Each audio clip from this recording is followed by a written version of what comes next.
India. The game of chess was born here. Thousands of years later, many of the world's best players have made the trek to represent their countries at the 44th Chess Olympiad, the most prestigious team chess event on the planet. In Chennai, the chess capital of India, circumstance has cleared the way for perhaps more countries than ever to set their sights on gold. India has high hopes for keeping the hardware at home. A top 3 seed in the Open and the top seed in the women's section, the host country has legitimate reasons to believe it can sweep gold.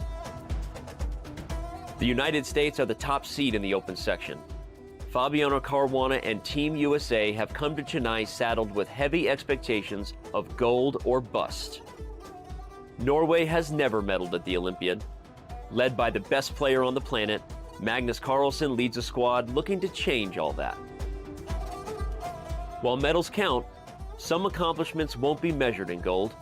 The women's team from Ukraine has overcome adversity just to make it here. Now they hope to honor their nation with a memorable performance. Namaste, Dosto.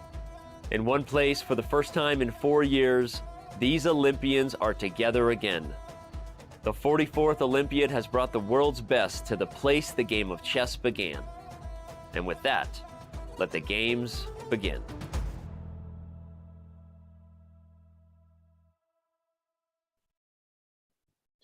Namaste. Welcome everybody to the opening day of the 44th World Chess Olympiad, which is held in Chennai, India.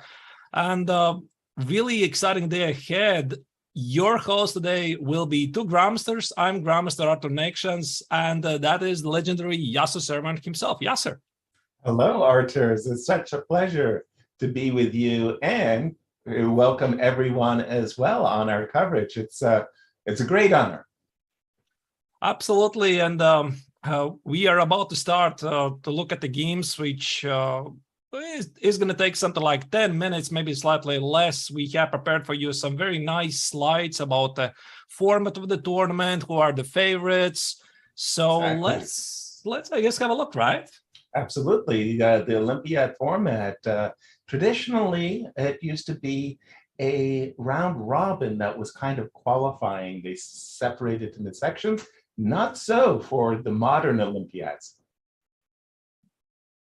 Right. So as you see, here's the format of the tournament. All federations in the world can send the delegation. I believe this Olympiad, Yasser, holds a record, right? Yes, by far. I think they're looking at more than 180 federations, teams from all over the world. And of course, they also have the FIDE Congress that's taking place alongside the Olympiad. And this year's FIDE Congress will also be an election year for the presidency. We might get a new president, or we might stick to the old one. I guess we're going to talk about at some point later.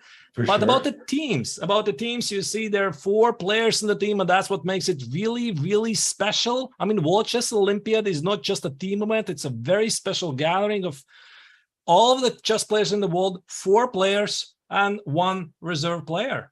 Exactly. At one time, there used to be 2 reserve players, but they cut the number of teams to 5, just as you described.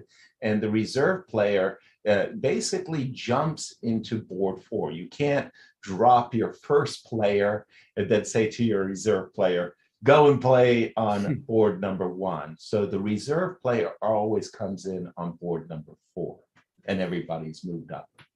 Actually, yes, sir, I still remember those times, because I think last time I was playing myself in an Olympiad with 2 reservists, it was 2006, Torino. Right. So actually, I'm quite happy they changed that.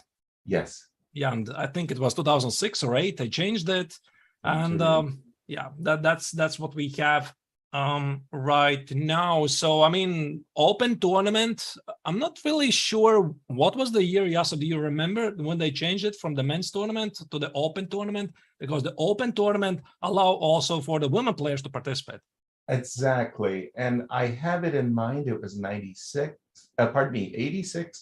and the Olympiad in Dubai, but I could be wrong. We'll rely upon our streamers in chat to correct this, but the idea was that at a certain moment, the Polgar sisters, and particularly Judith, really, really was an outstanding player, deserving to be in the world's top 5. She qualified for the candidates, as you remember, in San Luis, Argentina in 2006. So we say, wait a minute, I mean, Judith is going to lead the Olympic team from Hungary. You got to allow her in the Olympiad.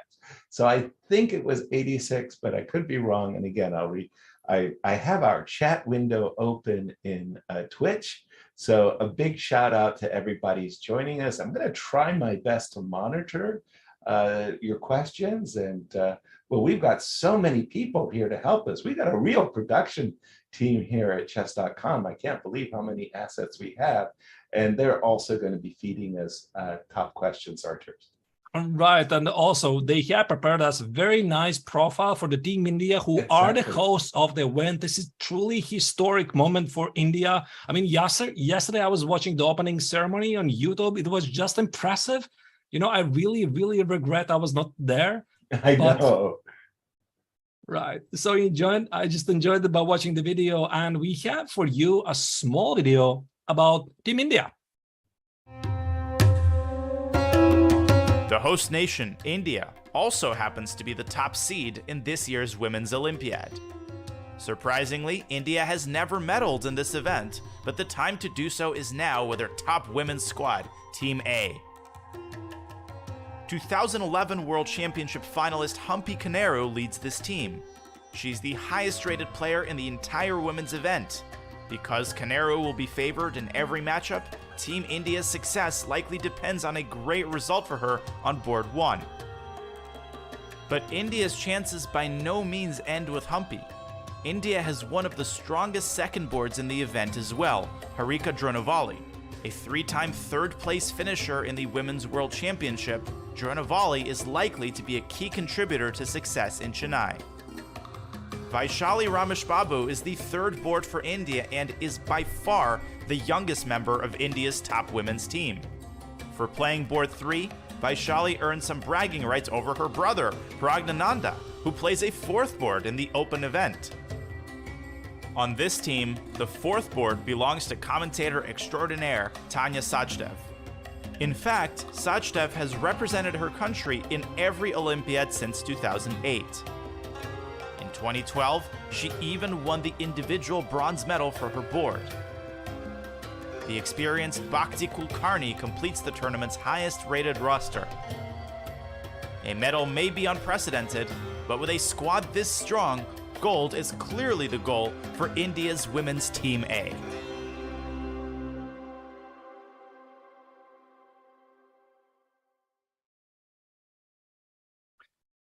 So, Yasser, what do you think? How do we properly evaluate India's chances to take medals? I'm not sure we can predict them to be winners of one of the categories, but clearly, India is looking towards to score a major result here in their own Olympiad. No question about it, Arturs. You never know how to exactly handicap these things, but you can talk about the trend. The trend is very, very favorable for India, and their squad is strong, their women's team. But don't forget that as hosts, they get to play a number of teams in both the open section as well as the women's. And those other squads, you can't take them lightly either. I mean, some of the open juniors, the junior players in the open, I mean, they're up and coming and they're hungry. I mean, really hungry. So India, they're going to score a lot of upsets. Now, having said all of that, Arturs, you know it very well yourself. Sometimes the pressure on the hosts are really, really great. And you can underperform because you're so, I don't want to use the word frightened or fearful, but you're so nervous. I imagine there's a tremendous stress, and yes, also exactly.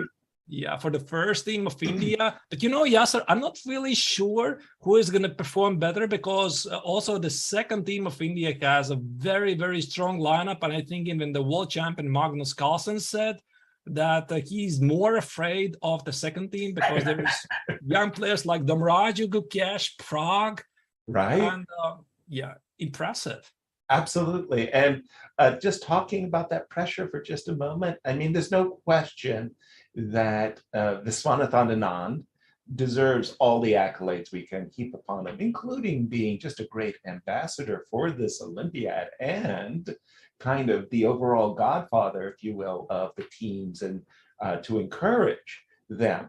But he was also invited, of course, if you look at his recent Grand Chess Tour results, say the players say, hey, Vishy, why don't you come and play on the open team? And he politely declined because, again, I think while he would perform incredibly well, he just didn't want the pressure of, performing on his home turf of Chennai. He would much prefer to give other players, other promising players, the seat. And that's what I mean about the stress factor. Yeah, probably you're right. Indeed, a lot of pressure for Indian teams, 3 teams in total for both sections. And here you see there's the top 10 seeds. And of course, Yes. It's United States. I mean, is this the strongest team ever for United States in the history? By far, it's not even close. When I was playing for the Olympiad team, I was like top 10. And then we had 2 players, Gata Kempsky and myself, in the top 10. But we're talking about 4 players on the US Olympic team who are in the top 10. I mean, it's an embarrassment of riches. Right. So you see what a household names in the list you see. It's Fabiano Caruana, Levon Aronian, Wesley So, Lanier Dominguez Perez, top 10 players, Samuel Shankland. It's incredible. It's just incredible. And Hikaru Nakamura is not even playing this year. Exactly. And Hikaru declined this invitation to do his streaming. We all know what's going on there. And our dear friend, John Donaldson, he was the best man at my wedding, is the captain. A lot of pressure on the shoulders of the U.S. Olympic team. Now, talk about Norway for a quick second for us. Norway coming in with high expectations. Right, so Norway obviously has the world champion Magnus Carlsen, who has been looking towards score a major result here in the Olympiad. So far, Norway hasn't scored any medals, right? If I understood it correctly.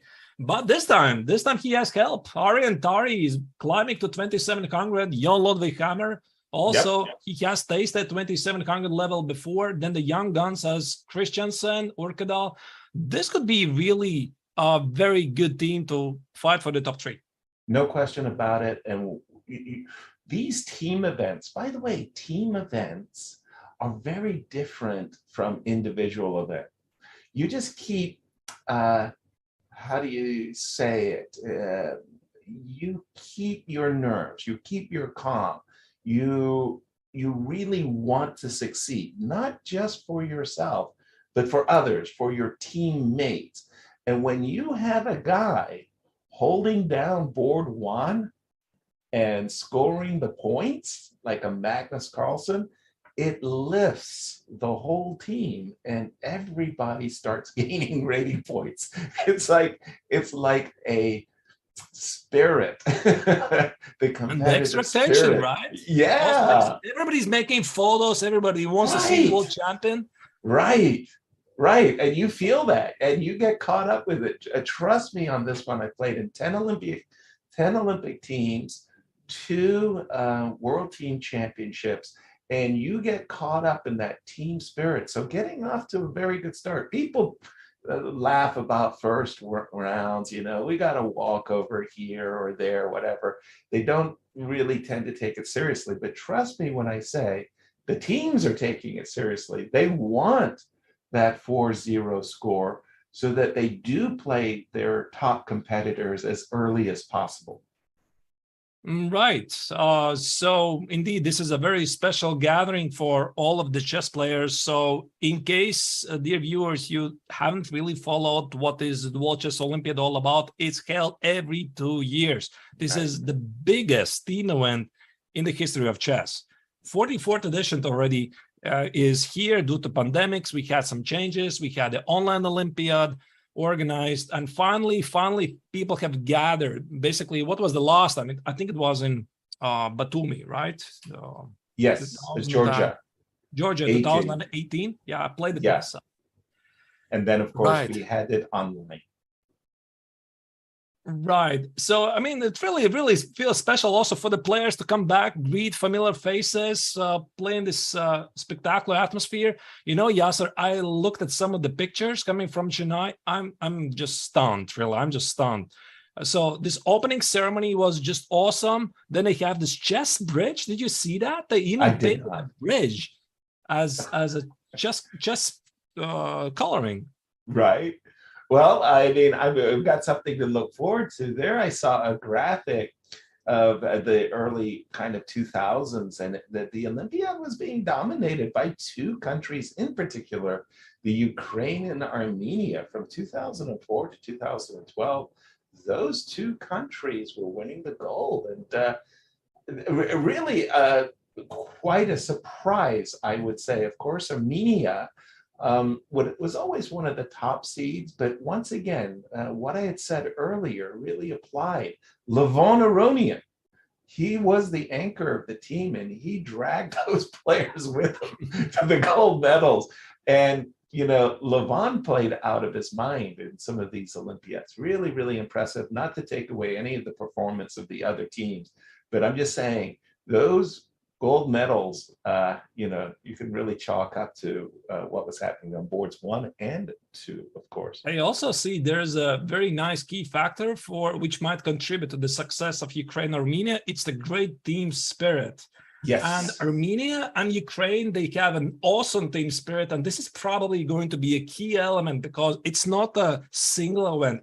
It's just not enough to play good chess. You also have to sometimes make small sacrifices for the team. For example, you have slightly better position, team needs to secure the victory or a draw, so you basically sacrifice your result for the team, so the team wins.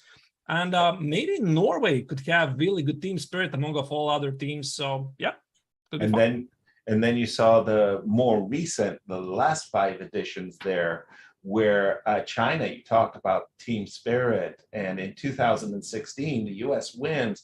But I just want to say that kind of belies the reality of what actually took place. I was there in Batumi, and I was there at one of the last games. Ilyanov has won for the Ukraine, and literally on the stage, the Ukrainian team just jumps in one another's arms in a gleeful victory dance. I just feel like it was a victory jumping, as they thought at precisely the moment Ilyanov won, they had won the gold. Wow. It wasn't until like some result on board, I don't know, 30 or whatever it was, John Donaldson could give you details. The gold medal was decided there. The US won. So it was by a fraction of a fraction that we won. So sometimes these Olympiad scores and results, but then Russia, the number 1 seeds who had been underperforming for so long have started to perform really later recently, and winning the open scores. And of course, in the ladies section, well, the women's teams from China, just so strong. Ukraine, China, Russia, Georgia. I mean, all the traditional favorites. And now this Olympiad with China, Russia missing, India says, wait a minute, you know, we turn. have a shot here, right? Yeah, our turn. Our turn. We are going to take over. Exactly. And there you see some of the nice results. Also, I just want to say that the Olympiad is obviously a competition, and we really want to say what a great competition it is, but I really want to cubbyhole that for a moment, and just stop thinking so much of the Olympiad as a competition.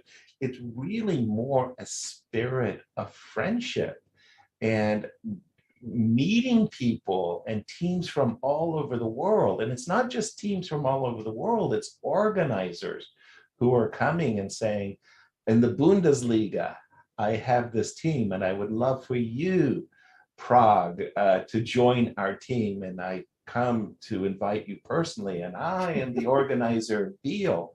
And it would be wonderful for you to come and visit our tournament in Switzerland. So you get organizers, you get arbiters, you get captains and coaches and trainers, and then you have your collectors, and then of course the FIDE meetings.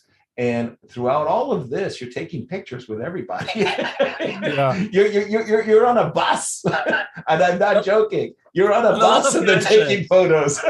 And a lot of handshakes, right? And a lot of handshakes. Haven't seen you for a while. Oh, hello. Yeah. Exactly. And then, of course, you have those worst moments. Arturs, you know what I'm talking about. The people come up and shake your hand, and they're saying to you, it's wonderful to see you again. I haven't seen you in ages. And you're looking at the person and saying, please, God, what is their name? What is their name? This has happened, really. Yeah. This right. Has happened. And of course, now we're waiting for the games to begin. But as soon as we get our transmissions, and what are we going to do in terms, Arturs, of looking at games? There's so many games, we have to limit ourselves. Yeah, so what I propose, obviously, we want to look at perhaps what are the pairings for the round one. So here you see, it's obviously India. India is actually going to play on board one. I think the reason is that they have special dedicated cameras, obviously, for all Indian fans. They're playing Zimbabwe. I don't think Zimbabwe is very unhappy, to be honest, about this opportunity. No, they get to be featured in the Olympiad. How sweet it is. Right. And then we have Team United States of America playing against Angola. Also a big moment for Angolians. Lebanon against Norway. Magnus Carlsen is resting today. And actually, this is not a big surprise, like Yasser, that the leaders of the teams, they sometimes skip the first round or the second round, and they give a chance for the other players to compete.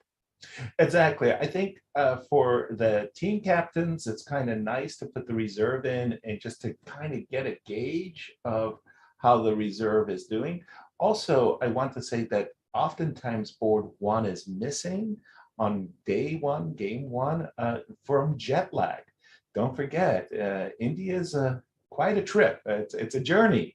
And a lot of the players may be switching time zones of 4 hours and a lot more. What's really the preferred time to arrive to a tournament so that the jet lag passes away? Is it something like 2-3 days?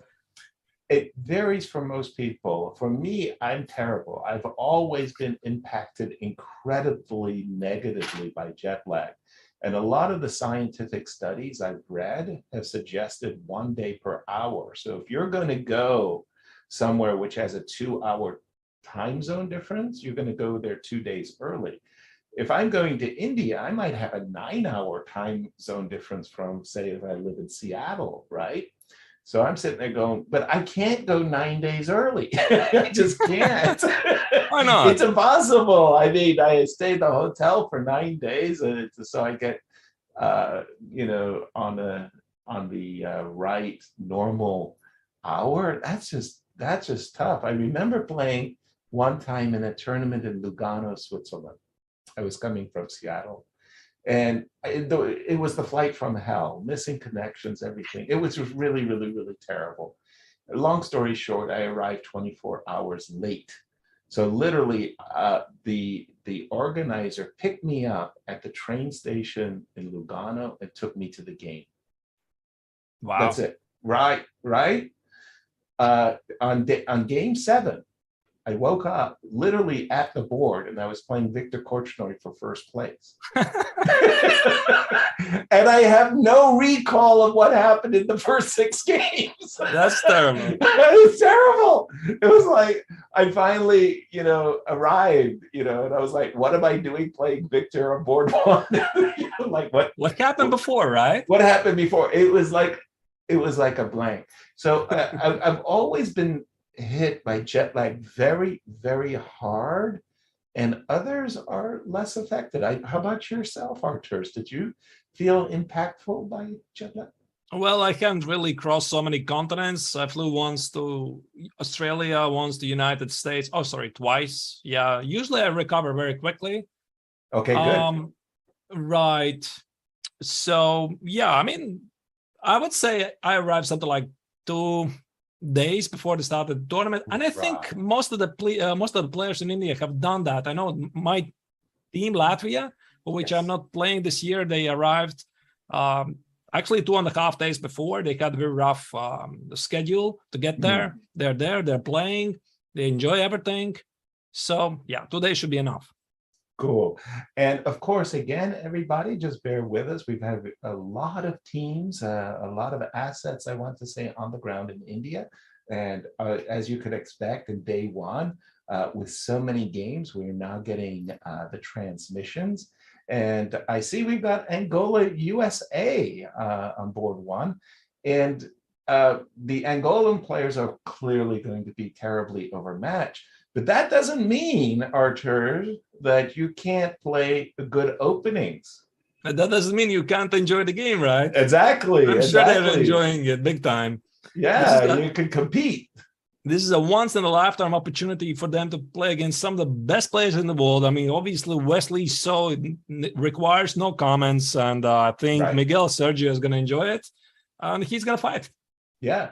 And I remember in 1986, I had the Olympiad of my life. Like, seriously, it's not a joke. I beat everybody. I was like +6 on board 1. And early in the tournament, we had a very easy match with India. Very easy match. Everybody expected that we should score 4-0. And I was playing this young punk kid on board 1, a certain Viswanathan Anand. Everybody was winning very easily their games. Somehow this guy on board 1, who, by the way, he played the whole game in like under an hour. It's just unbelievable what speed he played. He had me on the ropes. Almost the whole game. I escaped with a draw, and like everybody said, who was Viswanathan? So a lot of these teams do have that one player who is extra extraordinary. And sometimes it's not easy to get those 4-0 results because you have a Eugene Torre from the Philippines on board 1. And Eugenio was tough. I think it's a good team strategy, to include some of the best youngsters in the team, because sometimes, I mean, when you check the lineup, they have the best juniors in the country, under 20. They give them a chance, they give them a shot to fight for something. And we have seen many breakthroughs, especially in the Olympiad. And probably one of the most famous examples which jumps to my mind is Vladimir Kramnik's performance in 1992 Manila Olympiad. Okay, that's an ancient history, really. Right. But he just made headlines after his amazing start. No question about it. That was, of course, the Olympiad where Garry Kasparov said, I will play for the Soviet team if Vladimir is included. And he really rubbed some of the officials wrongly because Vladimir wasn't supposed to be included, and he had a great result. I, in fact, got victimized by Vladimir. So what happened was when Team USA played the Soviet Union, unfortunately, Garry Kasparov destroyed Gadikamsky, and I felt this extra pressure against Vladimir Kramnik that I should win in order to equalize the results. And unfortunately, Vladimir was largely unknown. He had offered me a draw. I guess around move 20, he had equalized, but I continued and lost. And it's just one of those things where the Olympiads really, not only they bring out the best performance, but when you include the youthful, that young energy, it can be magic. And Vladimir Kramnik, as you rightly pointed out, in '92, had a gold medal performance. Right. And talking about the team strategy, I guess this is more visible in the later rounds. But at least when I was playing in Olympiads, like I played 6 Olympiads myself for Team Latvia, usually we have a very basic strategy. White wins, black draws. So it's so simple. So you're playing more or less an equal opponent who is competitive. Draw with black is fine, right? So it's really team effort which matters. Yeah, and it's strange. Today we don't, well, in those old days, they used to have adjournments and the games were much, much longer. Now there's no adjournments, of course. But in the old days, you would actually have these kind of team strategies where the captain would often interfere, and the one captain would go over to the other captain and say, you know, I don't know about you, but I think we're winning on board 1 and we're losing on board 3. The other 2 games are rather even. What would you say about 4 draws? And the captain suddenly would make 4 draws. Like literally you're winning on board 1. And the captain has said, look, we're losing on board 3, so 2-2 result, and that's a very good result. I don't think they do that so much these days, but in the old days, the captains really interfered. But, you know, I think, yes, that also players definitely feel what's going on. And I definitely recall one of my last experiences. I was playing in 2016 Olympiad for Team Latvia. We playing against Hungary. So Hungary was Richard Rapport. Very strong. Yeah, a very, very strong team, 2750 first board, couple of 2650s. I was playing with board 3. And what happened is that on board 1, Sheriff beat Rapport. Board 2, Igor Kovalenko beat, I think, Ferenc Berkes. And on board 4 lost. And we are supposed to already win the match. So we lead 2-1 in the score. And I'm playing with white. I have an extra pawn. So this is where the team strategy kicks in. Instead of trying to play for the win, just play for the draw. And my opponent tries to win, obviously, right? He tries to win, but he cannot do nothing. And that's how we won the match, right? So this is just one of the examples that the team result is very often of utmost priority. Absolutely, and you have to feel that as an individual. As we get ready for actually looking at a lot of the games, we're just going to go for a quick break, Arturs. What do you say? Yep, let's see you in a couple of minutes. So the game should be running up in a moment. Don't go anywhere. The Olympiad is just starting. See you soon. Yeah, baby.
My name is Elwood Dawson. I'm from Chicago.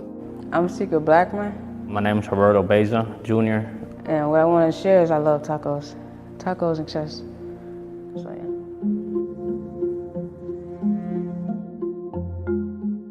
With the chess program, really, even chess in general, like on the deck, you kind of lose yourself. You don't really think about your case. You learn to think differently. You strategize more. I sometimes come out 7:30 in the morning. I'll probably play until lockup, so it makes my day go by faster. It's competitive. It's a lot of trash talk. It's crazy, like the chess players, we got our own little circle, and all of us play each other. We talk trash about who be who garbage. Yeah, I never play that dude again. He garbage. I never play him. But yeah, it's real competitive.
Welcome back, everybody, from the broadcast of the 44th International World Chess Olympiad in Chennai, India. Yasser Seiravan and I'm Arthur Nexans. We're going to be your host for today's round one of the Olympiad, and we are getting already some moves. Yasser. Excellent. It's very nice. Of course, on day one on Olympiad, we have to understand that everything that can go wrong will go wrong. So we're going to do our best to make sure that we can go through as many games as we can. But on the other hand, we have to understand we've got issues and we'll work through them. India versus Zimbabwe. I see that we've got a game here, A2, A4 by white. Do we check how this game actually started from the move one? Right. So what we can do is we can follow the games which are actually being relayed right now, because obviously, like Yas already said, day one, sometimes there's technical issues. I mean, the games are not broadcasting. So this is one of the games we see right now. Yeah. Oh, D6. What is that? Aren't you supposed to play D5 here? Yes, that's the main line with both captures on D5 as well as E5. I think it's called the Floor McKennis variation. By the way, this was my bread and butter. I mean, I furnished an entire apartment winning games from this variation, and I had included Victor Korchnoi and Jan Timman amongst a whole long line of victims. And I would play 3E5. So the move D7, D6, a little too passive for my taste.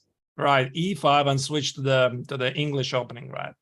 Yeah, but I'm saying after E6, E4, I think the move D7, D6 is a little too passive. Okay, it's slightly passive. Black gives away the space advantage. Usually white is very happy. Very happy. So we have some sort of a king's in with the loss of a tempo, E6, E5. Precisely. Bishop Not E2. good. Yeah.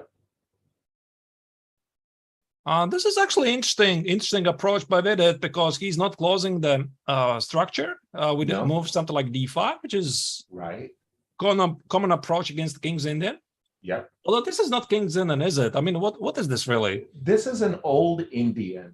So a King's Indian is, of course, with a fianchetto on the king side, G7, G6, and bishop G7. The old Indian, they put the bishop on E7 in the kind of a style that said they want to keep their flexibility. Often Black just put his rook on E8 and the bishop back on F8.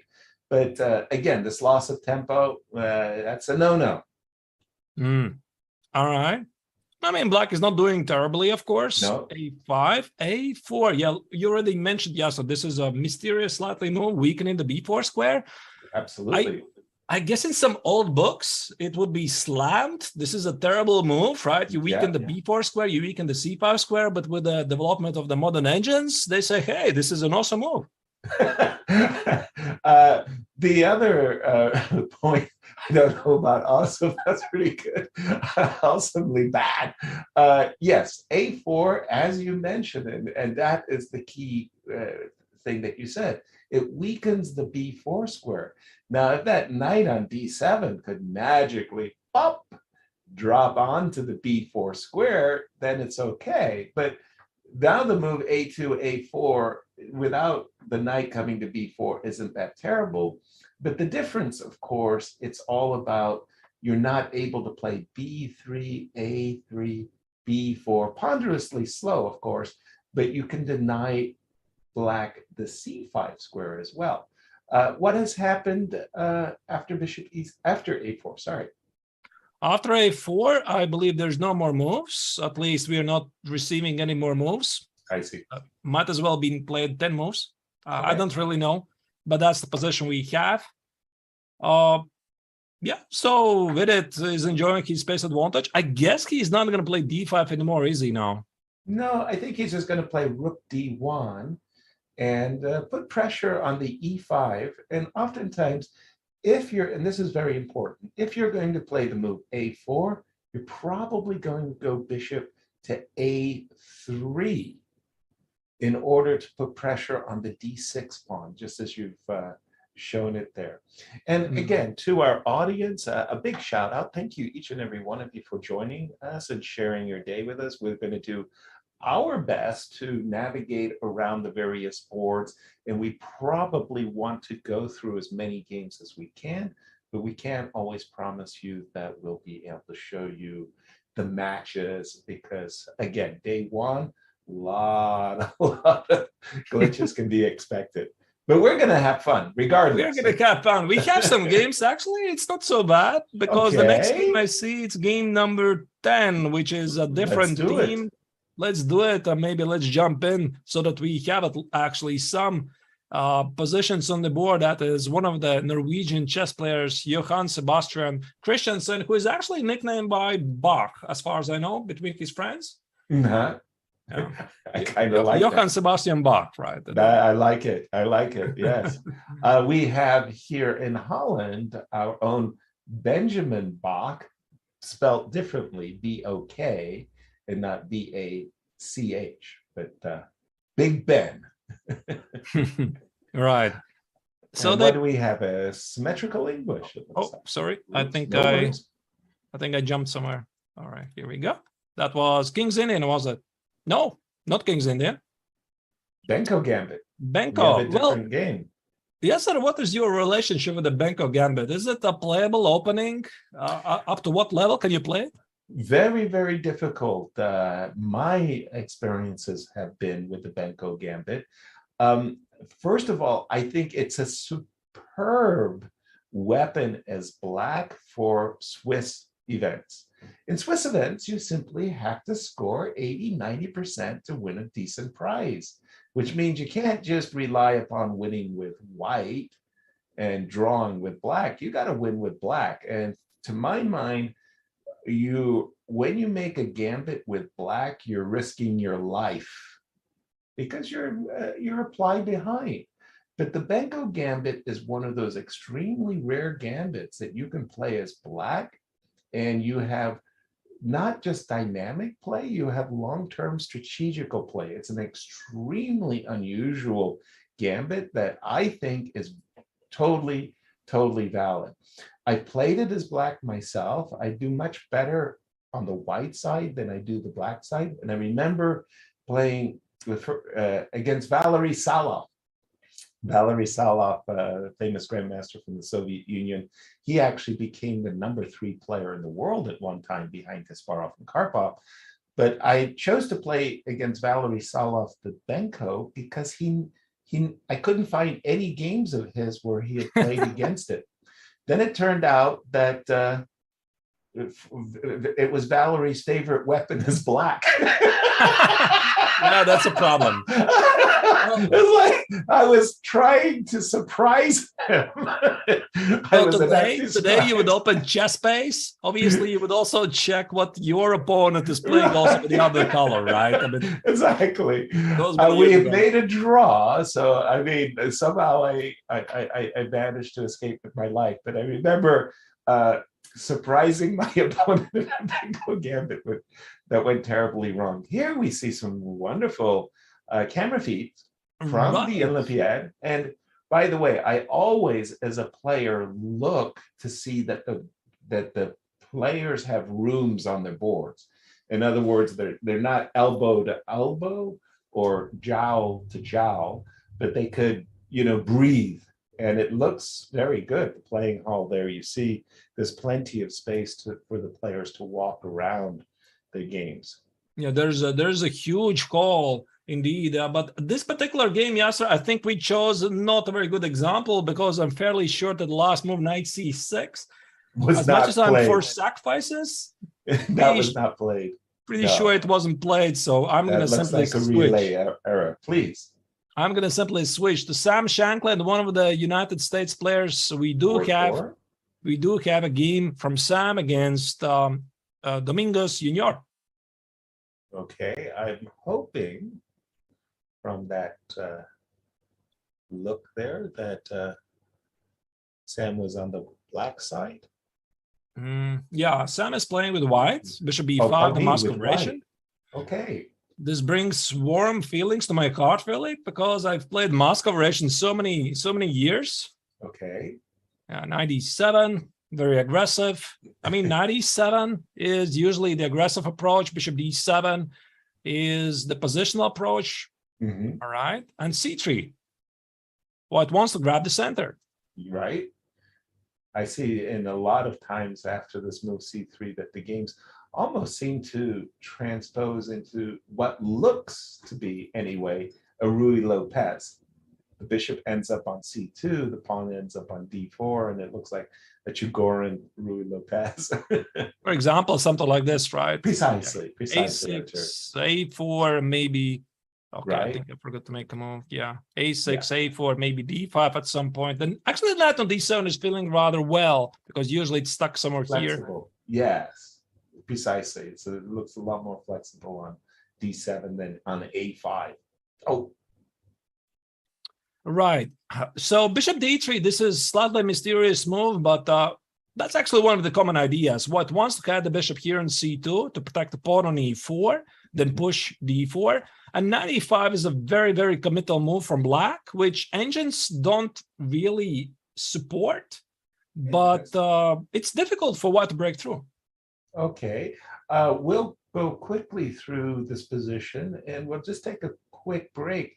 We're going to need to refresh our transmissions, Artur, and just make sure we get all of the games, or as many of the games as we can. So apologies to our audience. Just take a quick break, and we'll be right back. See you soon.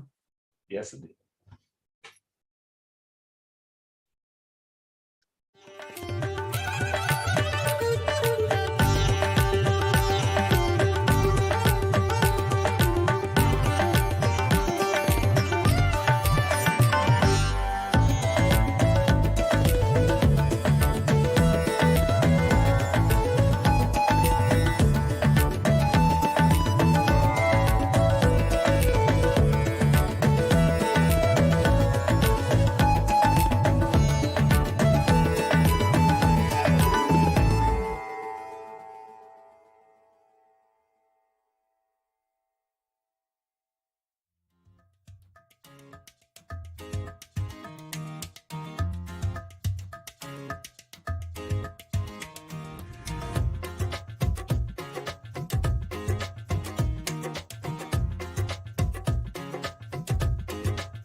We're back from the World Chess Olympiad, providing the coverage of round one. As you see, there's some minor technical issues coming from the site provided by the organizers, because not all of the games are coming through.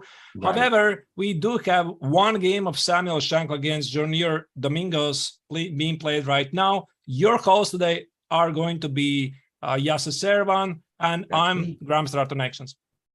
Yeah, and again, Artur, it's great to be with you. Nice to be calling the games alongside you there. And as we dropped out there, as we dropped out there, I was saying, I was hoping that Sam Shankland had the black pieces. And when you said, well, he had the white pieces, and you were saying knight to e5, I like black's position in the current situation, despite the double pawns in the center. I don't care what the engine says about the move knight e5, but I think black has solved 99% of his opening difficulties in the current position. Your take? Yes, things are not going to be easy for Samuel. And while we are about to go back to the game, I believe our producers have prepared a very, very nice video about the Team USA you should see. With a couple of powerhouse countries on the sidelines, Team USA is the popular choice to take gold at the 44th Olympiad. Blessed with a talented roster led by Fabiano Caruana, the top-seeded Americans are looking to secure gold, as they did 4 Olympiads ago back in 2016. That gold medal was historic for the United States, as it was the first gold for Team USA since 1976, a drought that spanned across 5 decades. Loaded with Olympiad experience, Caruana and Wesley So were both key contributors to the gold medal team in 2016. Even one of the newest members to Team USA, Levon Aronian, is no stranger to competing at the Olympiad. Aronian bagged gold while representing Armenia during a stretch in which that country won 3 gold medals across 4 straight Olympiad appearances. Also making his Team USA debut in Chennai is Lanier Dominguez. Considered to be one of the strongest players ever to come out of Cuba, Dominguez rounds out a Team USA roster with few weaknesses. Coached by Chess.com commentator Robert Hess, Team USA's roster is so deep that reserve Sam Shankland would likely play first board for most countries in this year's event. As expected, Caruana leads Team USA as the first board. But even with a gold medal already under his belt, Fabi heads into this Olympiad with plenty of motivation. Coming off his clunky finish at the Candidates Tournament, Fabi will need to find his game for the US to realize its potential as the favorites. During its triumph in 2016, Team USA was led in scoring by Wesley So. In this year's Olympiad, So returns to play as the 2 seed, which should offer him some favorable matchups. The 3 seed is Aronian, which also should play in Team USA's favor. Aronian ranked as the top player for each of Armenia's gold medals in 2006, 2008, and 2012. Aronian now brings that experience and pedigree to Team USA while going up against the opposing country's 3rd best player. Carrying 3 of the top-ranked players at the 44th Olympiad while facing a significantly weakened field of countries, the United States is well-positioned to come away from India with just its 3rd gold medal since 1937. The time for Team USA is now.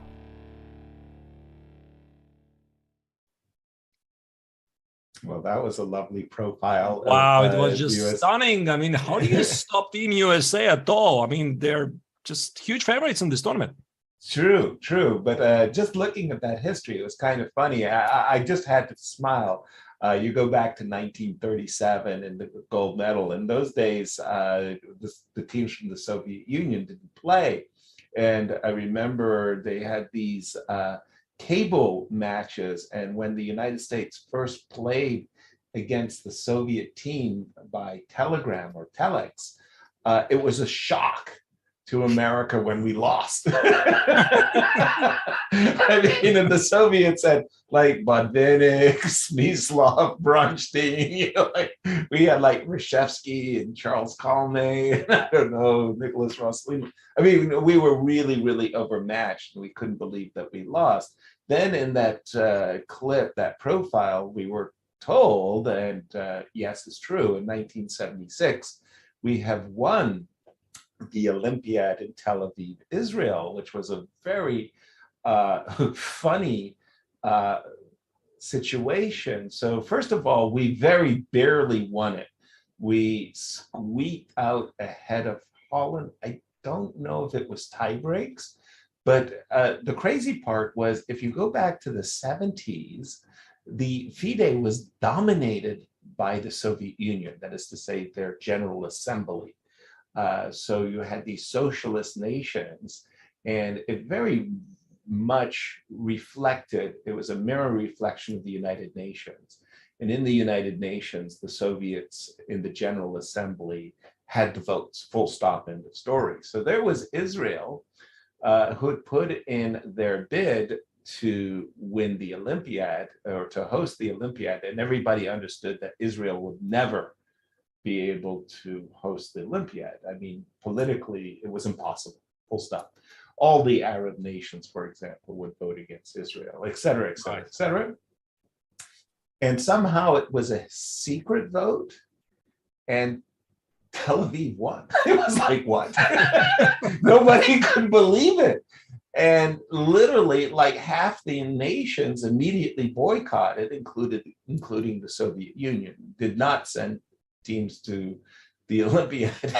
And so it was a really, really reduced Olympiad. And I think they even had a counter Olympiad somewhere else to try to take away the prestige of the Olympiad from Israel. And so we very barely squeaked by, and we won it. And in the modern era, for us, we were so happy to win the gold in Baku. I mean, individually, we've always had great performances. I've won gold medals as an individual, and we've won, bronze medals and silver medals and stuff like that. But, winning the Olympiad is really, really hard. And like I said, in Baku, we just barely got past Ukraine. Ukraine thought they had won it. Right. Yeah. Ukraine usually, as we already discussed, have a great team spirit. Fantastic. Usually perform very, very good in Olympiads, also European team championships. Right. So yeah, actually, Yasser, I remember what was it? I think it was Fabi who said it during the candidates tournament. He was asked about the prospects of the Olympiad, how he treats United States chances to win the tournament. And he said basically, okay, anything but not winning will be disappointing. Exactly. Which is quite understandable. Right. Because again, I mean, we're coming in with really what I would say is a monster squad. And you mentioned in that wonderful profile, big shout out to Chess.com and the producers for that. As I said, look, Linier Dominguez is the greatest Cuban player since Jose Raul Capablanca, full stop. And I mean, the guy is incredibly good. He would be first board for any country in this Olympiad very easily. And, Samchenko the same, and Levon Aronian, he led the Armenian team.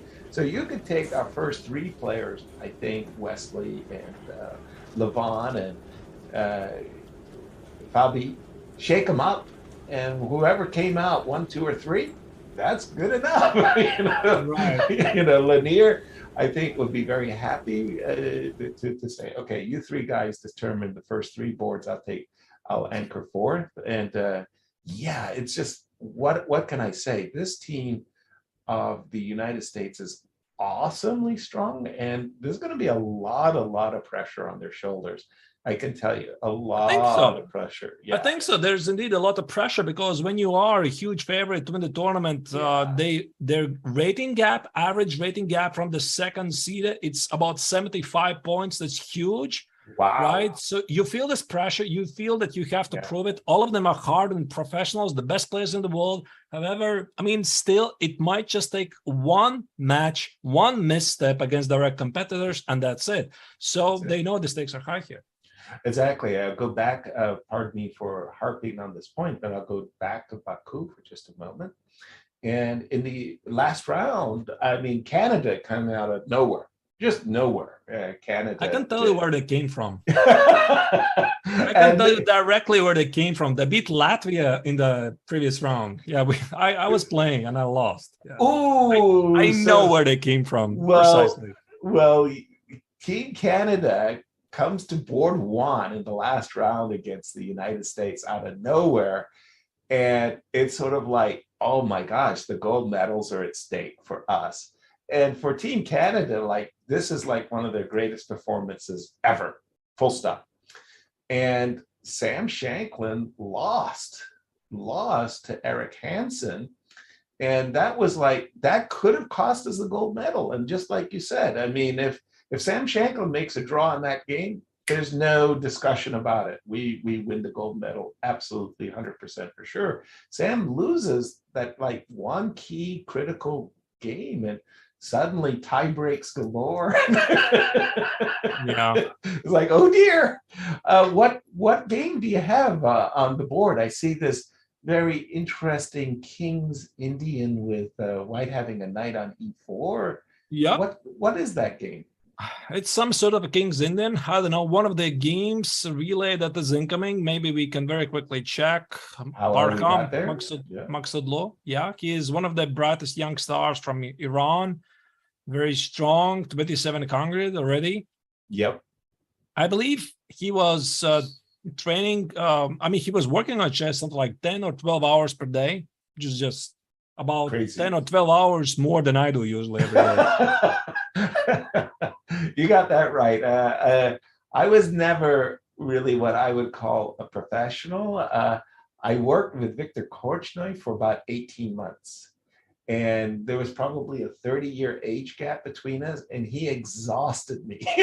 Like I didn't know what working on chess was until I worked with Viktor Korchnoi. He worked 10 hours a day, and I probably worked 2, maybe 3. I was just doing too much other things.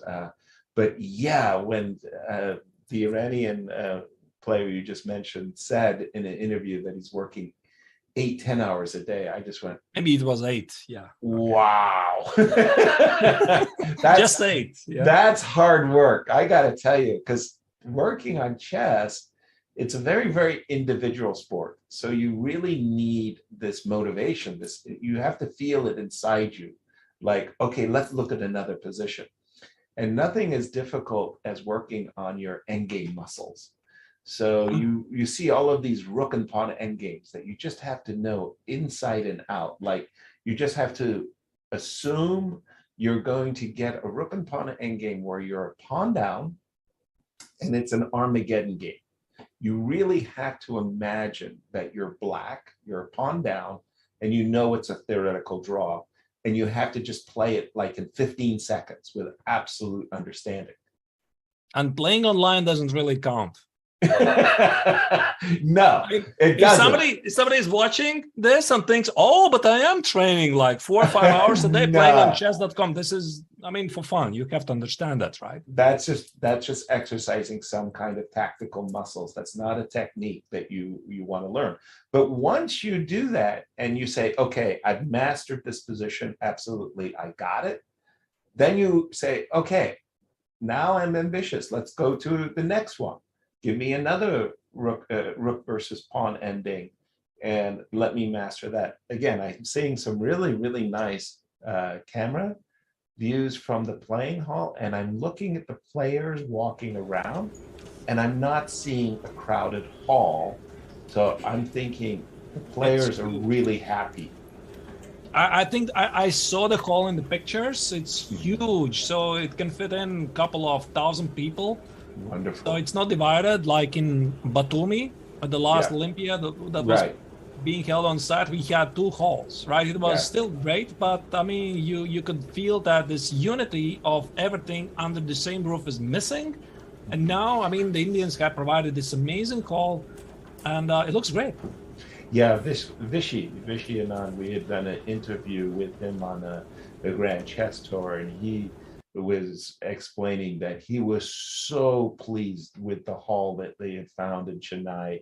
He said it's going to be a great playing hall. The players are going to be very happy. I'm looking also, and I'm seeing a nice area for the spectators to be walking around against the walls of the playing area, and as opposed to being in some fixed seated auditorium looking at big screens, they can actually walk around the playing hall. So it looks to me, the first day, and lots of things can happen, but it looks to me that it's really, really cool. Really, really Well, cool. at the moment, this is for some of the games the only way how we can see them, right? How they can Yes. see them. Exactly. Most of the games are unfortunately not coming through. We do get some of the games, not all of them. They are probably going to be fixed. Mhm. Not our fault, but we can focus on what we see. And this is the game. I'm not sure we really should focus on it too much, but we started to talk about this King's Indian. Some weird stuff, to be honest. I'm not sure Right. how to combine together B4 with rook E1, but I guess chess allows everything. Yeah, the bayonet attack, B2, B4, was at one time really, if you go back, instead of the move knight H5, was really criticized as not a good move because of A5. How are we doing in terms of analysis? Can we make moves? A5? Yeah, we can make moves. What kind of move Yeah. you would like to make? A5? A5, yeah. Of So- course, fight for the C5 square. Yeah, and they take on A5. And then, yes, you take with the rook. And then the idea was, hey, now we won the C5 square. This is really lousy for white. Knight D7, knight C5. And white's strategically worse. And then somebody said, not so fast. Wait a second, this is actually not the way chess works. And, you've got the square on C5, but I can go A4, bishop A3, knight E1, knight D3. And the trade of the B and A pawn, I can fight for the square C5, and it's actually okay. So then some people started playing after B4, A5, BA5. Yes, right here. Some people started playing not rook takes A5, but C5.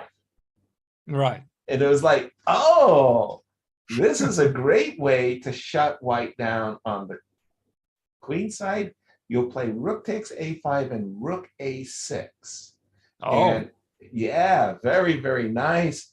And this whole bayonet attack, I mean, I'm sure people have written books on it, but the evolution of how the line started, what the dynamic thinking was, how it changed, and now with the great chess engines, what's going on, a lot of people are saying, ignore white.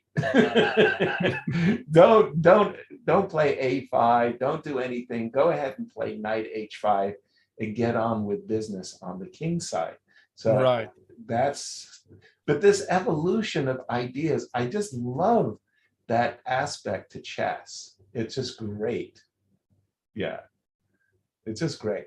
Okay, so then came A4 and F5, I guess A5. The knight F6 and Knight- A5. Look at that. Right. White is fighting for space advantage. Right. We are getting a word that this is maybe not really Parham playing this game.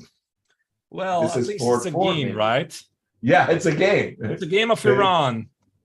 All right. And again, like if you go back just a second before this move E3, it's very hard to say, like the move E4, E3 is not what you would call a natural move. It's not a move that you would intuit.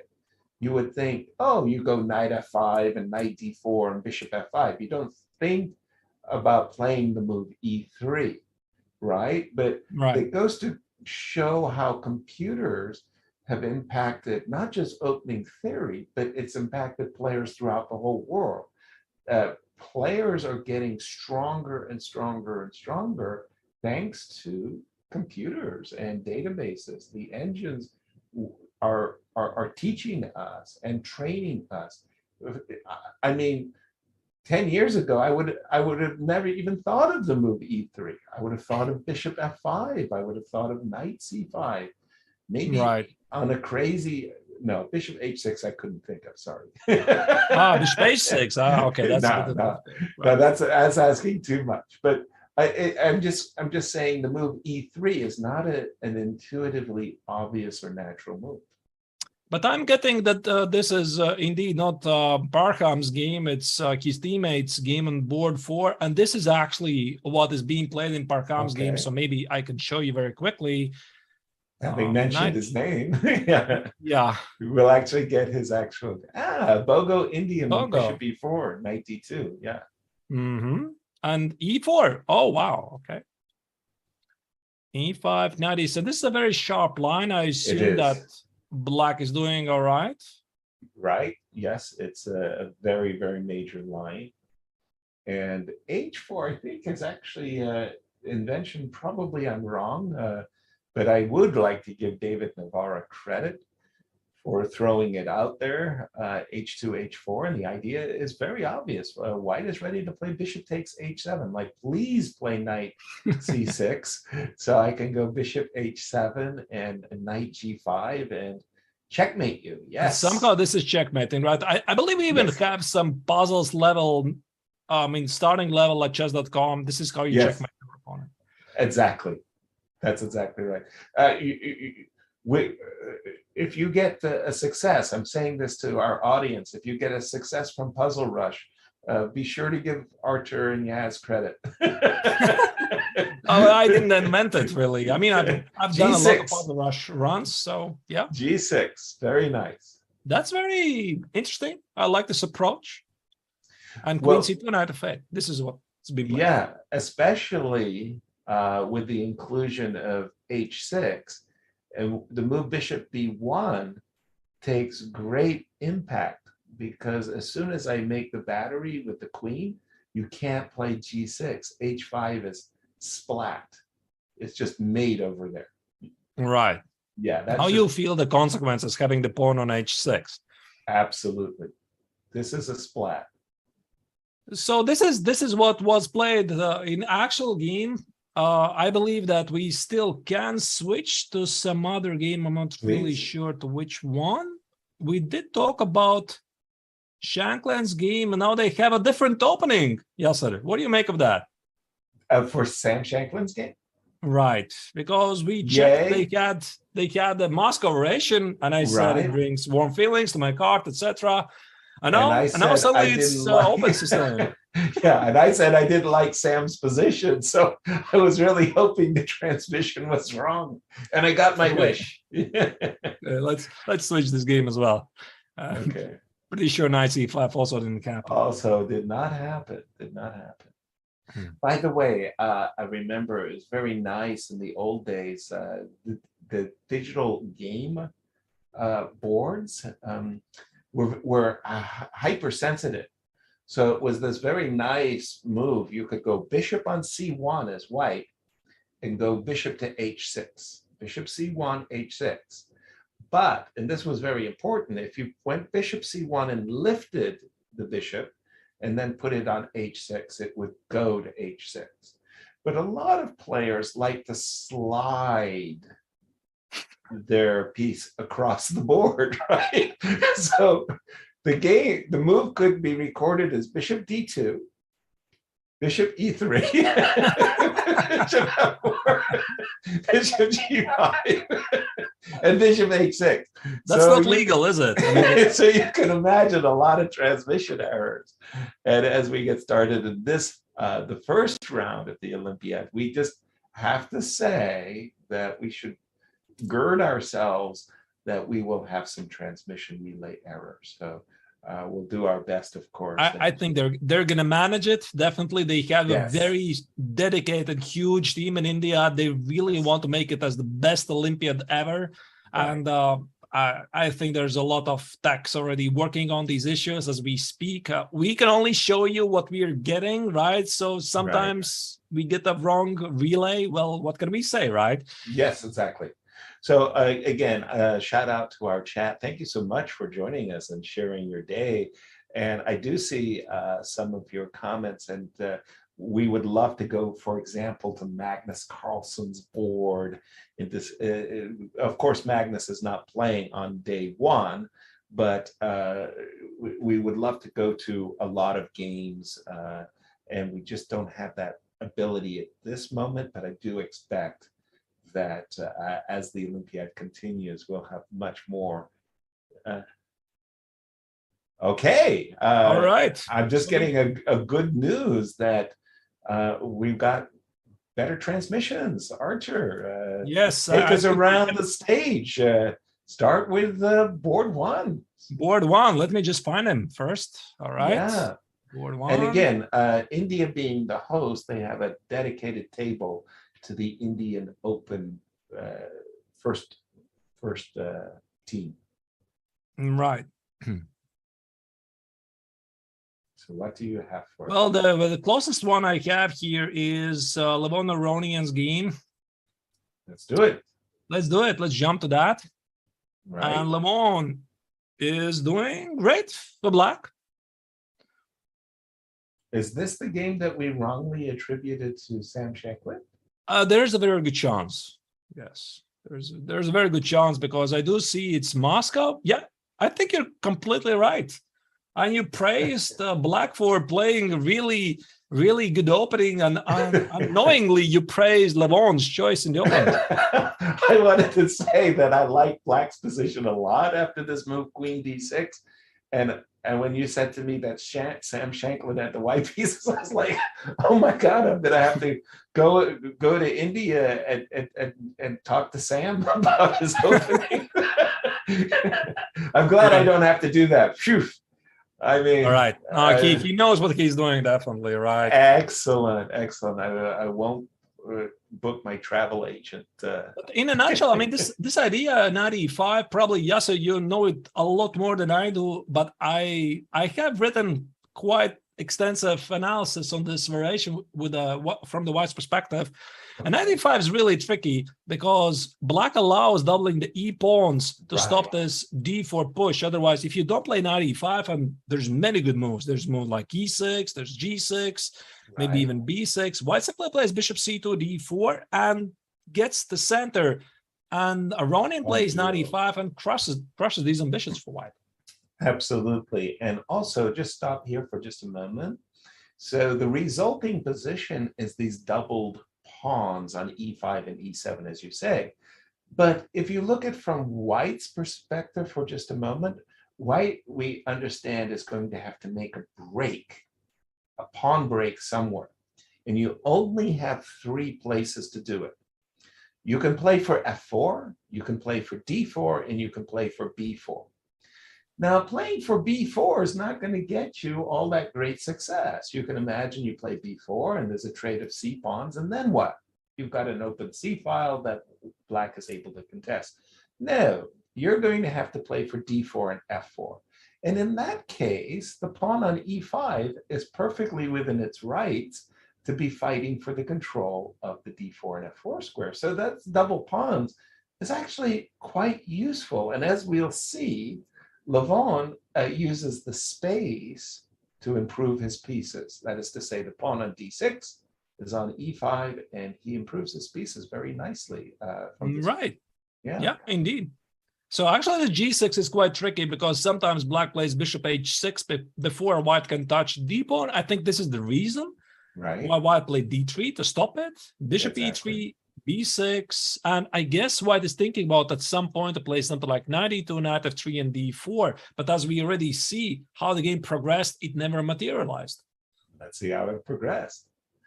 Castles, H3, D1. Applying pressure, also stopping knight E2. I guess this is the idea. Otherwise, the pawn on D3 drops. Exactly. Queen D6, logical. I mean, very, very nice. I approve.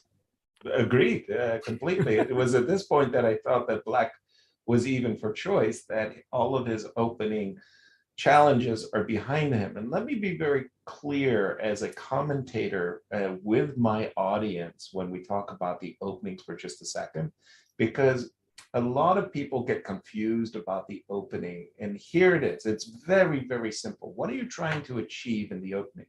The first and most important thing is that you want your fair share of the center. You want to control the center. So you want your fair share. Secondly, you want effective squares for your pieces. You don't want your pieces to be bottled up on poor squares. And the third thing is you want a safe king. That's it. That's all you want. Now you can go crazy, and you can go 40 moves deep in some Grunfeld ending. But from the opening, those are the three things you want. And you look at Black's position in that position after Queen F3. Black has his fair share of the center. His pieces are effectively developed, the knight on F6, the bishop on G7, the bishop on A6, queen on D6. And boy, when I look at Black's king, I go, ugh, good luck. Try to get me, right? Yeah, good luck killing the Black king. That's not going to happen. Tucked away in safety. Yeah, I think also the pawn on D3 cannot really be taken. I guess there should be some kind of a simple tactics like rook D1, right? Okay, we have some issues. Yes, precisely. C4. So what is tricky? I mean, he is so 23 count. He knows what he's doing. Actually, this is one of the rare matchups of the first round when we have title players. There is no grandmaster pairings yet, because it's the first round. The favorites are meeting against underdogs when it comes to the ratings. But still, I mean, David Silva is an international master, so it shouldn't be easy for Levon. No, and just on that moment too, I was going to say that Spain got an awkward first round pairing because they're up against Wales. And wait a minute, Wales? Wait a minute, they play chess in Wales. Seriously good games. Knight H5, also kind of an indication that Black is ready to, yes, precisely, Artur's knight to F4, F5. He starts thinking that I could make an initiative, especially because White's not playing D4 and White's not playing F4. All of his breaks are being controlled by Black's piece deployment. This monster on E5. Yeah. Incredible. And from Black's perspective, Black starts thinking, okay, E6, F5, and I can have my break.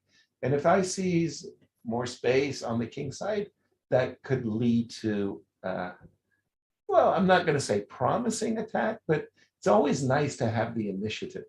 By the way, also very important to define certain chess terms, because a lot of people have different definitions for chess terms. What does the word initiative mean in chess? It means the ability to make threats. Right. A player has an initiative because he has the ability, or she has the ability, to make threats. So at this moment, if you look at White's position, White not threatening anybody. I mean, if you play G4, you could say, I'm threatening your knight, but you may regret playing G4. Right, then you have a very juicy outpost on F4, which White is going to regret, because this opens this guy here in G7. Yes. Not very good. The monster. Okay, so Black is developing his pieces in such a way that he's now ready to assert his break F5. Okay. Right, so I guess we're going to simply fast forward. Oh, look at that. There was an exchange sacrifice already, round one.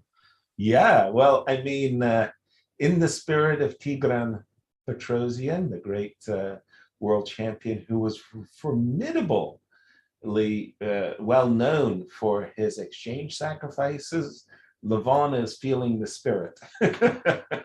All right, that's his famous countryman, of course. Right.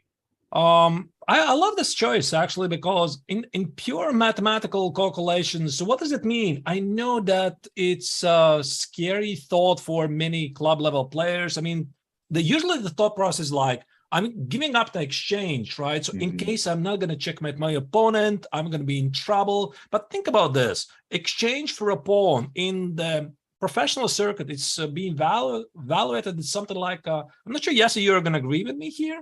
I would say half a pawn. Would you agree on that? Right. Okay. So first of all, we have to, again, just kind of define our terms. So we sacrificed an exchange. Levon did a rook for 5. For a bishop, which is 3, and a pawn, which is 1. So you could say that Levon made a calculation, a judgment that he will have a material imbalance not in his favor. So that materially speaking, black is behind. Now, if Levon had sacrificed in exchange for a knight and pawn, then again, it's 4 versus 5, but I tend to think of a bishop as being worth 3.5. I totally approve, Yasser. You're your favorite commentator, really, because I've had these discussions before, and some people disagree, but most of the people do agree that bishop indeed is 3.5, because Absolutely. you know the position tends to open, the bishop gains strength, and this is where you start to feel the power of the bishops. Exactly, you're 100% right. It's not even to discuss, but it's absolutely right. But also, here's the thing. When you're black and you need to win, or you want to win as black, you have to take a little bit of greater risk. And when you look at this position, you say, this is what this exchange sacrifice was kind of perfectly ideal, because now it's putting a lot of pressure on White. White sitting there saying, his teammates are coming up to him and patting him on the back and saying, you've got a material edge, it's really, really great. Make yourself look good. Okay, but now let's dissect the position for just a second, and we go, I have an exchange. Yay. What does it mean? It means I have a trump. Rooks are great when they have open files. Yeah, sort of. Now, in this position, the rooks are not strutting their stuff. They're not looking great because the open file in the center, well, there is no open file in the center. In fact, the D file and the E file are both blocked by these pawns. So for White starts thinking, okay, I need to bring my rooks to life, right? How do I open up the position in my favor? Should be D4, right? Should be D4. And you start to think that that's once again where I'm aiming. And Levon is sitting there thinking, yes, keep thinking like that. That bishop on G7 is sleeping, but that bishop on G7 is going to become awake as the position opens. I think that this was a great choice. I probably would say I prefer black in a practical game, but I wouldn't be surprised if the chess engines called it even. Right. I would say also it's going to depend if White is going to manage to bring the queens off the board, because naturally Black has those two bishops. And if White is going to push D4, I mean, look at the White king. It is weak, right? We have some dark square weaknesses.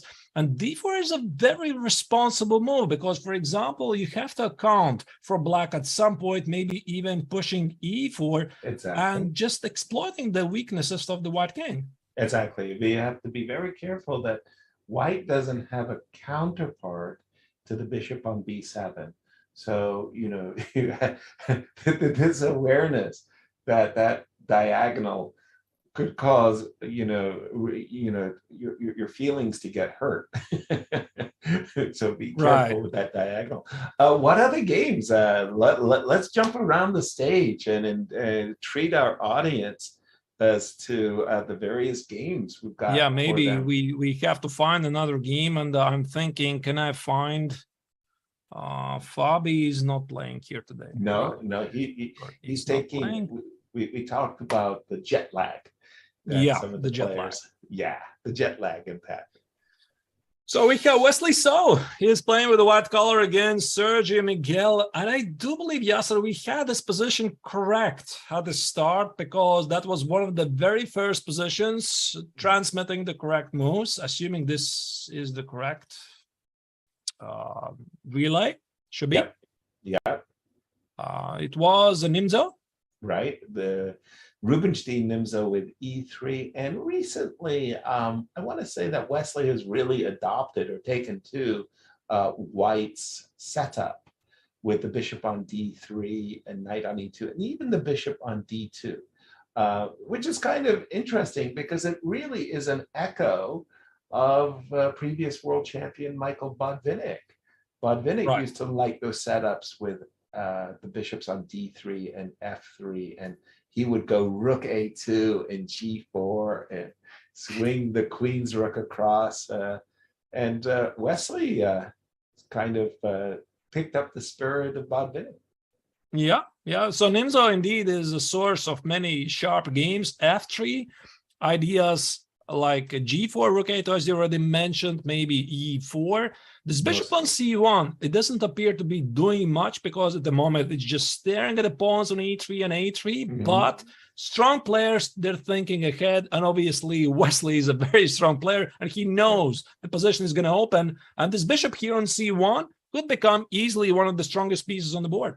Absolutely, and sometimes it flashes out to a3, and as you mentioned, Archers, when you do get the move e3, e4 in, then it's very natural for it to develop to a g5 and tickle the knight on f6. And finally, the knight on e2 is terrible. Let's be very, very clear. That knight on e2 is not earning its keep. The knight on e2 needs a better role. And when you start to think, well, where's a good square? Yeah, you highlighted it right away. G3 and f5. The pawn on e6 is moved to the d5 square. The square f5 is weak. And when your opponent has a dark square bishop and you don't play the move g6. Yeah, you're going to regret that. Do it. Trust me on this one. At some point, indeed, this could be a problem. Oh, look at this. This is actually how the game progressed after queen a6.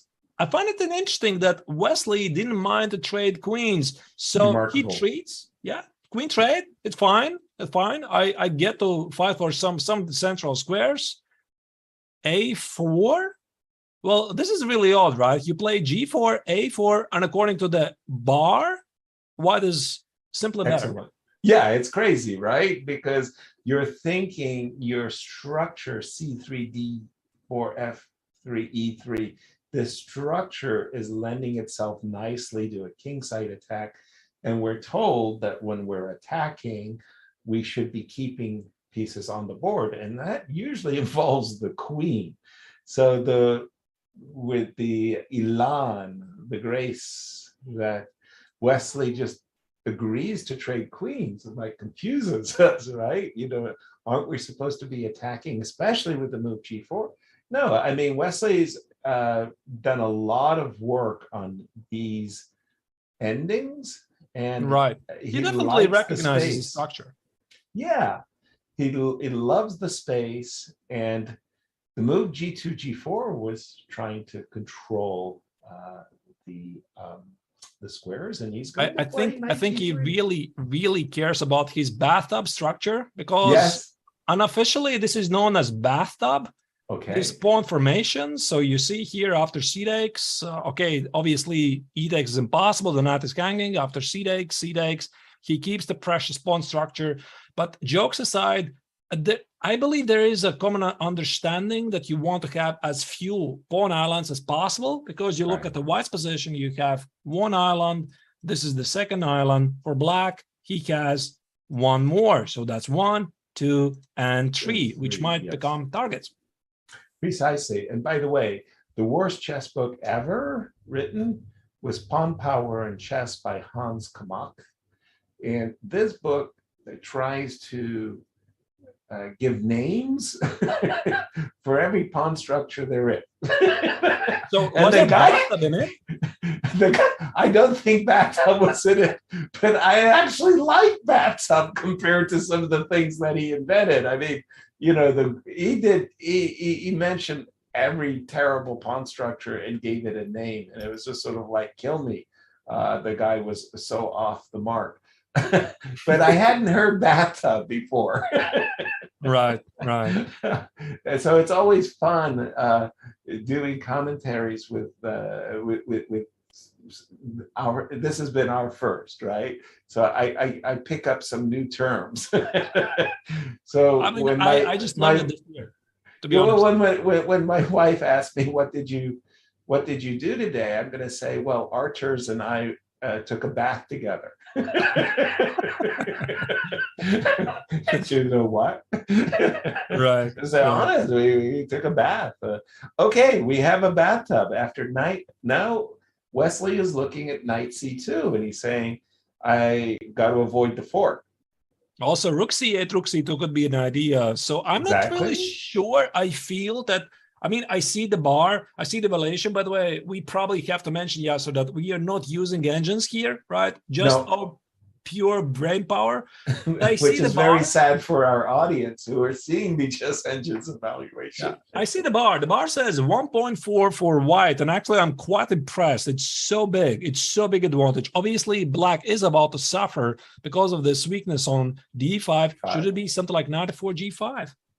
Yes, that is one way. But the other thing is, and I got this from Victor Korchnoi, the pawn on e3 is weak, right? The pawn on e3 is weak because it's a backward pawn on a half-open file. But Victor drilled into my head the following concept. A weakness is only a weakness if it can be attacked. And the crazy part is when you see the move rook b1, please play the move knight c2. And go ahead, Arturs, play the move knight c2. So you are attacking the weakness, the pawn on e3. But now, after king f2, you might have regrets that you're going after a pawn weakness that is not a weakness at all. In fact, white's pieces are easily protecting the pawn on e3. If worse comes to worse, the move rook on d1 to d3 can be used. And then the rook on d3 could go to c3 and shame the attacking knight.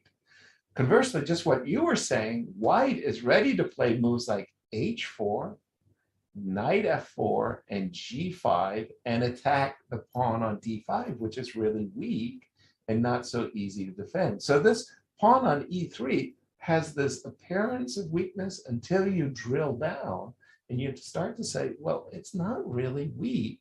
And white's play, I always liked that when I had a position where all my moves were natural and easy.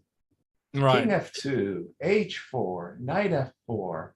These are natural moves. Easy to play. And black has to start thinking, should I be playing rook c8, rook c7, rook c8, doubling the rooks on the c file? Should I be playing doubling the rooks on the e file? Should I be playing, as you're pointing out, a5? Should I be going a5, rook b8, b5? A lot of different ideas for black, but not every one of them is natural and easy to play. So I'm not surprised that the bar, the engine bar, gives it a big evaluation in white's favor. But Right. it does feel like black's position's not that bad, but it can become bad in the next 3 moves. And it can be like really bad, like bad to the point where, you know, there's no saving the position.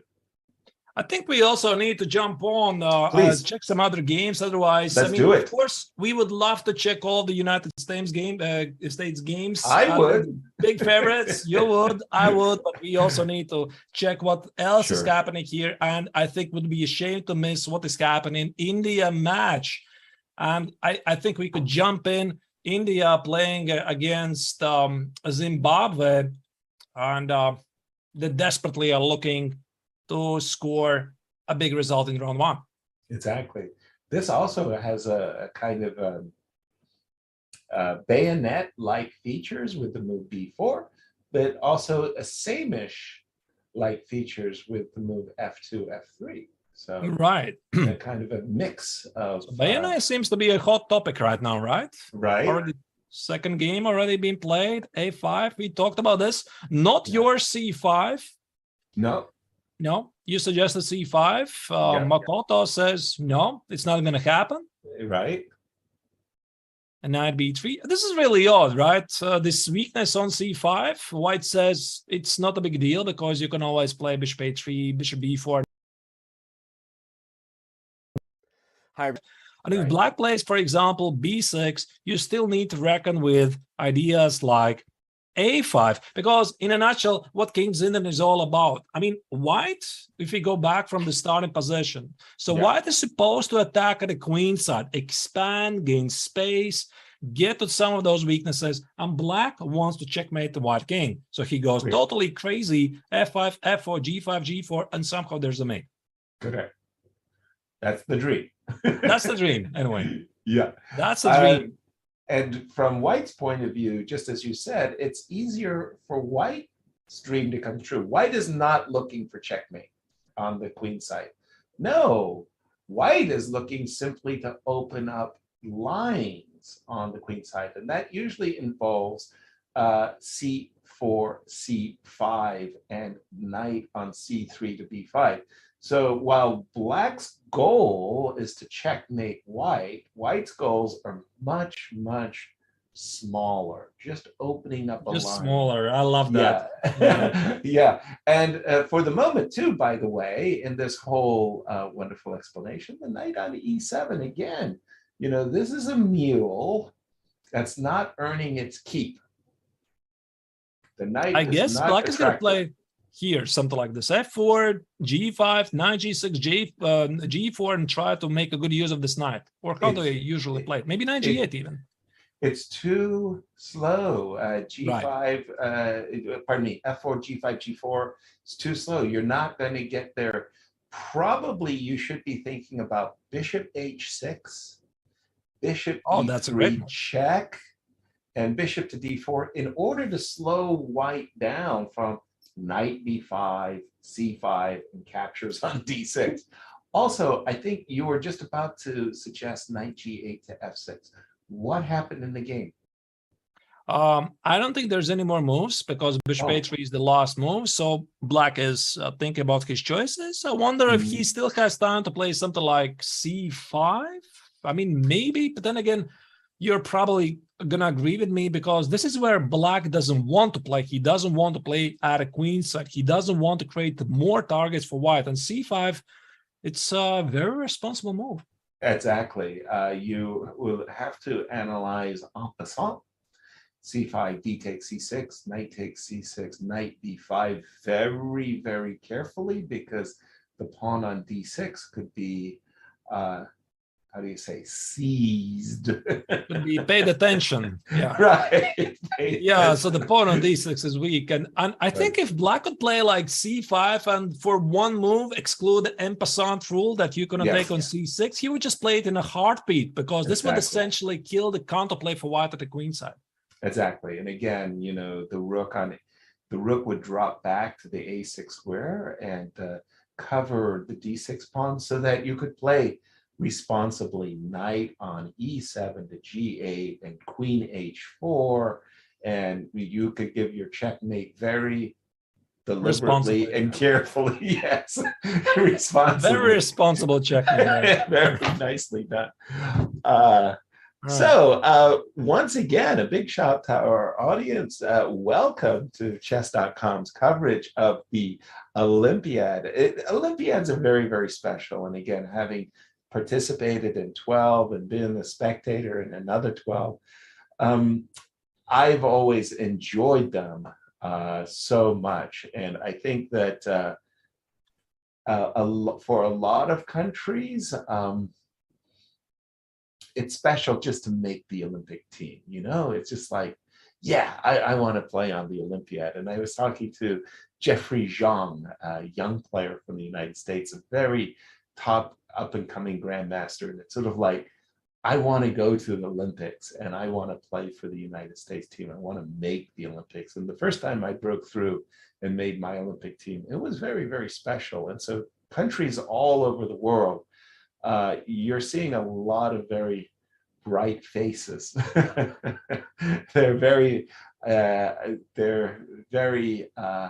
grateful, I want to say, to be able to make the team.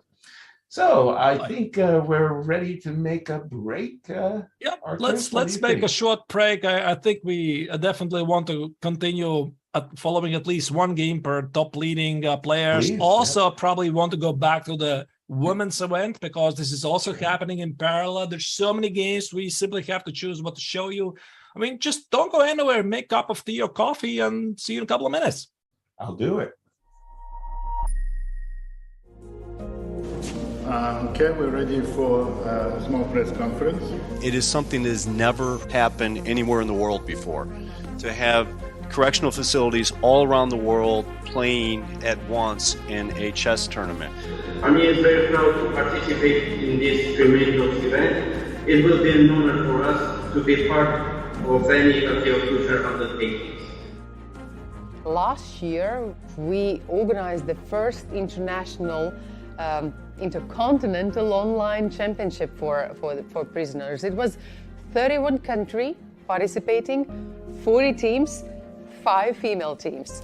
I know, without naming the country, that some maximum security facilities where prisoners could not be more than one in a room. Before I met him, I would never thought people do that.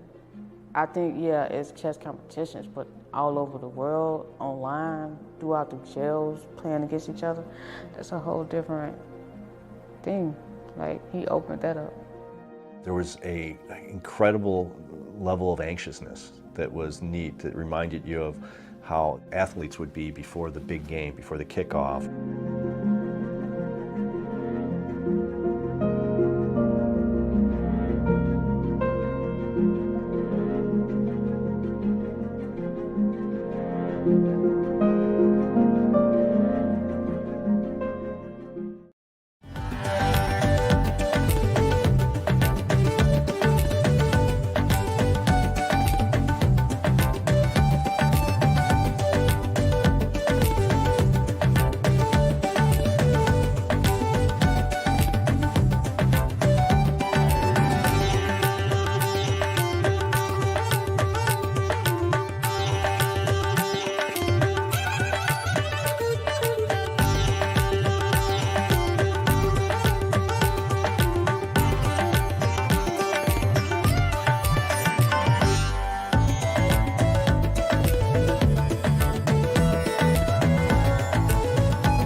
India.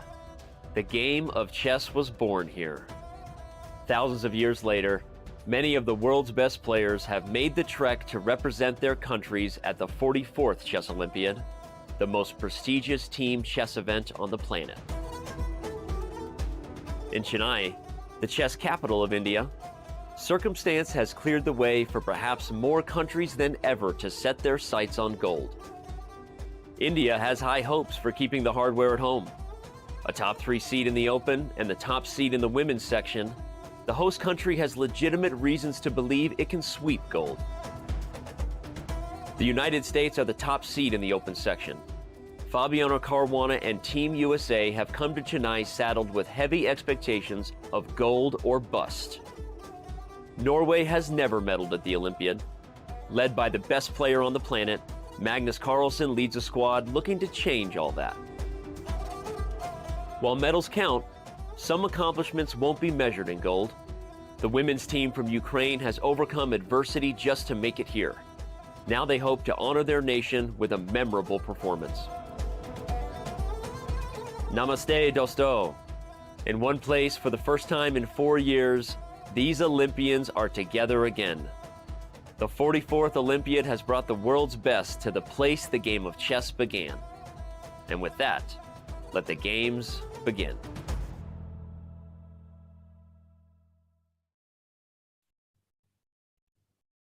Namaste. We are back from the 44th World Chess Olympiad in Chennai, India. Yasser Servan, I'm Arthur Nexans. We're your host today. Round 1 has already been ongoing for, how much is it, 1 or 2 hours? A lot of action. Wonderful. And I think this is a good moment, Yasser, to jump into the ladies section and check what's been going on there. Well, after that wonderful profile featuring Anna Muzichuk, let's see if we can bring up Anna's games. Yeah, let's do that. And Anna Muzichuk is obviously one of the strongest female players in the world, representing Team Ukraine. Here, she's playing against Jesse February, a fellow Chess.com streamer, who is representing South Africa in the event. And the bar says, well, sorry, Jesse, things are not going your way. And Anna is about to score, according to the bar, at least a victory. At least visually, it doesn't seem so bad for Black, but maybe it's just extra pawn. Yeah, at this moment, the knight on c4 makes such a a nice wonderful visual, impression, right? right? Yeah, doesn't it though? A real visual, I must say. Funnily enough, the I see the camera tilting up. It wasn't so easy to get a good idea of the game. I was looking from the camera point of view as opposed to the two-dimensional look. And again, a big shout out to our audience. Thank you so much for joining us. We are going through our day 1, and of course, in the first day, finding our rhythm and our form and going. What's your take, Arturs, of this position? I mean, White's, I sort of borrowed my evaluation from the bar. I mean, I cannot I cannot really think that I don't see it. I see White has an extra pawn, the knight on b6, knight on d7 is incoming. I'm just curious, Yasser, how it happens really. So maybe we can do it like very quickly, jumping through the moves and enjoying the show, power show by Anna Muzichuk. This is how you outplay your opponents right after the opening? Rubinstein, French, there's early trades on e4, and Akiva Rubinstein was really famous for trying to neutralize White's opening advantage here. So, okay, c5. Actually, Black appears to be doing fine. Okay, knight b6. I think, Yasser, you also saw this move, like, oh, what is that? I mean, the knight on b6. I mean, what's it doing there? Yeah, the problem is, I think that Black was facing knight e5 and queen a4 check. Oh, right. So that was, the desirable knight f6 would allow this type of action. And Victor Korchnoi would describe it as unpleasant sensations. This should be pretty bad for black, right? Bishop c2. Exactly. Check, king f1, rook d1. Oh my goodness, this pin is killing. Unpleasant sensations. And that was where the move knight b6 came from. Right. I mean, knight b6, I think normally you don't want to make, because in the perspective, if white is going to play something like b3, create this pawn chain at the queen side, the knight on b6 has no prospects. Exactly. The knight will be offsides. Right. Okay. I think I jumped a bit too far. I have to go back again. And we left it here. Yeah. Rook c1, rook c8. Take it. Okay. b4. And c5. So, yes, sir. I mean, white is back at the idea to play knight e5 and queen a4. She sure is. And again, we've already determined that that could be a very upsetting series for black. How did she respond? Knight e5 here, queen a4 check. I guess here, instead of queen c7, queen b5 was not very good. You normally want to play this, but then after a4, this is what we call helpmate, or I'm not sure how you trap. help trap. I mean, you trap the queen, it's nowhere to go, really, right? Yeah. Oops. And netted. That's an oopsie. Yes. Check. And knight e3. And white just claims a better position. The king is weak.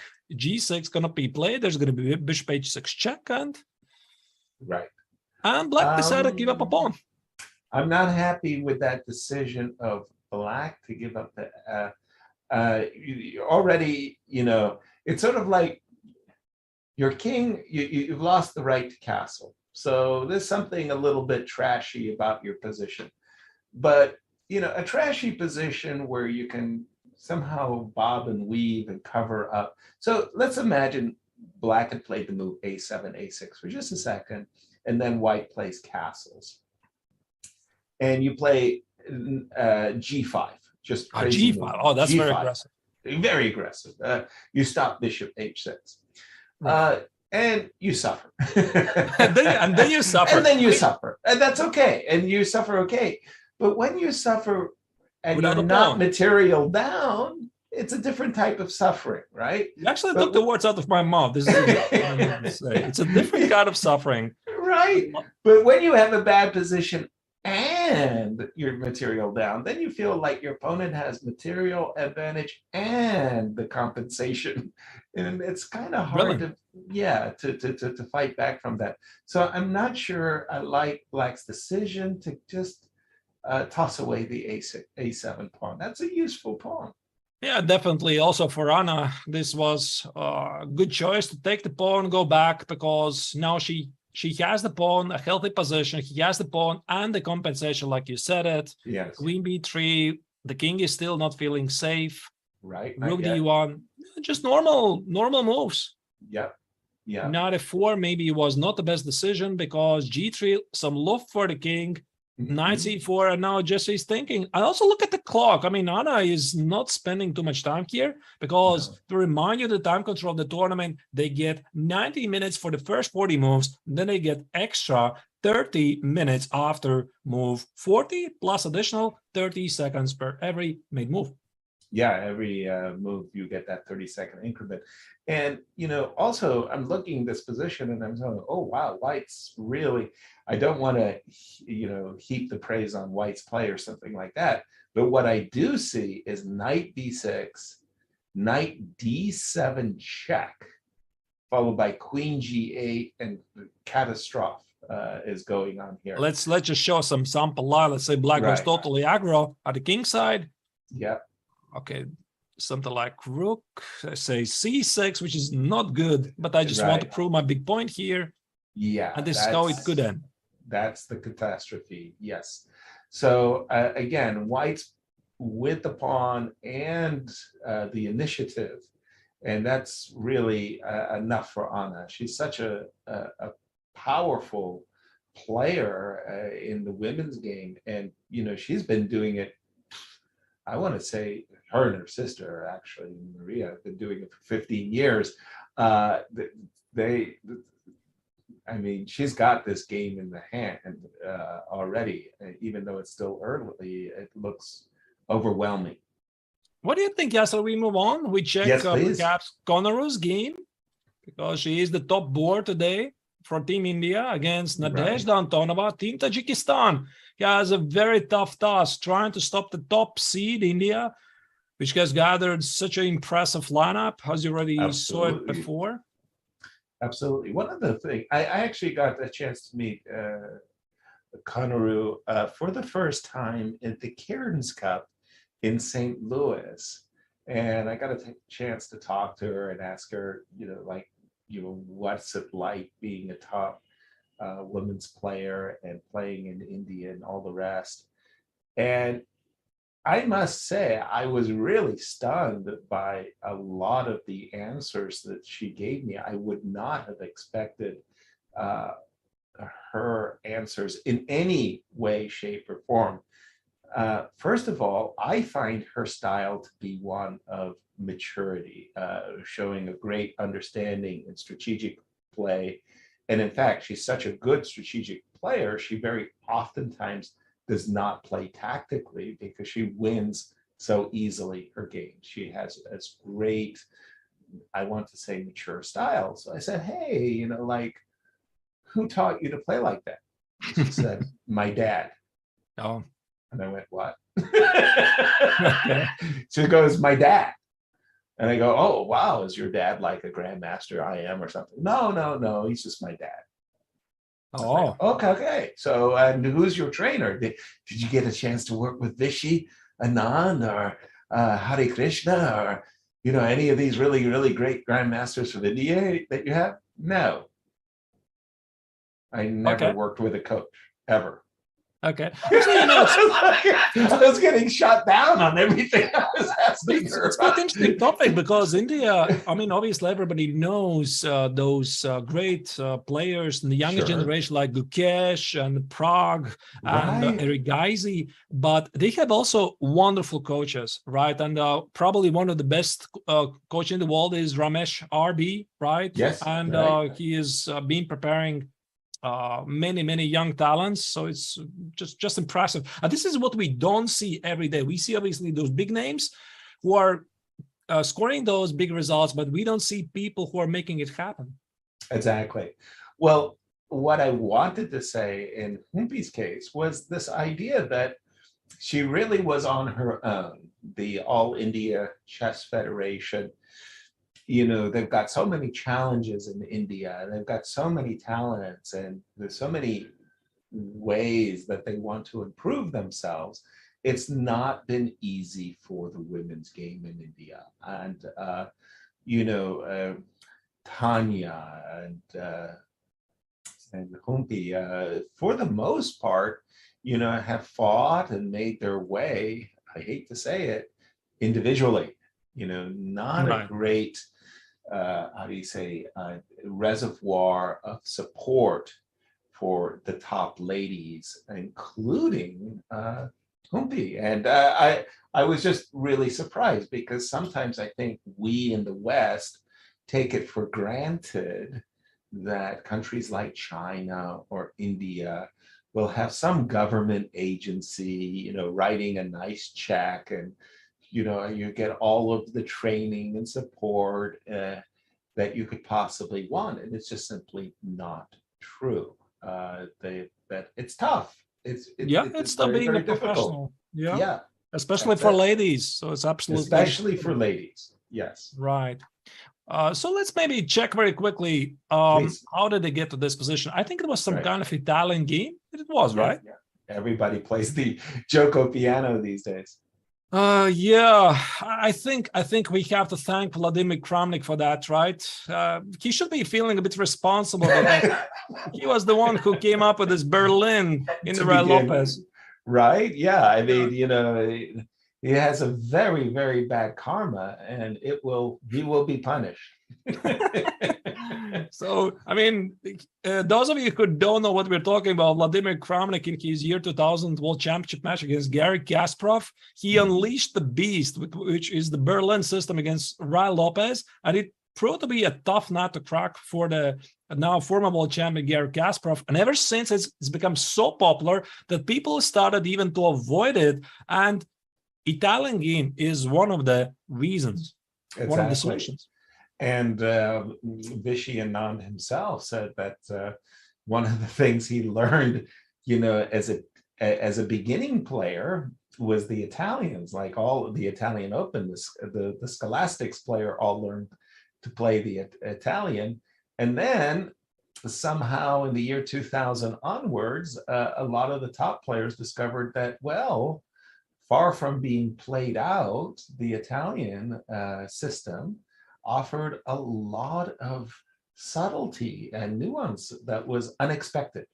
Right, indeed. And this d5, it's a bit more aggressive continuation. Very aggressive. Very aggressive, right? So White is laying his eyes on the pawn on e5, which is actually not so easy to defend, because think about moves like rook e8, which might seem the natural response. Whoops, there's suddenly d4, and you cannot take it because the knight on d5 is now bye-bye. It's gone. Yeah.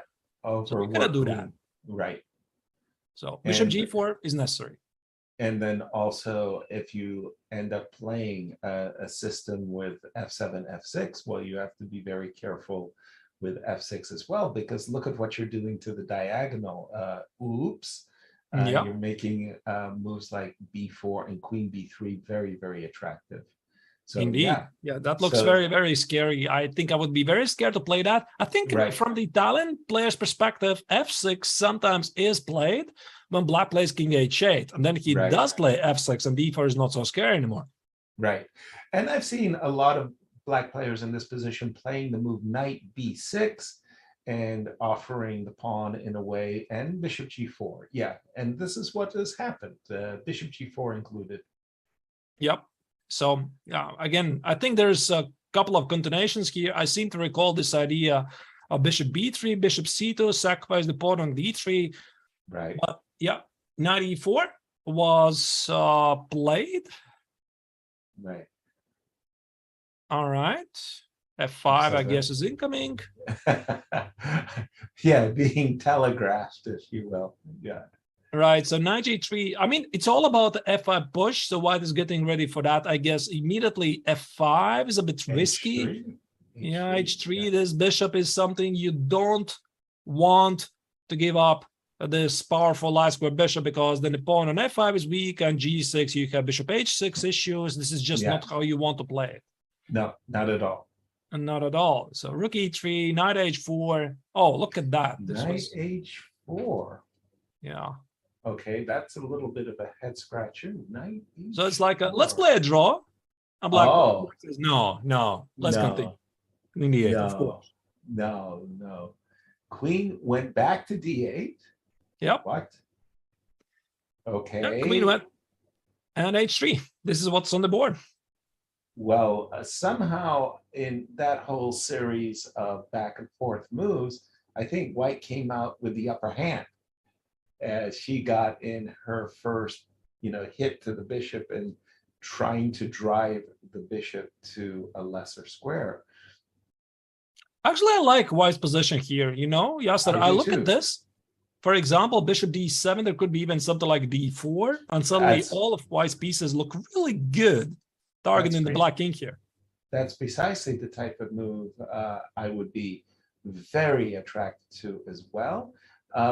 Also, to my way of thinking, the knight on g3 kind of did its job. Its job was to break the pin of the bishop on g4.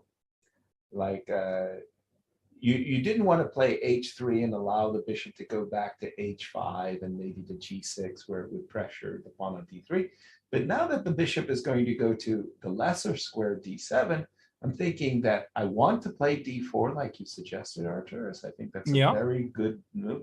But I also want to play knight e4 takes d6 and d4 as well. So if I could get in those two ideas of knight e4 and take that bishop and play d4, I think White is definitely for choice.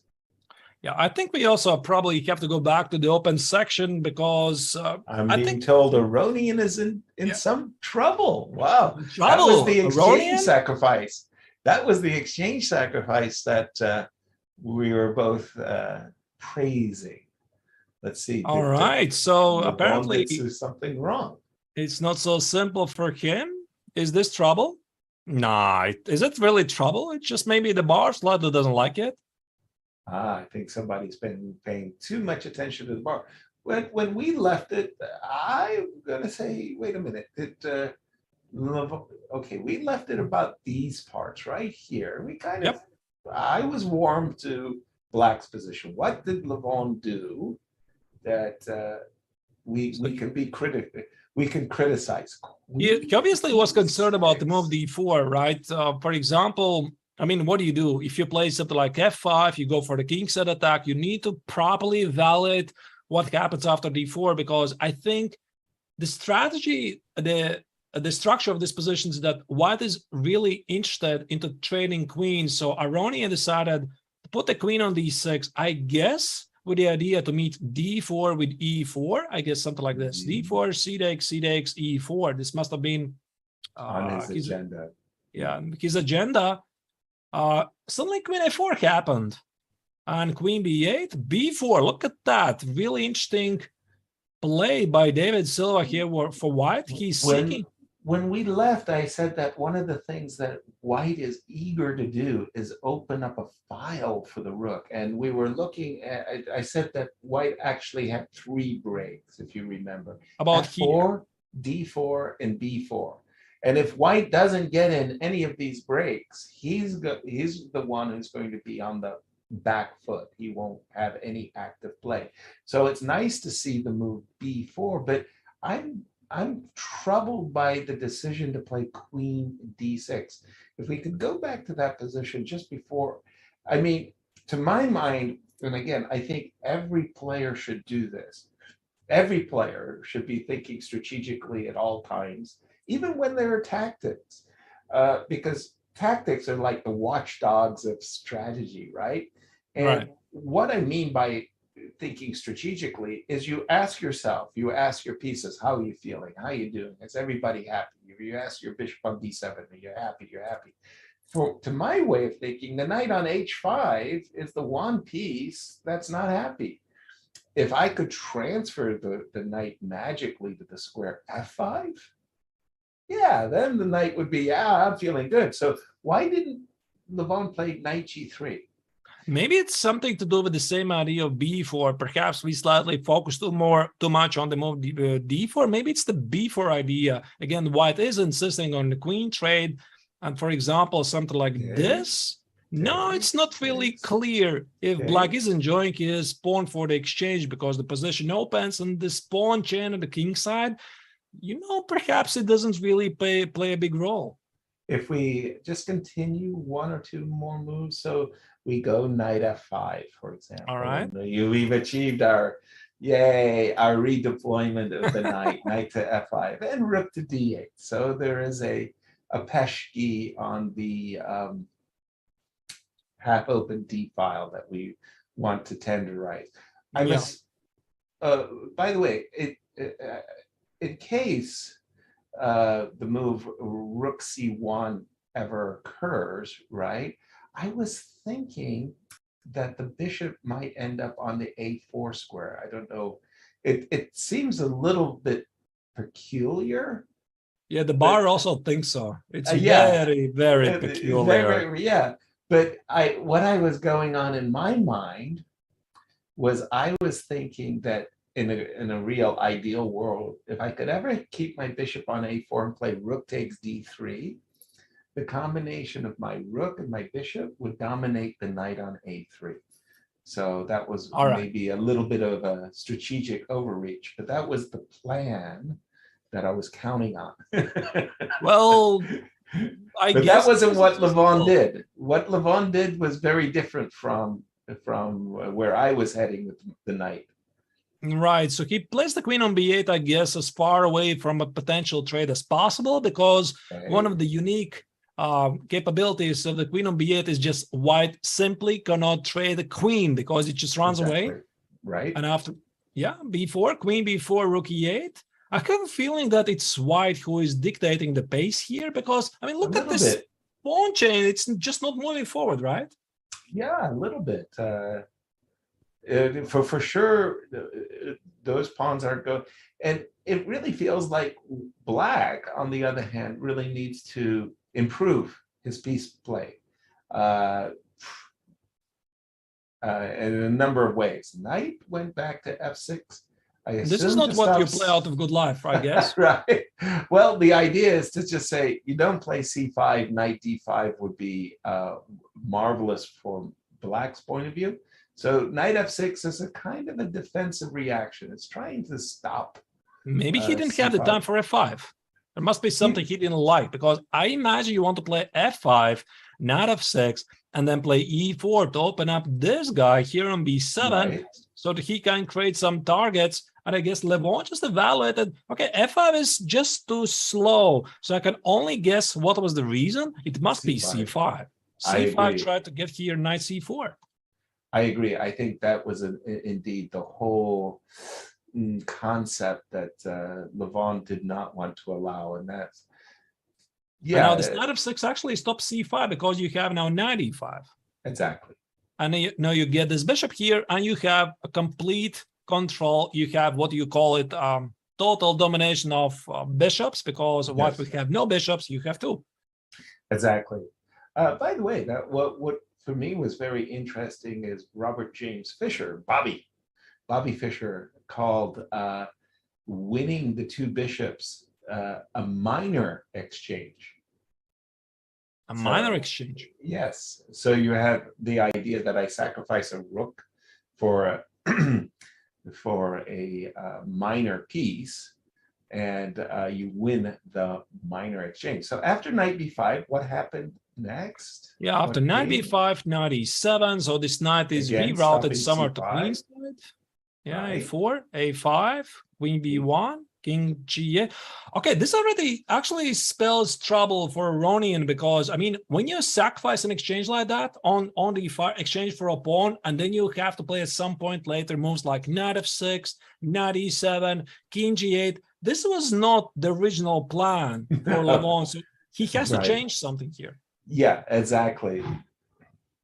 And okay, we'll jump, if you don't mind, Arturs. Let's jump to Norway for a second. And again, yes, we're very, very aware that Magnus Carlsen is taking a rest for his first game. And we'll jump to the game between Faisal and Johann Sebastian. Wow, is this an upset in the making? Just a second. I see the bars completely up. And white is whoa. And then it drops. Then it drops again. It did not, but it said that this was the moment that white could really hit home, likely with some very aggressive move of bishop b5 and queen c3. Those two moves, bishop b5, queen c3, and even, this is really getting scary. Yeah, how do you remove this knight at all, right? Right. And the pawn on c7 is oopsie days incoming. The pawn f4 is not going anywhere. There's a pressure. Right. Yeah, I'm really feeling like the tactics are very favorable. How did this actually happen? We have to check really. This is how you play against strong grandmasters. So take notes. By the way, that e6 b3. Yeah, that position with the finishing position, almost like a Fischer random game. There's a white queen on e1 and a white king on b1. So like somebody did a Fischer random. Yeah, it's quite odd, right? Indeed. Right. Why is the queen on e1? I mean, king on b1, I kind of get, but all right. How did we get here? B3 so b3, on b2. odd move. I mean, okay. We just observe and enjoy it. So that was a pawn sacrifice, knight c3. I guess f5 is risky, right? You just sacrifice pawn like this.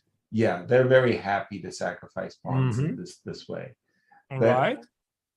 Yeah, knight f6, queen e2. And I remember this was going on in a Predrag Nikolic game. I want to say Predrag great player from Bosnia, now living in, well, many years already in Holland, liked the French, and people were doing crazy things against his French, and he would play this position as black, and white was getting in these moves G4 as well.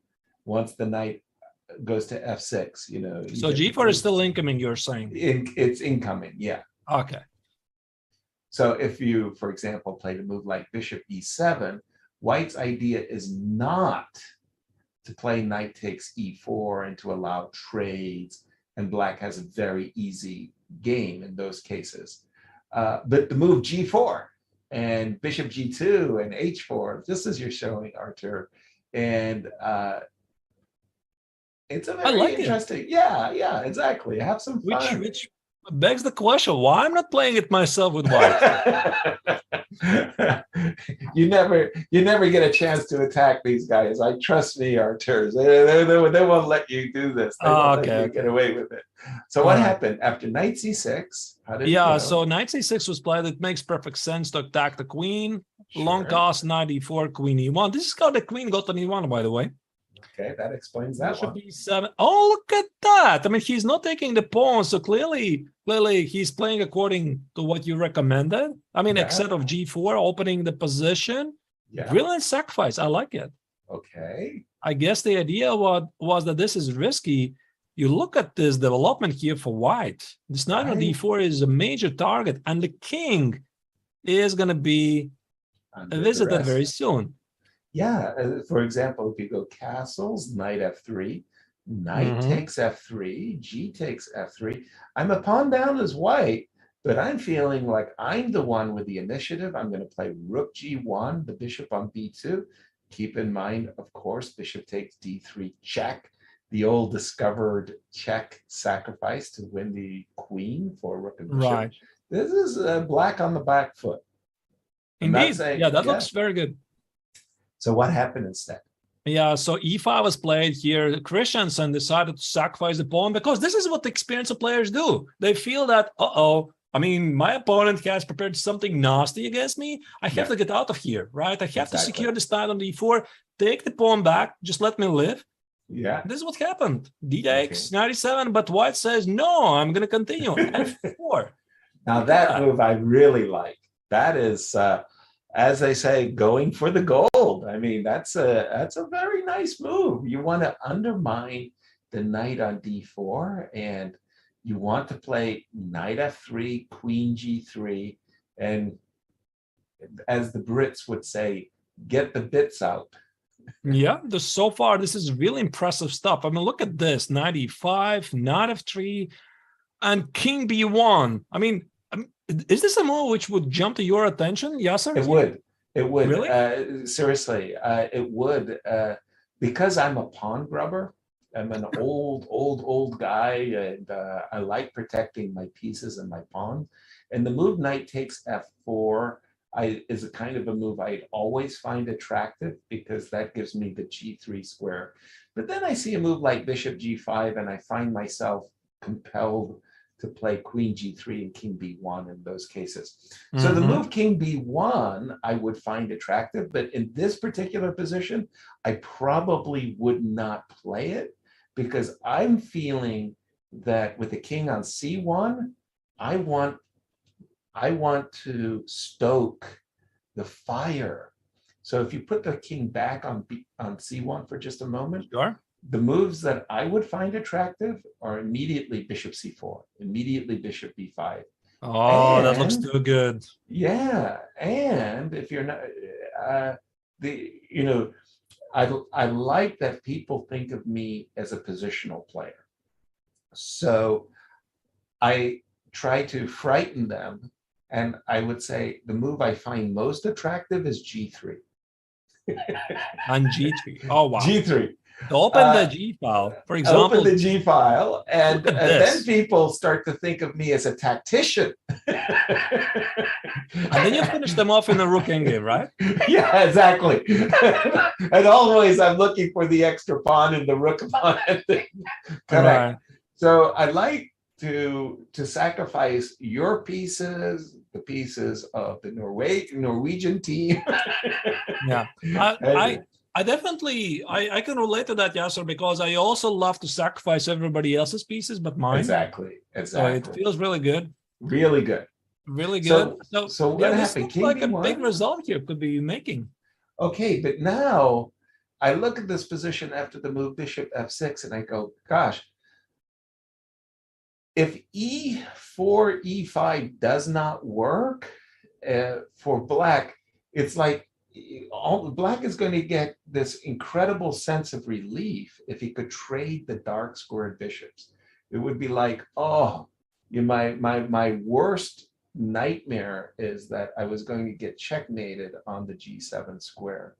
So this move, if bishop f6, if black gets away with bishop f6 without losing material, and if e4, e5 doesn't work for white, then it's sort of like I lost a lot of the power, the oomph I had in the position. But yes, sir, am I getting the clock right? I do see 11 minutes for black here, so clearly he was not comfortable with the position. No. And that's only move 15. Yep. So he's in a lot of trouble here. So he needs to make something like 25 moves still. And e5, by the way, is on the board. Bishop e5, and the bar says up immediately. Well, again, we were just talking about the bishop versus the knight, and the 3.5 for the bishop, the 3 for the knight, if you will. I see that bishop on e5. I'm playing knight takes e5 in a nanosecond. Nanosecond. All right. Knight e5. And I'm just saying, like, okay, what comes next? Bishop e5 should be right. Well, should it be? Oh, bar doesn't like it though. This was a very brilliant point. Yeah, oh, that is a brilliant point indeed. I was afraid that if I go bishop takes e5, something scary like, queen g5 or queen e7. No, maybe queen e, or maybe f6. No, f6 is a mate. That's beautiful. F6, bishop c4 is a I show my puzzle solving skills immediately. Bravo, bravo. By the way, I love Puzzle Rush. I like Puzzle Survival is my favorite of them. But okay, that's a nice checkmate. But I would play knight takes e5, knight takes e5, and maybe here moves like queen g3. I find that move really attractive. I'm starting to think that, I'm crashing through with a knight h5 business on g7, and it's not easy to. There's this nasty pin on the d file. Go ahead, put queen g3 just on the board for just a second. Yeah, okay, let's do that. Queen g3. And I'm saying that, okay, if you were black, what's the first move that comes into your mind? Every grandmaster in the world hates, with an exclamation, hates to be in a pin. We just hate it. We know it's not good. It's not a healthy situation. So we're always trying to get out of any pins, whether we play h6 and g5, or in this case, we move our queen.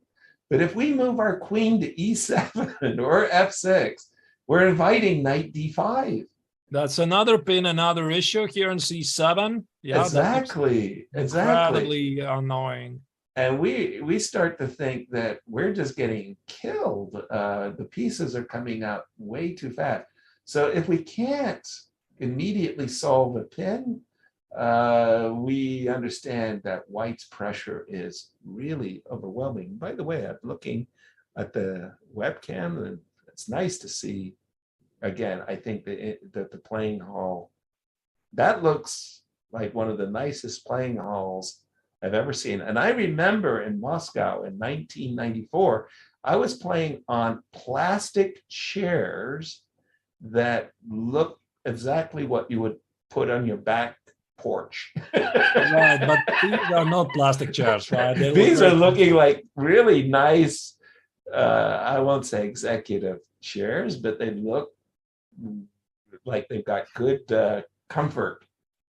I think we could see an upset here, like many other games. Sure. What do you think, Yasser? We continue to browse through more Please. games. I see there's another interesting game which is being played right now in Jordan Van Forest's game with the black color against Mansour Sarim.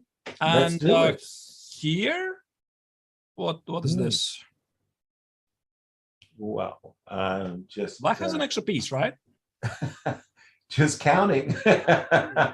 I mean, there's the saying, right? Sort of a joke. In my grandmaster's opinion, right? Black has an extra piece. Yes. That was very famous from a Soviet journalist. How did he write an article? It was an adjournment, and it was like, say, Rook and 3 versus Rook and 2 adjournment. And the Soviet journalist was writing, in the opinion of Grandmaster Michael Botvinnik, white is a pawn-up. Brilliant. So in the opinion of archers, black is a piece ahead. Black is a piece ahead. He's doing great. Indeed he is. Right. But okay, now that we're here, how do you get the piece up? Exactly. This is what really makes me wonder always. How do you get these great positions? A piece up. So why doesn't it happen? Show us. And why doesn't it happen more often in my games? Look at that. I mean, C5 very aggressive. Some sort of what do you call it? Benko structure, C5, B5, B5. I'm not sure what this is really. Maybe Benko, Benoni. All right. With this early E3. By the way, Varusian Akopian, a very strong player in the United States, loves these bishop G5 E3 systems against both the Grunfeld and the King's Indian. And he's had a remarkably good career. So yeah, I'm used to seeing it when I played Blitz against VAR. All right. C5, bishop E2, G5. So black claims, I'm going to get your dark sweat bishop. The position is going to open, and this is exactly what happened. D takes, knight G3, D takes, and I guess black already is pretty happy. There's some prospects to utilize this bishop for good. Except there's some awfully weak light squares. Knight takes G5 is suddenly on tap.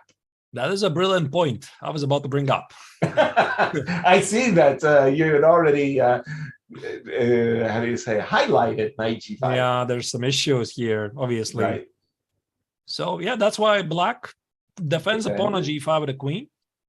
Okay, always when you make such a move as E7, E6, you should hear the cries being made by the bishop on C8.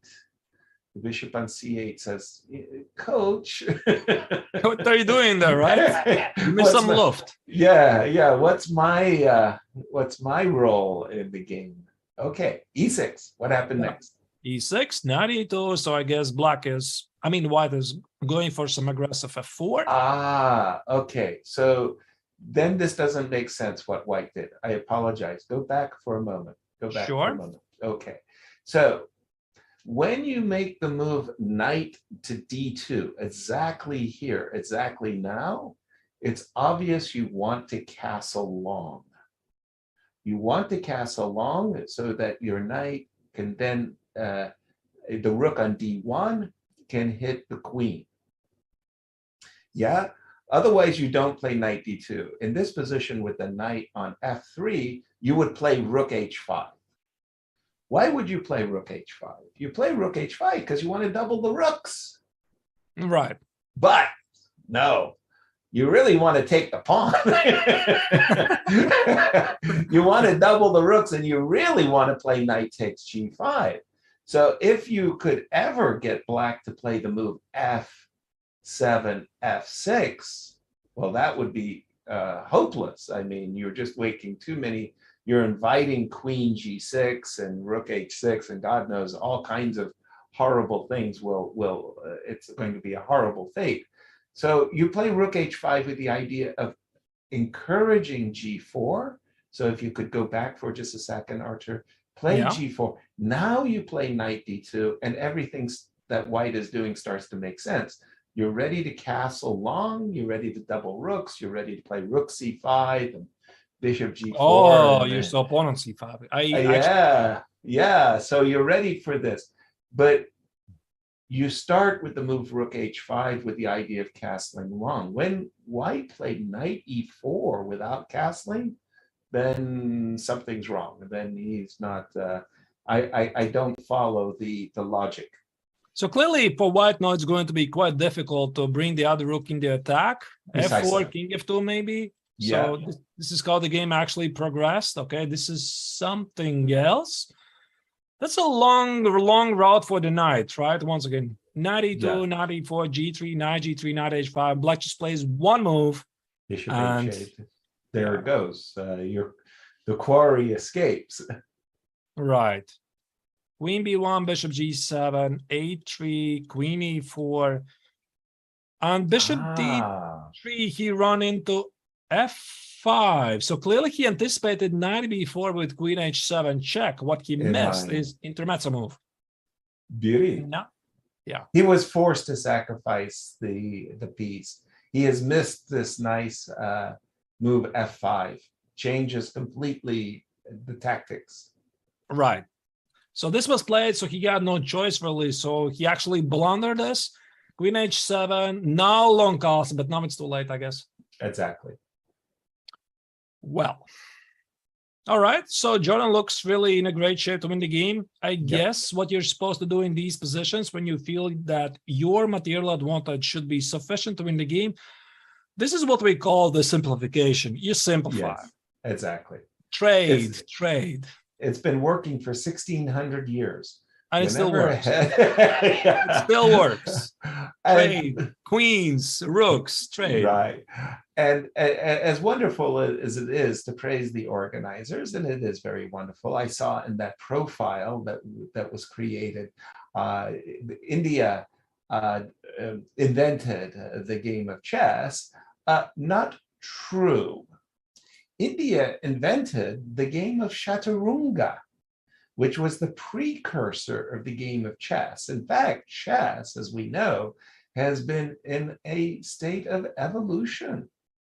And it wasn't like India invented the modern game of chess and has been played for 1,600 years, but the game of chaturanga changed en passant, like what we've mentioned. That was the queens, the bishops were all very different from the original game of chaturanga. So it would have been better for the profile to say the Indians invented chaturanga. You know, the seeds of the modern game of chess were developed in India. Right. All right.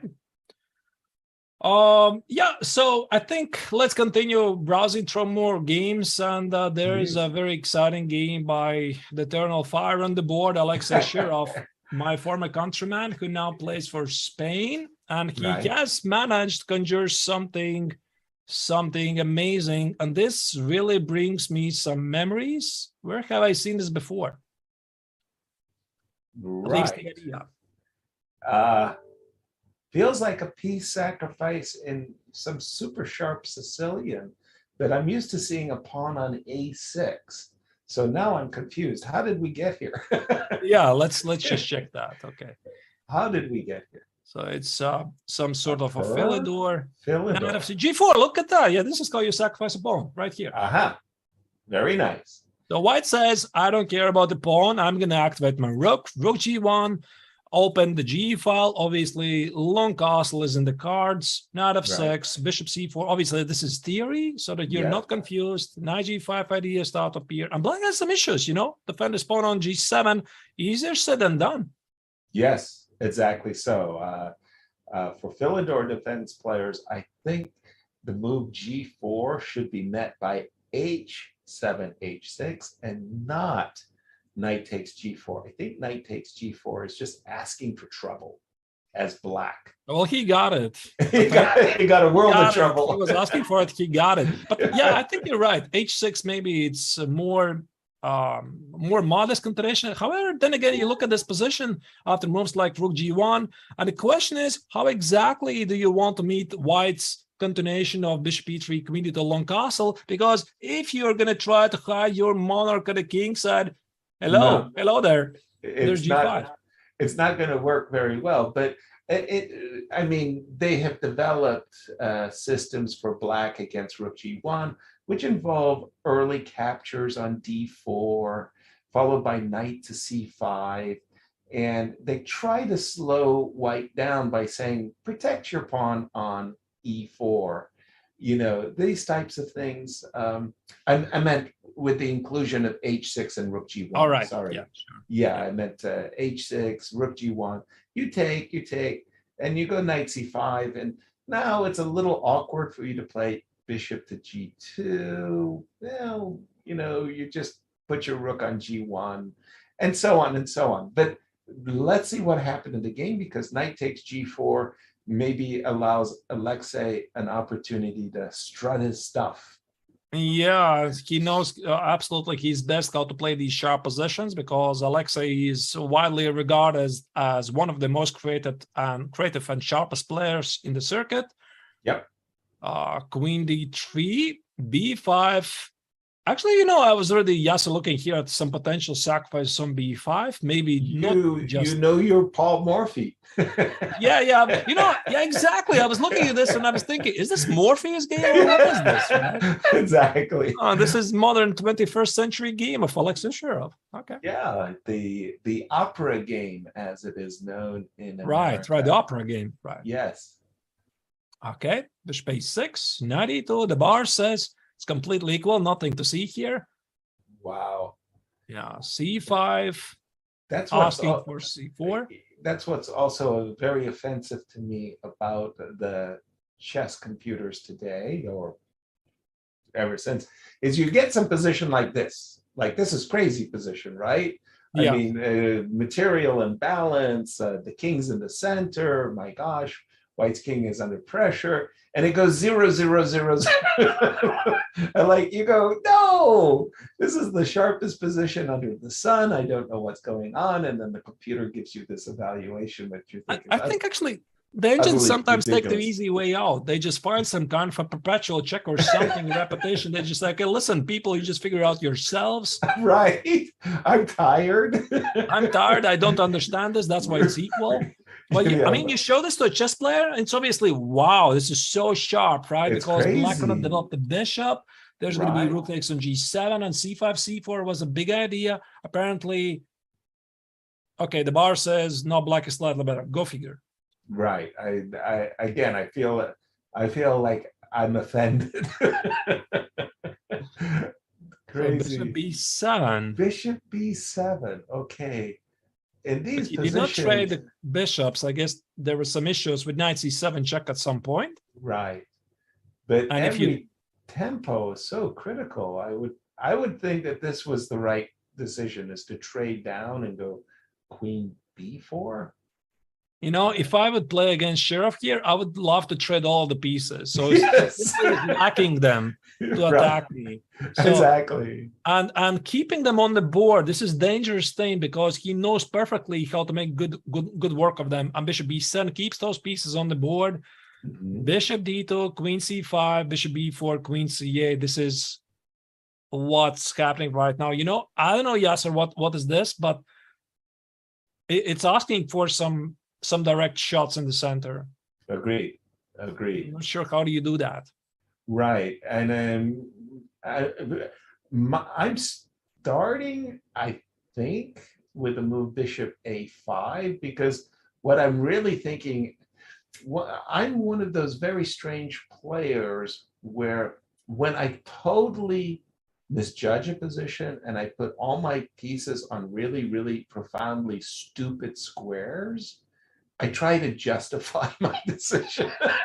So the queen on f1 is incredibly stupid. Like, why is my queen on f1? Why isn't it on f5 or b3 or b3? A4? Yeah, I love it on b3.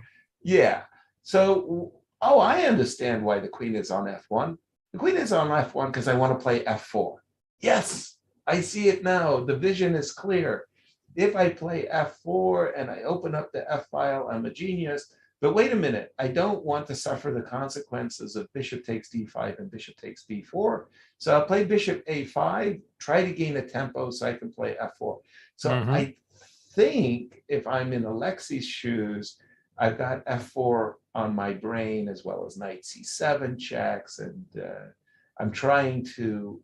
But now I think black should also be trying to trade the pieces too, right? On d5 square. And this is double edge. What is the current position? This is the current position. By the way, dear viewers, we are from time to time checking what you're saying there in the chat. Yes. Appreciate all the good words, all your insights. This is the live position, and I think it has definitely a big potential to go completely nuts. And I'm thinking I could even consider something like f4. Of course, Bar hates it, but the idea was something like bishop b4, rook g7, and just throw everything. Just throw everything at black. Maybe not like this, but you get the point. Oh, definitely. I more than understand exactly your motivation to get such things on the board, because first of all, it's always a lot of fun to sacrifice other people's very good point pieces. And one of my favorite quotes, I have a lot of favorite quotes, but one of my favorite quotes was one from your countryman, Michael Tal.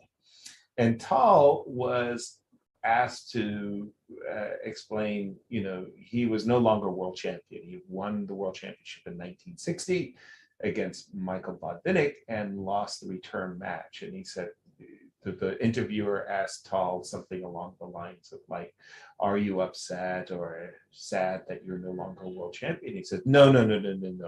On the contrary, my losing the world championship was fantastic. What? Yes. Now the Soviet children could all go back to learning how to protect and to defend their pawns and pieces instead of learning how to sacrifice them.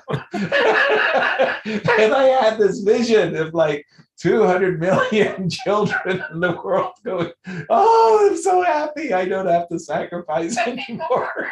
Right. But actually, Yasser, I think, was it in that interview or a different interview? He also said he is not very upset because now he's the youngest ex-world champion. Ever. Yes. Yeah, at least at the time. And he also said that being the ex-world champion is one of the best titles you can have because you can never lose it. It stays. It stays. There's no effort to keep it. Yeah. Another great quote, again, one of my absolute favorites, was from Viswanathan Anand, Vishy. Vishy's doing an interview for an Indian journalist. And the journalist says, Mr. Anand, what is it like to be the world chess champion? And Vishy says, oh, it's a very good question. Every day I feel like a sportsman. Some days I feel like a scientist. Some days I feel like an artist. And some days I feel like an idiot. And I just thought, that's it. That's right. What it's like to be world champion. Every day you feel like a sportsman. Actually, Yasser, I had the chance to talk with Vishy a couple of weeks ago because I was doing commentary for the Bill Chess Festival, and Vishy was one of the honorable guests in the studio. And also he answered some of the burning questions about, for example, Magnus's probable decision. It was at the time not to defend his world championship cycle. And he said, I can relate to that. I can understand it because it's very tough. It's tough to keep this job, right? So, it's tough being a world champion. Yeah, I relate to that too, except I come from a different period of time. I started playing chess in 1972. I was the Bobby Fischer boom generation, if you will. And by the time I was in my 20s and 30s, being a chess professional was not difficult in the world of chess. It was impossible as a Westerner. And most of my colleagues who were professionals were actually writers. They wrote books, or they, like in the case of Robert Byrne, he was a candidate for the world champion, but it was actually his New York Times column that paid the bills. So it was very, very tough to be a chess professional in the West. And the idea of playing a 2 million euro match would have been just like a godsend. Like, I agree. I want to be in the finals playing a 2 million euro chess match. And every chess professional in the West would have immediately agreed. And today it's a different day that Magnus Carlsen can say, hey, look, it's too much stress. I will decline a 2 million euro match because, it's just hard. Right, but like, what? It's a different age, right? Obviously, right. With the chess booming online, all those super tournaments, thanks to the COVID, obviously, right? Yes. Chess managed to boom online. We have a lot of chess on Twitch. Everybody's following it. We have a lot of streamers. It's a different age. There's a lot of super tournaments. I mean, imagine, Yasser, something like, I don't know, 5 years ago, if someone would tell you, like, Yasser, in 5 years, we're going to have super tournaments online. So you'd probably say, are you crazy? Yeah, probably. No, I mean, it for sure. There's no question about it, Archers. And big shout out to the audience who's watching right now as we speak, that we are living, there's no question about it, in a golden period. And the internet and the streaming has made it all possible. I mean, the fact that so many people are watching as we're talking, and the sponsors can see that they're going to be putting more and more resources into chess. Right. And today, right now, it's never been so good as now to be a professional. Just it's the best moments, and I personally am very, very, very grateful that such moments exist. And in the United States, the Sinkfield Cup, the U.S. Championships, there's a reason why America is hosting or having the #1 team in the world, because our team is really comprised of professional players. And in a lot of the years before Bobby Fischer, we didn't have a professional team. People were driving taxis, being accountants. Sammy Reshevsky, the great giant of American chess, was a certified public accountant. That was how he paid the bills in his family. And Right. Today, that people can devote themselves to chess is fantastic. By the way, I see that Alexei did in fact play the move bishop a5. He's looking for some clarity. I don't think he really cares about this rook on d8. He was more thinking about this check on c7. That's all he cares about. Exactly. And Black says, no, you're not going to get it. You're not going to get the check. I want to keep the d file open. So I'm thinking bishop takes d5 will be Alexei's response. I can't imagine a move like bishop e7. I can only imagine bishop takes d5, what you had, because bishop e7 just simply hangs the pawn on g7, if nothing else, if there isn't some other way. And bishop takes d8, yeah, eventually I'm going to warm up to that idea, especially if the d file stays open. So knight d5, bishop d5, bishop d5, right. Rook d5, what you put on the board. And now Black, knight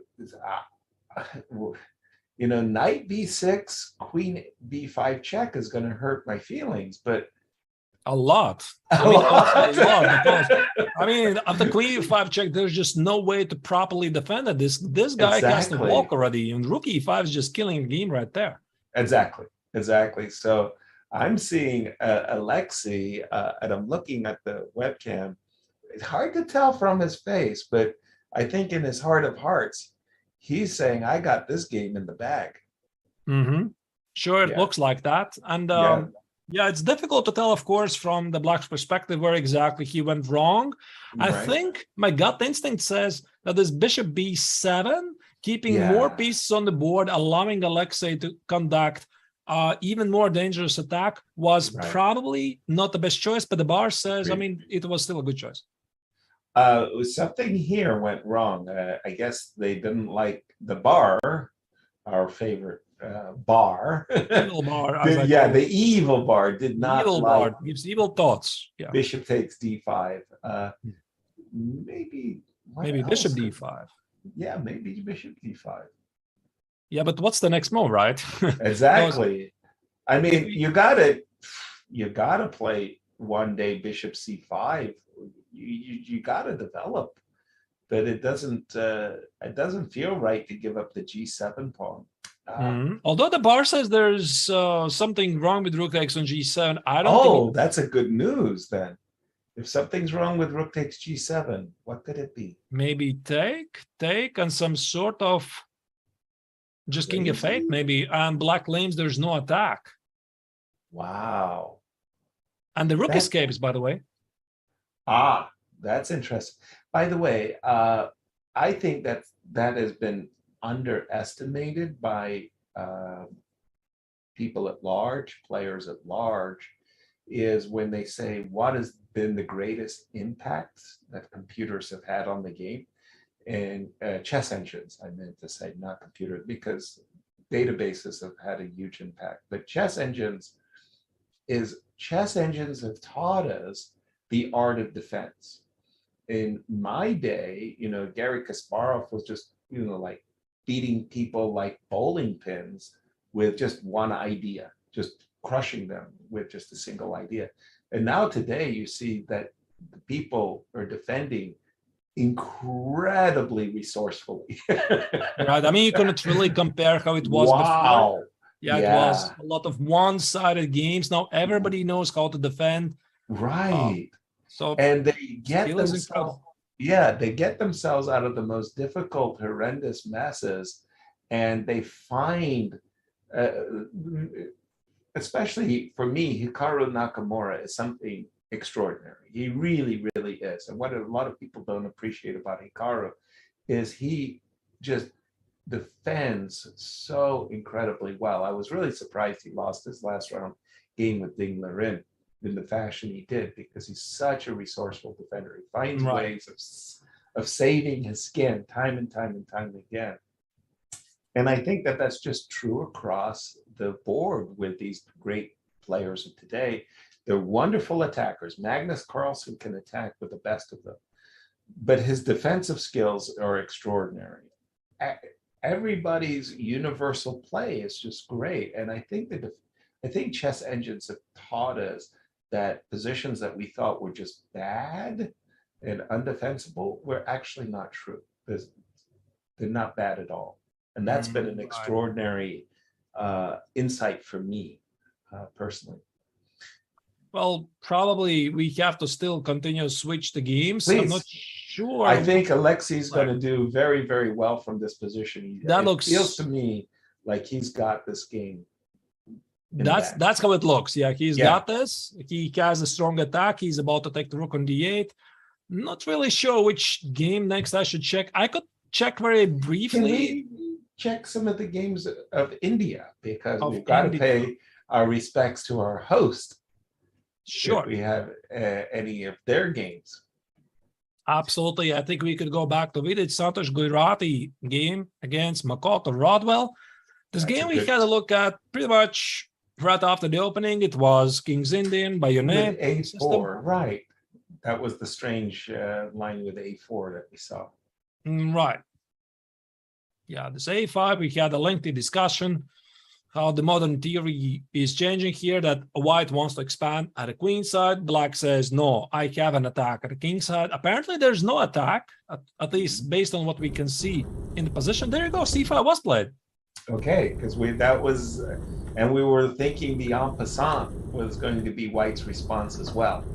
And it was, yeah. So D takes, and bishop D3. So what Vidit is saying here, your weakness on D6 is not going anywhere. First, I want to secure what's happening in the center against knight E4 ideas. Now your bishop H6, Yasov, that you mentioned, which is one of the common ideas. Activated docks with bishop E3, king H1, knight B5. White lays eyes on a pawn on D6, black defends. Well, there you go. This is not checkers, right? You're not obliged to take on C5. Exactly. In checkers, you would simply have to take. Right. Take. I guess Wow. Bishop D4 was bad. I'm looking at this king on this long diagonal, and I have to say that I would love to make the illegal move. Rook on D1 captures D4. Oh, and then play Bishop D2, Bishop D4. Exactly. So I'm thinking I just probably play Bishop C2, protect the A pawn in that situation, and prepare Rook takes D4. Maybe actually that's the reason why Black decided not to do it. He didn't take it. He took with a pawn. He takes on D4. Exactly. Bishop C2 is on the board, hinting at your ideas of exchange sacrifice. Oh, yes. B4, Queen E8. What do you make of this? I'd say Black is doing his best to hang on, and I got a feeling that White is really enjoying this position a lot. He's definitely enjoying, yeah. Yeah, and that I'm really, really fearful that Bishop B2 and Rook takes D4, that Black king sitting on H8 and not having a bishop on G7 is going to cost him the game. So Bishop B2, can we just put that position on the board for just a moment? Bishop B2, Queen A4. I think it's still not yet played, but I'm pretty sure that Vidit's eyes are glued on the B2 square. He's looking at something on D4. I think he is dreaming about these ideas. Let's say, can I do this, by the way? Rook D4, exchange sacrifice right now. Can I do this? Or it's too much? I would like to keep the queens with Queen D3, but this looks favorable for White. I was a little bit more afraid that Black wouldn't take the exchange, but maybe harass the bishop on like queen takes, yeah, rook takes D4, or Bishop D4, yeah. Well, rook D4, yeah, and I was more worried that Black might just play a move like Rook A2. And threaten to give back the bishop. So who is going to be the one to sacrifice the exchange? Right. Okay, this probably good. No, this looks overwhelming for White. In fact, I take it. But maybe after Queen A4, you simply don't have to trade queens. You play something like Queen D3. So and that is a good move. With the comfort. Yes, that I really appreciate for White as well. So I think Vidit will be very happy. Do we have other games? We have on board too. I think it's Arjun Erigaisi, the young star from India. You know, actually, I'm not really sure what was their reason, how they chose the lineups, because the way I understand it, it's team number one, it's the main team, and team number two for India, it's the youngsters team. Right. Erigaisi, he's a youngster, right? So technically, he should be in the second team, whereas Gukesh and Prague and everybody else, and yet he is on the top team. Yeah, one of the I don't know how it works in Latvia, for example, but it seems to me that across the world, many countries use different means of creating their Olympic teams. So some teams have a committee. A committee decides who's 1 and 2 and 3 and 5 and 6. Other teams use ratings, and they just say, you're qualified by rating, what good for you. And then other teams say, well, we're going to pick Archer. Archer is going to be our team captain, and our team captain will decide the lineup and do everything. So how the Indians chose their team is probably a mystery for even the Indians themselves. Right. I mean, they have such an amazing lineup. They easily can create two teams, and this is what they did. Team number one, team number two, they are probably going to be fighting for the medals. And also team number three, all of the players are over 2,600. Right? It's just incredible how many strong players they have. I know they're deep. And Vishy is not even playing, right? I wish he's not even playing. Yeah, I remember Yugoslavia, Novi Sad. I think it was 1990. No, wait, 1990, I believe, and then and afterwards came the Philippines. But yeah, when Novi Sad, they had team A, B, and C. And at a certain moment, the United States played team C of Yugoslavia, and it had like Ivan Sokolov on team C. And I was like, dude belongs on the A team. Like, what's he doing on the team C? I mean, it was pretty funny, you know, like how they chose their squad. But nice. So we've been trying to monitor our chat. We're in day one. We've got a lot of things going on with all of the cameras and the transmission of the games. And I'm sure as we go on with our broadcast, we'll even be better about bringing you our comments on the games. But I think, Arturs, we're ready for a break. Yeah, that will be a great moment. Just to wrap up what's happening in Erigaisi's game, in my grandmaster's opinion, he has 2 extra pawns, which should be pretty good. Pretty good for him to score a victory. So cheer up, all Indian fans. Right. We'll be back in a moment, right? Absolutely. See you soon.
And we're back live, the live coverage for the 44th World Chess Olympiad in Chennai, India. Yasser Servan and Arthur Nations, we're your hosts today. And by the way, I want to mention before we jump in with the action from Nihal Sarin's game from Team India, if you have some very interesting questions in the chat, don't hesitate to ask us, and we're going to try to deliver you hopefully interesting answers.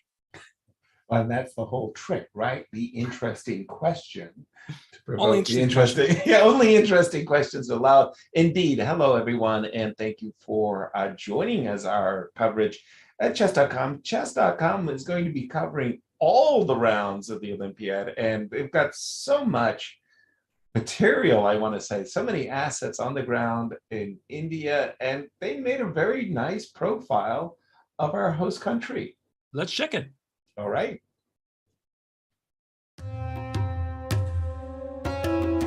The host nation, India, also happens to be the top seed in this year's Women's Olympiad. Surprisingly, India has never medaled in this event, but the time to do so is now with their top women's squad, Team A. 2011 World Championship finalist Humpy Canero leads this team. She's the highest rated player in the entire women's event. Because Canero will be favored in every matchup, Team India's success likely depends on a great result for her on board 1. But India's chances by no means end with Humpy. India has one of the strongest second boards in the event as well, Harika Dronavalli. A 3-time third-place finisher in the Women's World Championship, Dronavalli is likely to be a key contributor to success in Chennai. Vaishali Rameshbabu is the third board for India and is by far the youngest member of India's top women's team. For playing board 3, Vaishali earned some bragging rights over her brother, Pragnananda, who plays a fourth board in the open event. On this team, the fourth board belongs to commentator extraordinaire Tanya Sajdev. In fact, Sajdev has represented her country in every Olympiad since 2008. In 2012, she even won the individual bronze medal for her board. The experienced Bhakti Kulkarni completes the tournament's highest-rated roster. A medal may be unprecedented, but with a squad this strong, gold is clearly the goal for India's women's Team A.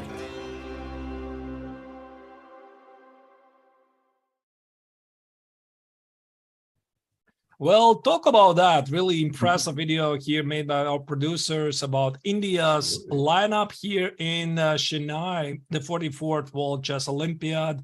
And I think, Yasser, what do you think? We could jump into the action of Nihal Sarin and talk a little bit about what does it mean for India to host this Olympiad? Well, first of all, let's start with the obvious. India came in as a last-minute replacement. It was really, these Olympiads really require enormous amounts of planning. I mean, the teams of volunteers oftentimes number in the hundreds of persons. And when you think about the translators and the visas and the hotels, the complications just multiply. So when we went to Baku in 2016, I think Baku had actually won the event 4 years prior. And they did all the planning and everything like that 4 years before. So originally the idea was Moscow. And then for obvious reasons, the FIDE had to pull the event out of Moscow and search for replacement. India stepped up, and from everything I can see, including the nice cameras of the playing hall, they've succeeded beyond wildest dreams. I mean, it's just such a difficult event to organize. And now that they have organized the event and it's actually taking place, now it's about the play and the gold medals and, medaling and just representing. And we can jump into the game because, India has everything to prove. Absolutely. So Nicholas Sarin is playing for the second team of India team number 2 of the youngsters. So once again, to remind you, India has 3 teams in the list. So the second team has Damraj Gukesh, was, by the way, yesterday in the opening ceremony with Prague, lighting up the torch of Olympiad. New tradition started by India. Nobody else did it before, at least in Chess Olympiads. So I hope, Yasser, that this tradition is going to stay. It was really, really wonderful. And then also in the second team, we have Nikhil Sarin, Adiman, and Raunak Sadhwani. So I think Adiban is going to be like the experienced guy to keep together the youngsters. Right. And we can expect a lot from them. No question about it. And for me, I never really, I'm a big sports buff. I love sports, and I love the Olympics, the Olympic Games, the International Olympic Committee.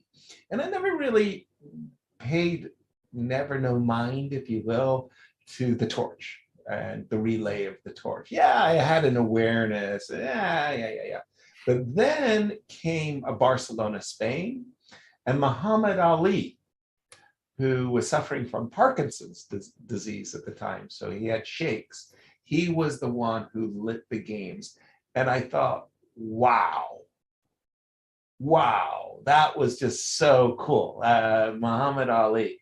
And from that moment on, I began to really appreciate what the torch relay is all about, and this spirit, this flame of the Olympics. And now, from that moment forward, I want to say it took on a special meaning. And now that it's been introduced into chess, I can't feel anything but pride. Yeah, I loved yesterday's opening ceremony. Right? And yeah. Right. And by the way, Nihal just played this move, Rook E1, which I think is a tremendous move because you're going to play Rook to E8. And you heard me talk about, grandmasters hate to be in a pin.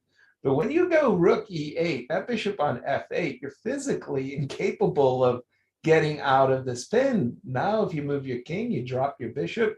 But in the meantime, as your suggestion, Artur's, White will double on the 8th rank. The bishop on B8 stops Queen C1 check and Queen F4 perpetual check. So I think Nihal is winning with this move.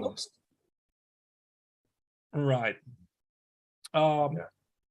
That looks really, really good. Yeah, really good for Nihal. There is, by the way, Yasser, a question for you in the chat. Can you in the chat. It? What does it say? Nihal for the moment. What's your favorite moment from your time playing in the Olympiad? Oh gosh. Oh dear. Too many. The question's not answerable. Let's start with the obvious. The Bermuda parties. Bermuda has made it. Nick Fox, big shout out to Nick Fox, who has been the sponsor of these parties.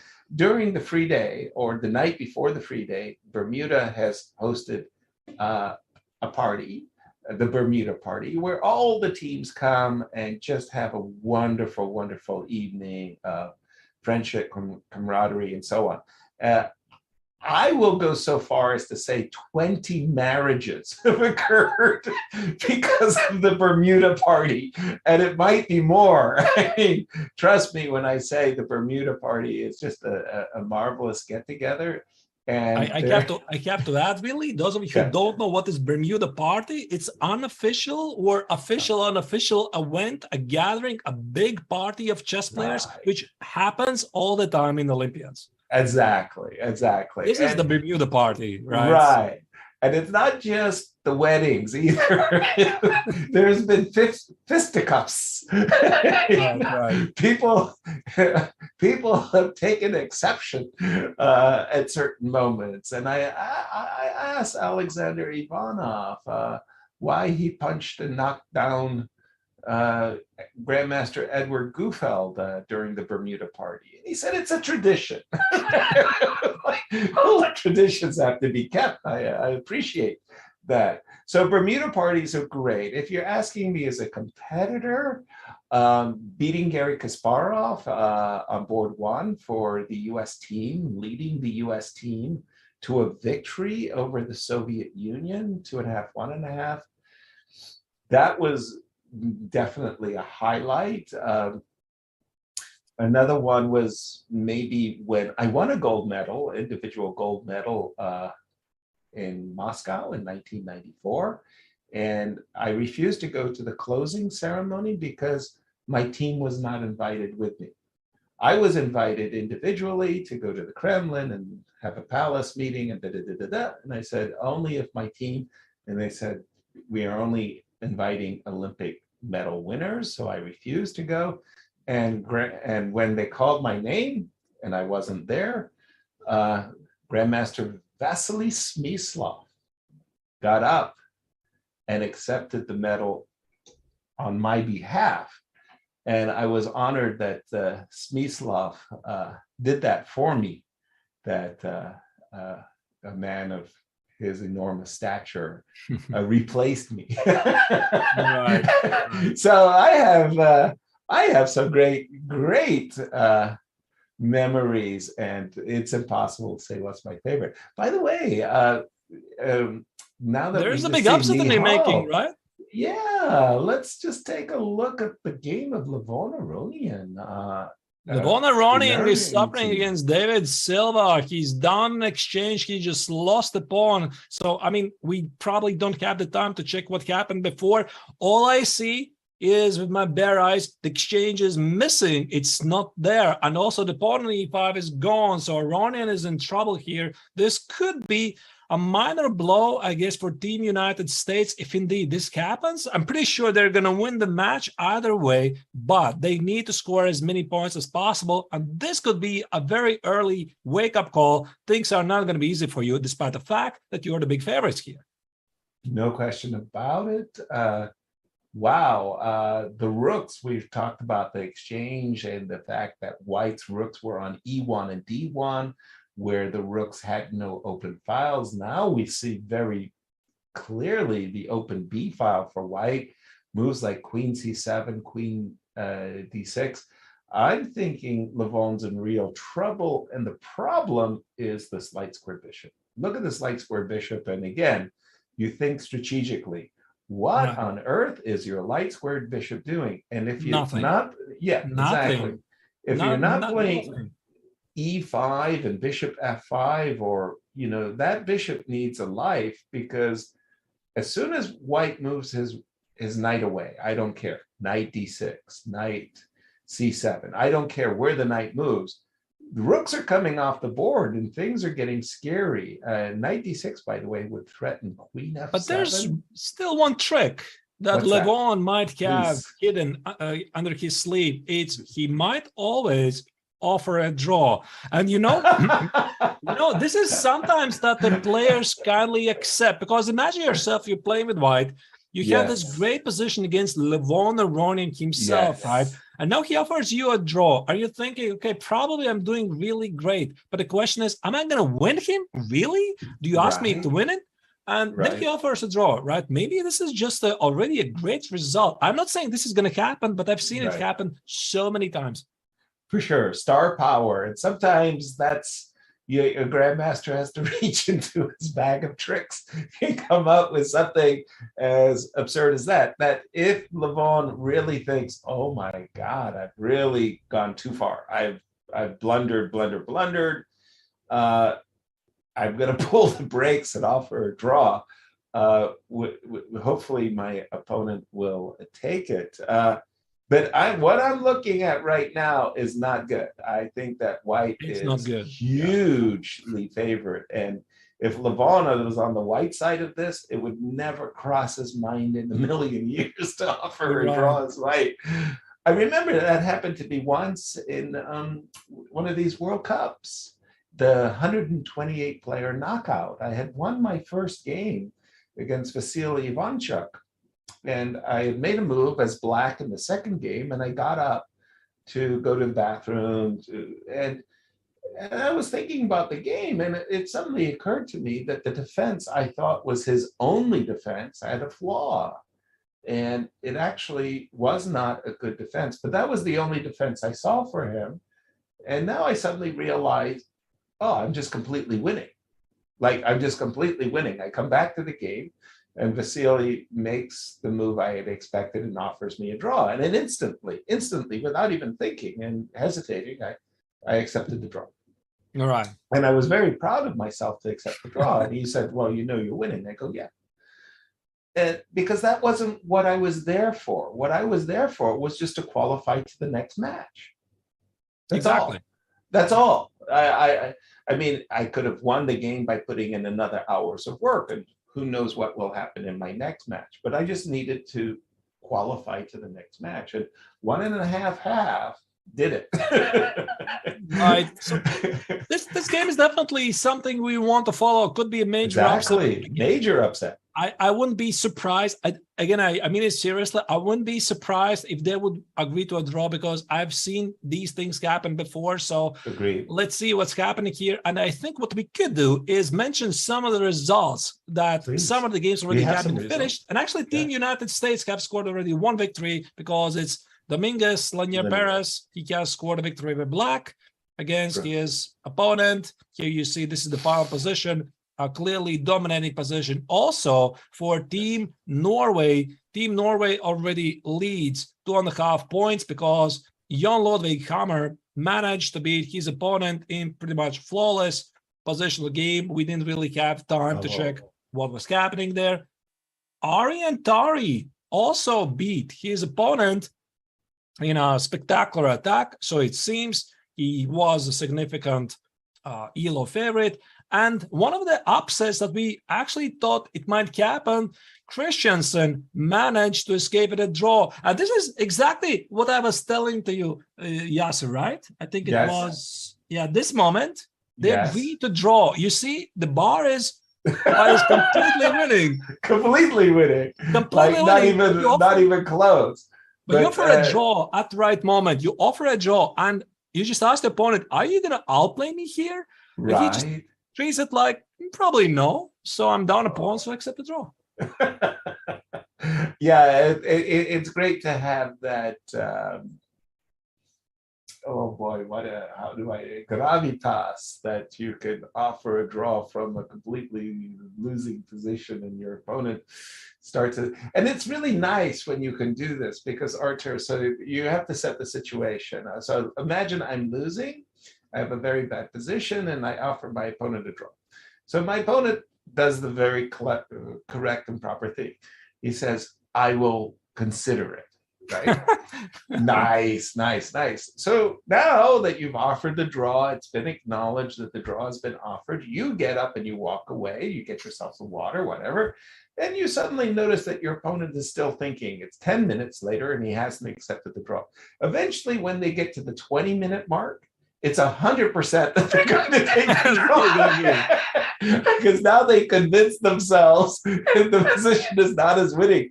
Normally speaking, when the opponent's going to decline the draw offer, they do it right away. In just 30 seconds, a minute, 2 minutes. But whenever they go past, I'm going to call it the 15-minute mark, then you can be absolutely confident. Yeah, because I think also now we're talking from our own experiences. Sometimes when you offer a draw, you're just like begging for the opponent to offer the draw because you feel uncomfortable in that position. Something is not right. You just pray that the opponent is going to agree to a draw. And yeah, indeed, after something like 15, 20 minutes, you get the feeling, okay. I mean, it's going to be draw. It's going to be draw. Everything's good. Everything is good. It's all good. It's all good. By the way, we do appreciate your questions. So any questions from the chat, again, Arturs has qualified that with they have to be interesting. And we will take, we have some, what do we have here? Which player are you most excited to see? I'm not sure who is supposed to answer this. Maybe but Arturs, you go for it. Which player are you most excited to see? Me, personally? Yeah. I don't know. I mean, I tell you honestly, I'm not sure if I can be biased. Can I really cheer for one team? Please. But I would love to see India #2 play very good, because I'm a big fan of the youngest generation. I also had the pleasure to meet in person a week ago in Beale, Domraj Gukesh. He's such a humble guy, and at his age, only 16 years old, he's already 2700. Yeah. So I would love to see them perform well. So maybe Gukesh, could perform really good here. I like Abhidan. He's like remarkable for me. I find myself drawn to these tactical beasts. And that's always nice to see. The young players, especially. For me, I'm sorry that I have to say it like this, but in truth, I'm a fanboy where Magnus is concerned. I can't help it but feel like whenever he's in a competition, he's magnetic in the sense that Garry Kasparov was magnetic. Remember Gary playing in his first Olympiad, me too, by the way, in 1980 in Malta and 1982 in Lucerne. And in the Lucerne Olympiad, his game against Viktor Korchnoi, USSR versus Switzerland, Anatoly Karpov declined to play against Viktor Korchnoi, so Garry Kasparov moved up a chair. And Gary played one of the greatest Olympic games I've ever seen. We were just all totally mesmerized. Talk about fire on board. Everything was on pre. And for like 10 moves, everything was on pre. And it was just like, I don't want to call it the game of the century or anything like that. But Gary, he just drew. Is almost like a black hole. It just sucked you in. He just drew your attention. And for me, Magnus is that person. He just his games are just fantastic. And so all due respects, world chess champion. all right. There'll be a choice. Yeah, the world chess champion is not yet playing here today. Maybe we do switch, right? Tomorrow, we do switch. Yeah, please. So there was a draw agreed in this one. Yeah, there was a draw, obviously. So I thought we could very quickly have a look at what is happening in some other games. And I see Team Poland is one of the highest rated teams, obviously, in the event, and would be a shame not to check how the leader Radoslav Wojtaszek is doing here. Because I suppose Duda has taken a bye today. Right. Ooh, well, I must say that White's putting up a good struggle here from Syria. So that's an extra pawn for Black. And by all means, Black should be winning, but it's not trivial. Not trivial at all, because what happens after the rook trade, for example, you still need to validate. Exactly. Rook c7. And I think that White's chances of drawing that position is much greater than Black's chances of winning. So some difficulties here for Poland and no results so far in this key matchup. Right. So this is board number 1. Board number 2, I believe, is for Team Poland, Kasper Piaroń. Here we go. Here he's playing with the white color. Bishop g7, just the last move. Rook d5. was on tap. But what is going on here? So hold on, it's an exchange. But wait a minute, those are Exchange and a pawn. So three connected white is pass going to win, right? yeah. But no, it's the three connected pass pawns that have my attention. I mean, push them, baby. You know, I would start with something like rook takes d5 and c6 and make sure that I just got c6, b5, b6, c7, and it's a girl. Right. All right. Nice. All right. What do you think, Yasser? Do we go back to Aronian's game? Very quickly have a glimpse, because again, absolutely, dear viewers, we can also do it like this. For example, you see something really interesting. Maybe we can have a look at a glimpse at that game as well, right? So you have to also understand us. We have so many games. Question there. Which question? I think it was where, yeah, there was a social media question for Yasser. I can't see it very well. Or Yasser, what are some of the top ranking African countries this Olympiad? Well, in truth, there was a time that there was one African country that really stood out, and that was Tunisia. They had Slim Bouaziz, and he was a really great player for Tunis. And then the Egyptians really have improved extraordinary. And today, I would say Egypt is the team to look out for, but South Africa traditionally has been the strongest team from Africa. And now I just see across the board that more and more African countries are putting teams of master players together. They're not just, you know, experts and lower amateurs, but yeah, they have improved enormously, just simply enormously. And again, you've got the game of Levon Aronian, and boy, is he on the back foot. I mean, his position looks awful with a capital A. Right. This just looks terrible for Levon. And if for Levon, he simply has to accept the queen trade. Yeah. If he scrambles his way out of this, we're going to call him Houdini. Houdini Levon. Do I see it correctly? That's Aronian's game there. Could be it's a draw.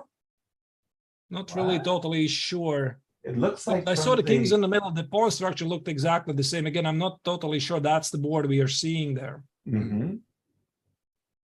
Yeah, from the live cam, it looks like some games have been completed, but then it should, on the scorecard, it should transmit, right? Right. Right, so we get the word. It probably is Aronian's game, and it is a draw. I told you, Yasser. I told you this is going to happen. So you just keep this joker play out at the right moment. He knows he's a big favorite. He offers at the right moment. Indeed, draw was agreed. David Silva makes a big result today, making a draw against Levon Aronian. But of course, the final position is very close to winning. Of course. I remember I played in my very first Olympiad in 1980 in Malta, and it was a big match, USA versus the Soviet Union, and I was playing board 2. Can you imagine that Garry Kasparov was the second reserve for the Soviet team? Second reserve. And we were losing the match very badly. 2.5 I was white against Michael Tal. He had a superior position, and he offered me a draw. And our strategy for the team before the match was any draw offers, we have to go and tell our team captain about the draw offers, because maybe he would parlay the draw offer into something else, right? So I went to Paul Benko and I said, and Tal had the better position, by the way. He had the better. So he was offering me a draw from strength, if you will. And I said, Paul, and he looked up and he was afraid we were going to lose the match 3.5 or something like that. I said, Misha just offered me a draw. And he said, really? And I go, yeah, what do you want me to do? He said, well, do whatever you want, because there was all the other games were results. So I went back, and Misha half stood up with his hand out, and I said, I'd like to play. And Misha looked at the position. He was better. And his eyes bulged out like, what? And behind me, my team captain, Palbenko, who was originally born in Hungary, started cursing in Hungarian.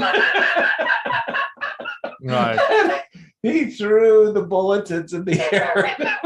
It was enormously funny. It was just one of those positions I liked, even though I knew I was worse. I liked the position. I won the game, by the way. We lost the match 2.5, 1.5. But that was the right choice. Yeah, if you're going to decline the draw, do it ideally immediately. Right. But don't suffer it for 20 minutes and curse yourself one way or another. It's not good. What position do you have on the board, by the way? Right. I opened the only remaining game, I believe, from United States, because United States at the moment have won the match already 2.5 against half a point. So upsetting result for Levon. Still, he should be quite happy with a draw. And it's the remaining game that United States is having. Samuel Shanklin plays against Junior Domingos. The position is just great.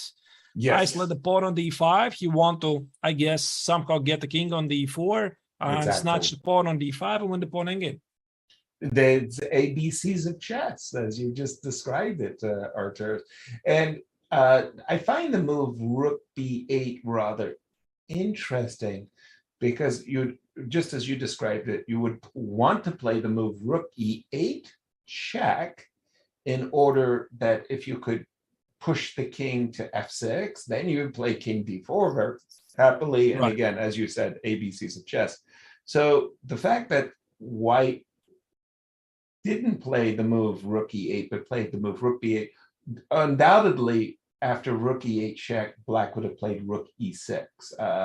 I don't know what else black is supposed to do, but I just find it interesting that, and then you play king d5. I just find it interesting that white is so sure of his position, he plays rook b8 and not rook e8 check. I think that's an example of great confidence. Or maybe he just doesn't want to make a very big decision on the 40th move. It's not like he was in time trouble. Here Sam had still 11 minutes on the clock. Sometimes you just postpone the big decision, you take it to the second time control, you get extra 30 minutes, then you think for a while, and then you pick up the right plan.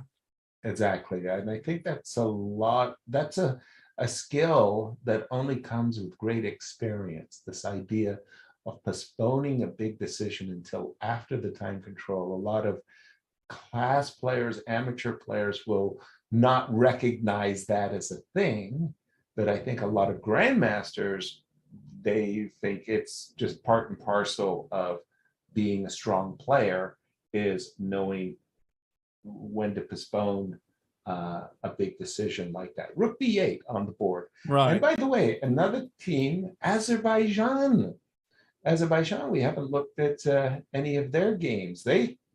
Originally, they were going to come into this Olympiad as a top 3 team.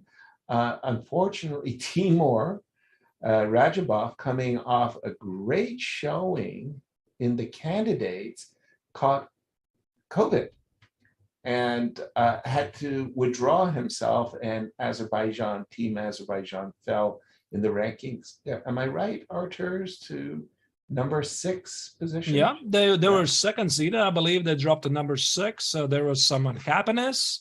Right, the team members, or at least one. Yeah, Either way, they were really counting on Timur, but I guess sometimes these things happen. And here we have our top 10. This nice to see Norway as number 3, Poland number 5, Azerbaijan number 6. A little surprised that Netherlands at number 7 is behind Norway. Netherlands is usually always had a great team, and we're very proud here in Holland of our underperformance. Right. It's a tradition for the Dutch to underperform their ratings. Speaking about the Azerbaijani match here, they are currently leading the match because I see that they have scored 3 victories already. Okay. So it's 3-0 so far. So Rauf Mamedov is playing the final game. I think so. Just a second. If I didn't see that. Oh, no. My mistake. Okay. I announced the wrong result. No, it's just 1-0. 1-0. It's the next result. It's the next result. I was looking at Netherlands match where indeed Netherlands is up to 0 already. No, 3-0. Very nice. 3-0. Also, it's nice to see England number 10, Germany number 9, and finally, just to round out the top 10, always to pay our respects to a team that's so often overperformed. Ukraine has often overperformed with their great stars. Did you ever get a chance to play with the Seal Ivanchuk? I think I have played, although not classical time control games. I believe one was Blitz, another one was Rapid, or maybe both Rapid. I lost them. Both. I lost them, but it was a long time ago. So it was an absolute pleasure playing against such a legend. Yeah, but for me, a lot of times people ask me, who were players that didn't become world champions that, you thought that they might. It wasn't my opinion. I thought that Vasil would become world champion, but it was the opinion of Gary Kasparov who said, yeah, Ivanchuk's going to be world champion one day. And I was like, Gary's right. Right. So it was a strange thing. We all really, really, really respected Vasil's play. There's no question he's a phenomenal player. It was the strange thing that sometimes during the big game, he failed at the big moment, right? I mean, sometimes, people rise to the occasion and become world champion in a remarkable upset, but it seemed that Vasil didn't perform when he was supposed to. When you most expected him to outperform, he didn't. Right. But so a lot of Ukraine people as a behave team, differently. That's right. But I wanted to make the comparison. Sorry, I did it a little too slowly. That when he's in a team competition, then Ivanchuk is just like board one. Right. The dominating guy that you want to play on the Olympic team, board one, Vasil Ivanchuk, and he just destroys his opponents. Since we're talking about Ukraine, we could check how Team Ukraine is doing here. So the top board today is Andrei Volokitin. Maybe I could. Also been around for quite a long time. Right. Very, very strong player. Very, very strong player. I believe he was up to 2,700. Recently, he has managed to recover his form because I think he dropped to something like 2,600. Probably something that all of the chess professionals can relate to. At some point, you have ups and downs. Sometimes you lose faith. Right. You just cannot perform well for 1 year, 2 years, 3 years, for some people even longer. And then you get like a second chance. You start to play well again. The rating goes up. I think also for Volokitin, now he's showing some wonderful chess recently. And actually, Team Ukraine is winning the match at the moment. At least they're leading it 1-0 because Kirill Shevchenko has beat his opponent. I see. And in this position, it looks like White is about to play moves like bishop to b3, as well as c3, c4. Oh, wait a minute. I'm pretty sure Queen A didn't happen. Right? Hold on. I think I was expecting Queen takes a7. Yeah. Right. So maybe let's switch back to Samuel Shanklet's game against Junior Domingos because there's some action going on. G4. Yeah, G4. As they say, in these positions, when you have the upper hand in endgames, you need to have two weaknesses, right? Right. According at least to Aaron Nimzovich, one weakness maybe isn't their queen side, the second weakness on d5. Some people jokingly say the third weakness is your opponent, right? You cannot always rely on that. Yeah, I've always relied upon my opponent. Right. My opponent's weakness. Are you a Nimzovich fan? I guess I'm supposed to, because he's originally from Riga. I mean, Right. of course, many people refer to him as a Danish player, but he was born in Riga, where I am right now. I'm born in Riga. I mean, not the Wizard of Riga, yeah. the Wizard of Riga. Yeah, sure. So Nimzovich sometimes is attributed as a Latvian player. Mm-hmm. Well, I'm not really sure about that, but yeah, he was born here, so I guess that's what matters. Exactly. Okay, we won't get into Nimzovich for the moment because I have very derogatory views of Nimzovich. I thought he was a great for the one-liners. He had some absolutely brilliant clips. The passed pawn is a criminal that deserves to be under lock and key. And the threat is stronger than the execution. So he had some very, very wonderful clips, but I thought he was just completely full of nonsense as far as his writings are concerned. Great player. By the way, if we could just go over the last three moves, we don't have to go from the start, but when we left it, there was a doubling of the rooks on the E file. So then it went rook b8, rook e7, bishop f3, rook d7, g4, rook c7. Okay. Mm-hmm. So if I'm guessing right, what Sam intended to do was play something like g4, g5, and take away the f6 square from the black king. I'm not so sure I understand the move g4. Maybe, Archer, you can explain why did Sam do g3, Right. g4? You know, that really beats me, because when I'm looking at this position, I felt that in the old classical way, how you're normally playing this, we already discussed this. You get away the king from e5, you play king d4, maybe try to get the bishop on b3, and somehow with f3, e4 or something, you somehow snatch the pawn. However, probably, I mean, most likely Samuel had a look at that. He evaluated that it's not so simple, and he's seeking more targets. So with the idea of this rook b8, he's postponing the decision. He activates the rook on b8, which is rather annoying piece to have for black. And then he's seeking more targets. For example, f takes on g4, bishop takes on g4. Suddenly this bishop is very active. And how do you play there? For example, something like rook c7. Okay. There could be some tricks like, I don't know, maybe even rook e8. I'm not sure if I have to do that. Right. Right. And somehow I still get the king on d4. I still might switch to these ideas. Bishop b3 or bishop f3, get to the pawn on d5. So I'm totally sure that he is following the general idea to get to the pawn on d5. He's just adding more things to the motion, and maybe what he's doing at the king side, he treats is going to help him. Intriguing. I wouldn't have taken that approach at all myself. I would have played rook e8 check, rook takes e6. I would have been anxious, and I mean with a capital A, to put my king on d4 and make sure that the king on e5 never has opportunities like, you know, f5, f4, for example, just to give one idea of what I don't want to allow necessarily.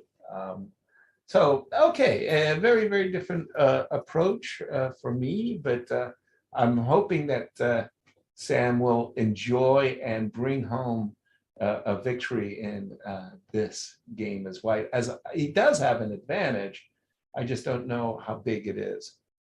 Right. Maybe he'll have to switch to the rook endgame at some point. Trade the rooks, both rooks, put the king on d4, maybe put the pawn on g5, creating more weaknesses. Okay. Not sure. Not sure about that.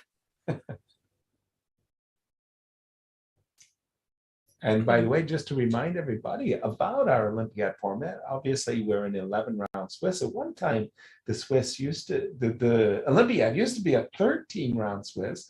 I guess they felt that that was a little bit long in terms of the competition. Oftentimes, when it was 13-round Swiss, all the top teams had played each other by the 11th round, and sometimes rounds 12 and 13 featured, team number 1 playing team number 30, because of the Swiss system and just how it worked.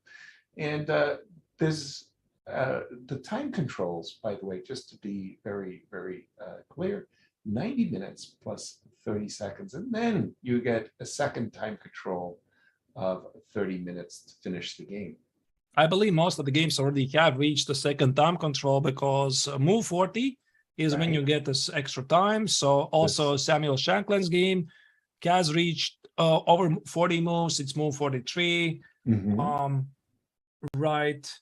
So yeah, 11 by rounds. The way, Rook E7, the king dropped back. King D6 was played in the game of 7. Sorry. Right. Yeah, King D6 is played here. So Samuel here chose this trick again to play Rook E8. After King D6, Black doesn't take on C5, I guess, because of this intermezzo check on E7. Right.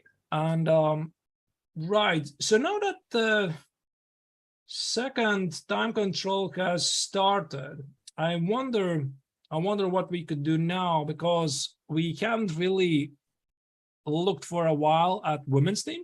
Let's do it. Let's do it, Arturs. Let's jump over to the women's section and take us to our top seed, if you will. Yeah, let's do that.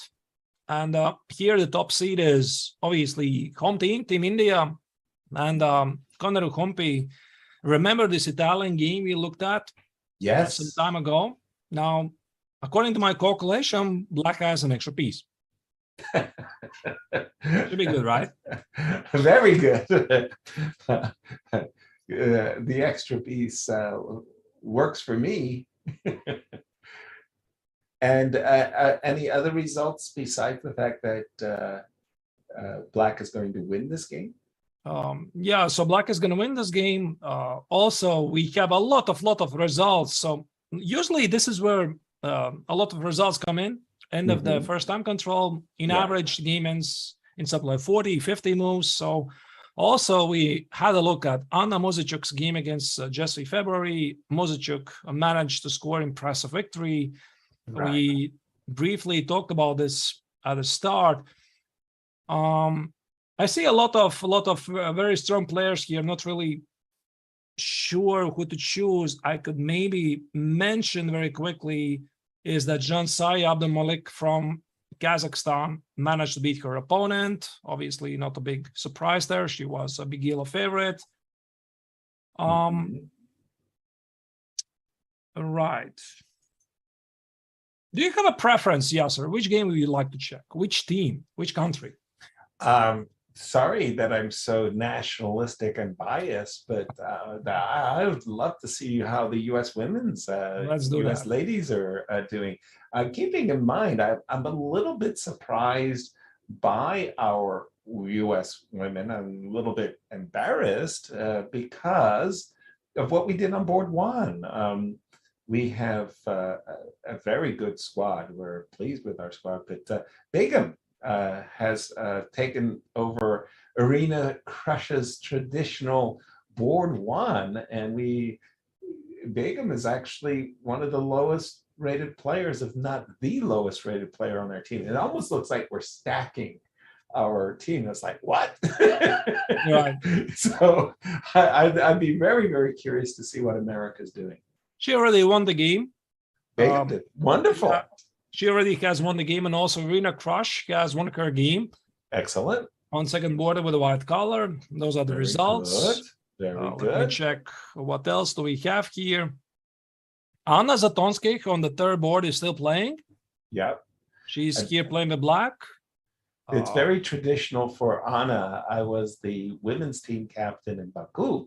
And if there was one player in the whole tournament hall of 3,000 players who would still be in the tournament hall, it was Anna Zatonskih. herd games were never, ever short. And it seemed to me that they lasted till the very last move.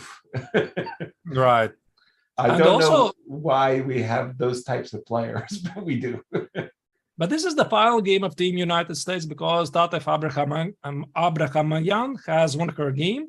So good, Team United good, States good. is leading 3-0. Off to a great start. Great start. Nana here has a good position with black. Yes, yes, she does. So very nice. I see Team France has beaten Monaco, also 4-0. Poland 3-0. Georgia over Iraq. Ukraine 4-0. And India, Tajikistan. That's interesting. 1-0. Yep. A lot of decisive results. Maybe again, let's go back to Team India. What do you think? That's fine. And also just to say to our audience, we'll do our very best if you guide us to a game or a match that you think really has a lot of interest right now, because it's day one and the various transmissions. If you would keep your comments to the top 10 teams in the women's and the open, we'll do our best to address any games that you might have. Knight is on F5. What game is this one? And this is Tanya Sachdev's game from Team India. And Team India at the moment is leading 2-0 because Vaishali and Koneru have won their games. Right. Humpy won, as we saw. She was going to be a piece. She was. Right. Bhakti Kulkarni is still playing her game, and Tanya Sachdev is still playing her game. And here, it actually seems that black is in a lot of trouble because how do you get rid of the spin on the bishop on h6? Because normally you want to play something like f6, bring the queen, but it drops the bishop.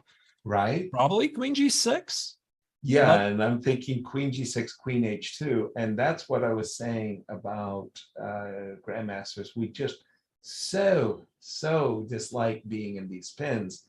At a certain moment, black, in order to escape this vicious spin, is going to have to do something as bad as bishop to d7 captures f5, just in order to be able to breathe. Right. So I'm thinking after queen h2, I will have to go queen f6. Yeah, so probably I should start with queen f6. And, oh no, I can't, because that I might Can you play f6? My f7 pawn. Can you play f6? F6. Yeah. Wow. No. No, I'm okay. I'm just a little bit reluctant. I'm looking at b4, and after c4, I was just thinking that the queen could go to f2, and then my queen could get stuck. Maybe, yes. You immediately picked up on what I was fearful about.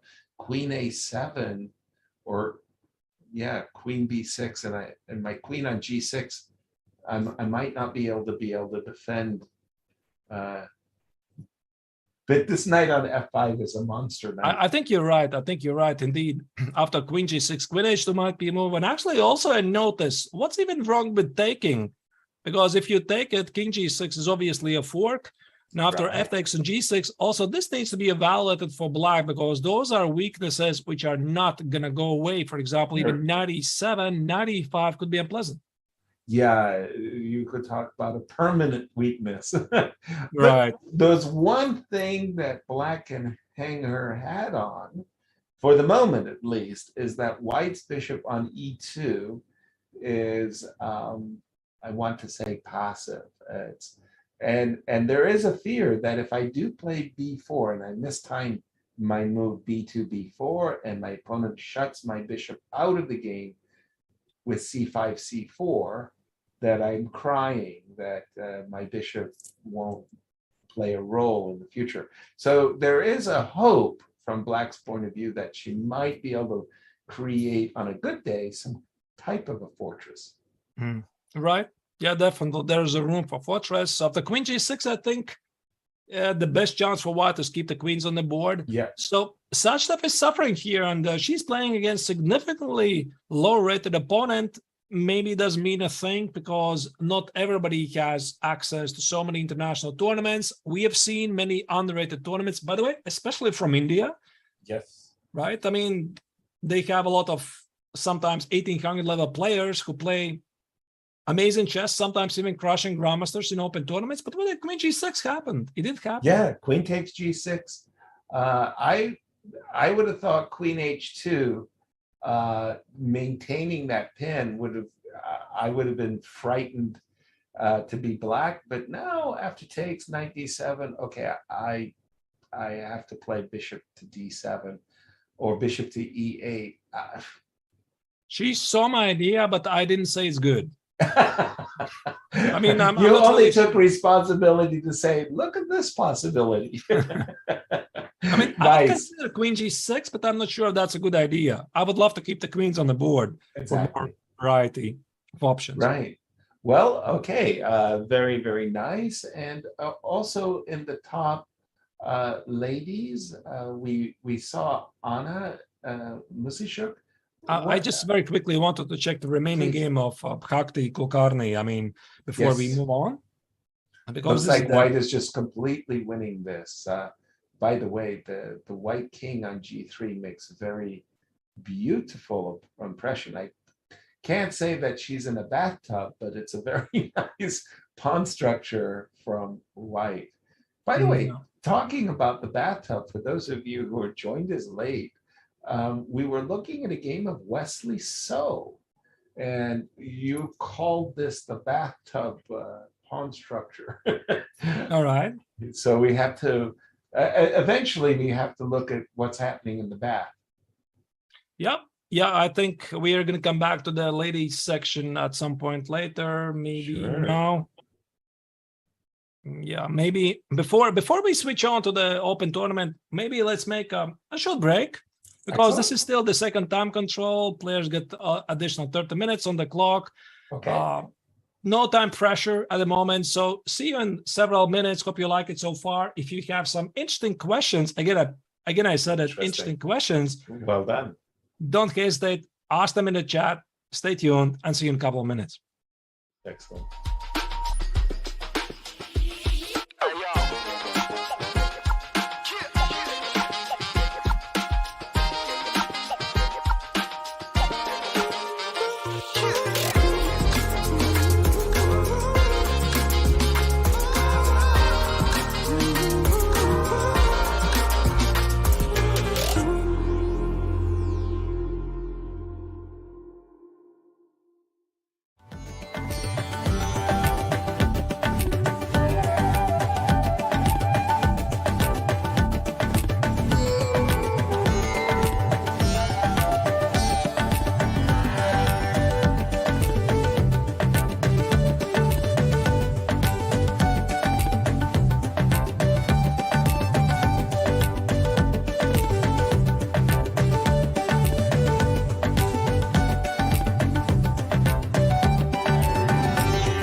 Coach K says that when you first start the game, you look at that chess piece as you are the king on that board. I got this tattoo approximately a year ago. I got the king piece and my girl got a queen piece. Technically, don't really play unless I come to jail. That's the only time I really been playing a lot.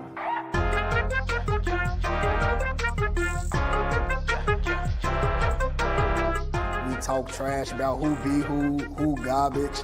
If they give us a chance to play with the man, I most definitely would. For me, it was trying to give people not just the skills in this really interesting game, but so that the way they think changed too. All right, see you in a week. Mr. Scott, behave.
India. The game of chess was born here. Thousands of years later, many of the world's best players have made the trek to represent their countries at the 44th Chess Olympiad, the most prestigious team chess event on the planet. In Chennai, the chess capital of India, circumstance has cleared the way for perhaps more countries than ever to set their sights on gold. India has high hopes for keeping the hardware at home. A top 3 seed in the Open and the top seed in the women's section, the host country has legitimate reasons to believe it can sweep gold. The United States are the top seed in the Open section. Fabiano Caruana and Team USA have come to Chennai saddled with heavy expectations of gold or bust. Norway has never medaled at the Olympiad. Led by the best player on the planet, Magnus Carlsen leads a squad looking to change all that. While medals count, some accomplishments won't be measured in gold. The women's team from Ukraine has overcome adversity just to make it here. Now they hope to honor their nation with a memorable performance. Namaste, Dosto. In one place for the first time in 4 years, these Olympians are together again. The 44th Olympiad has brought the world's best to the place the game of chess began. And with that, let the games begin.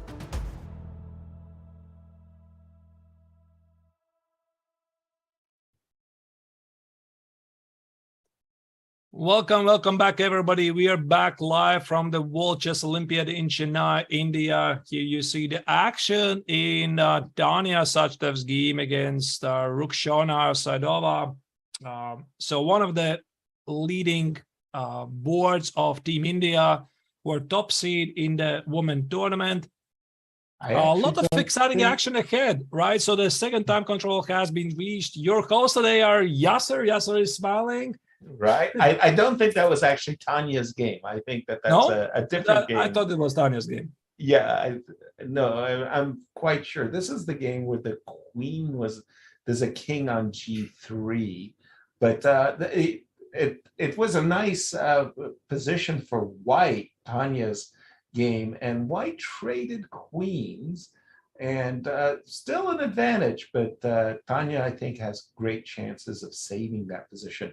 Now, going back for a moment, I saw that you had a position there of Sam Shanklin. Yep. So he did trade both rooks. Both rooks This came is something off. I was thinking, and now this inclusion of g4, g5 helps him because that's potential third weakness. h5, maybe h6, maybe h6. It's definitely h5, h6 coming from white's perspective.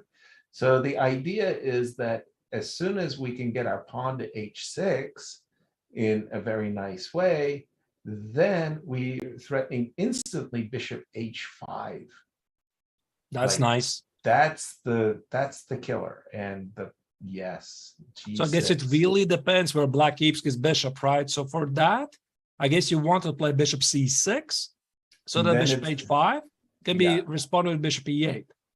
Right, exactly. And I do believe that black is going to discover himself in a Zugzwang. We don't play bishop h5 right away, of course. We play bishop h1. Somehow we make a triangulation. I'm not exact with the pawn on h6. I think archers, it's a winning strategy for white that in this exact position, you want it to be black's move.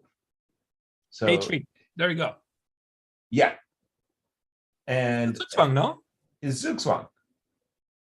It's a Zugzwang because now bishop b7 is going to be bishop h5. This beautiful idea you just mentioned, bishop takes on g6, right? Or g6. If black plays something like bishop d7 or bishop e8, protect against that, you just snatch the pawn on the e5 for free. Thank you, sir. And if black is supposed to move with a king, for example, king e6, this gives away the c5 square, which probably is a major loss for black because the queen side falls apart. Exactly. The queen, indeed. It's that simple and that fast. So dropping the pawn in on h6 square, I think it's all part of Sam's long-term strategy. And he will just Zugzwang his opponent. Yeah. So about here, right? This is about where we left it. He traded one rook. He had the second rook. Put the pawn on g5, play king d4. He already saw this from afar. Right. But this should be technically winning. Exactly. What Victor Korchnoi would call the ABCs of chess. And I'm seeing from the camera shots at the playing hall, a lot of games seem to have been completed. Right. So do we have a lot of the results in the open section already known? I mean, for those of you who are joining us late, first of all, shame on you. Second of all, shame on Levon, because he offered a draw from a losing position and it was accepted. Nicely done, Levon. Did America give up anything more than a half a point? No. So it would seem just a second. With Sam's game still, of course. Yeah, the Sam's game is still ongoing. And maybe let's very quickly check Norway, the by current the way, results. dropped a half a point as well. Round one. Norway having dropped a half a point there, I just saw. Yeah, Wales is down 2-0. Okay, and Poland leading 3-0 over Syria.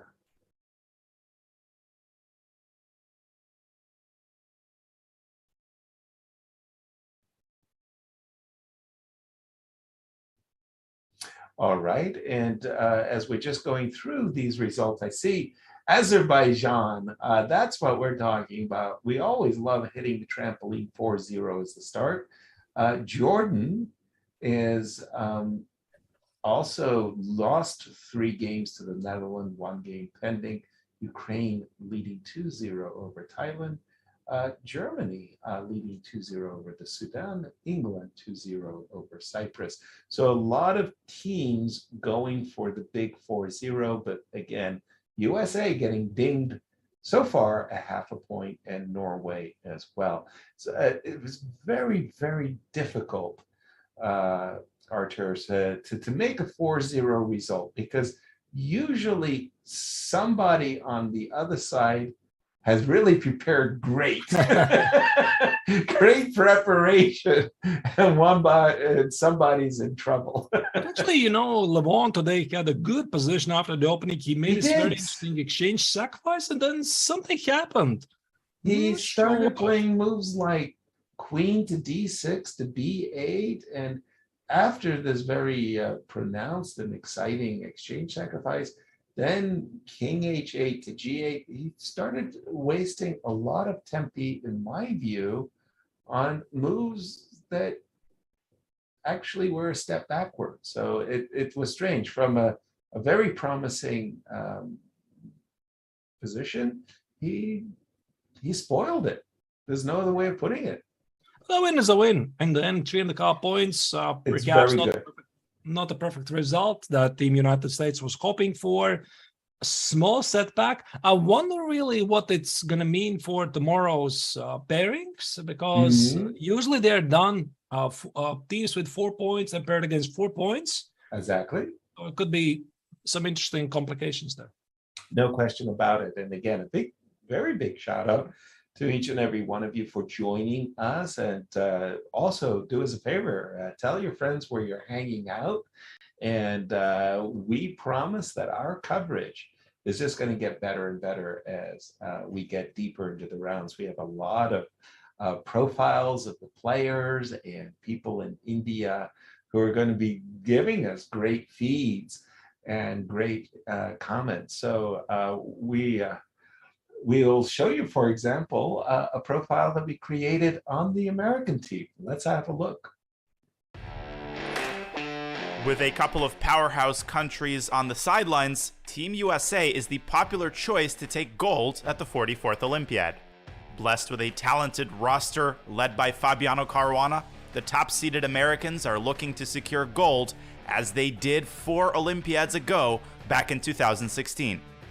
That gold medal was historic for the United States, as it was the first gold for Team USA since 1976, a drought that spanned across 5 decades. Loaded with Olympiad experience, Caruana and Wesley So were both key contributors to the gold medal team in 2016.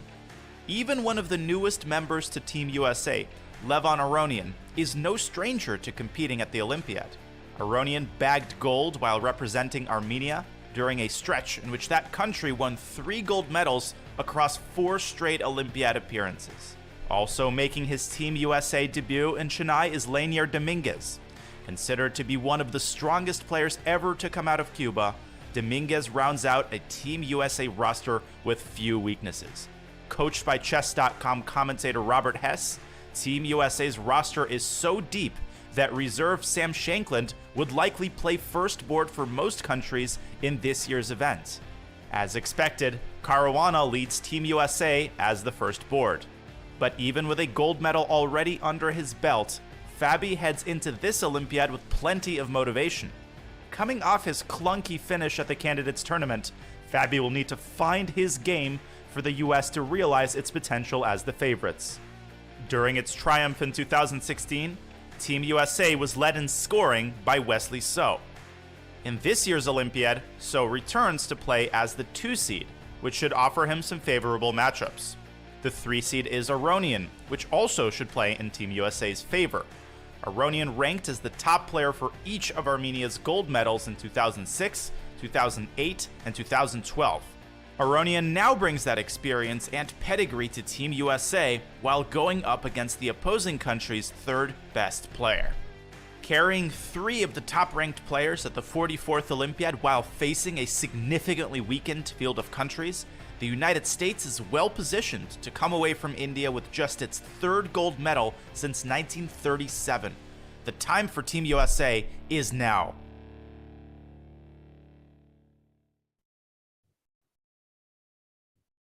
Indeed, Nice maybe the time is now, right? I wonder who wrote the script for that profile, by the way, because there was a wonderful word that got tossed in there. A clunky performance at the candidates by Fabiano. A clunky That means performance. not very good in then, I guess. Well, it's usually a word that is used to describe an automobile whose engine is backfiring. So, or something that's very weighty. I never kind of thought of a player as having a clunky result, but okay, nice. And by the way, we do have Sam Shanklin just played that all-star move, H5, H6. You might ask yourself, what are you doing with the kingside pawn pushing it to H6? You're setting up this horrible move, Bishop H5. So we're saying bishop to c6, a2, a3, archer, and we called it zugzwang. Basically, black has no good move in this position that doesn't worsen his game. His bishop is Indeed, on his the bishop best cannot square. leave the d5 square. The king Bishop is on b7 it. is bishop h5. Right. And in the meanwhile, yeah, bishop h5 is on tap. And Sam Shanklin looking to score. And what other games have caught the interest of our viewers? I see another rook game, by the way. This is the game we have been looking at a couple of times. Maybe doesn't occur to go back again. Vidit Gujrathi is playing against Makoto Rodwell, looking for this perfect score, and he has an extra pawn in the rook game. Should be somehow technically winning. Yeah, because especially the black rook is extremely passive. It's playing the role of defender. And am I reading that right? That white's last move is rook on a6 to a5? Rook a6. Ah, because there was a pawn on c6. Yeah, okay, Right. Now the pawn moved to c5, because otherwise I was wondering, why would you play that move? But it was a pawn move that Is it against some kind of a zugzwang? Because I'm looking at this position, I wonder. Because black doesn't really have many moves. For example, if I touch the rook, I need to protect the pawn on c5. So if I play something like rook c6, there might be rook a7. Precisely. h6, rook g7, rook g6. Precisely. Once again, I follow you completely. And also just on that note, too, I love the move rook to David 7 instead of rook to g7. I love rook to d7 because then I can put my rook on d5. So my rook on a5 at this moment, it will attack the pawn on c5. But my rook on d5 will not only attack the pawn on c5, it'll also attack the pawn on g5 and push the black king backwards. So I think Vidit is well on his way to securing a victory as well. That's a brilliant move indeed. Rook d7. Yeah. Okay, if not h6, then what? Or rook c6. Exactly. Because h6 is rook a6. Now this is a weakness. So maybe it's a king move. King f5. Okay. I could give a check. I'm not sure if I have to. I guess I have to. It might be useful. Yeah. Right. And I'll play again, go back. Black is just running out of the moves. True. That's my feeling. Unless I'm missing rook b7. And, in this case, rook b7 does give you rook b3 check. It's a possibility. Right. Some checks here. I'm thinking instead of the move rook a6, I love your idea of zugzwang, Archer. Play rook b5 and say, your turn. Oh, that's nice. Yeah. Just knock on the table, your move. Black can do the same. But where do you move your rook, or where do you go h6? Just for argument's sake, go ahead and put h6, and I go rook a5. Like that. I want to play rook b6, but rook a5, I guess, is even stronger. Just to once again emphasize that the moment you move your rook, then I want to go rook to the 7th rank, and to check your king, and then to I think check right away after rook b6. Just go ahead and check. And if the king goes back, then, you start to harass the pawns. Yeah, like this. I like it. I like it very much. I also like it. Looks very good. Looks very, very good. These rook endings, oftentimes, it's about patience. Be patient. Don't rush. And let your opponent, after a move like rook a5, you can play rook b5, and you don't need to rush. Everything in good time.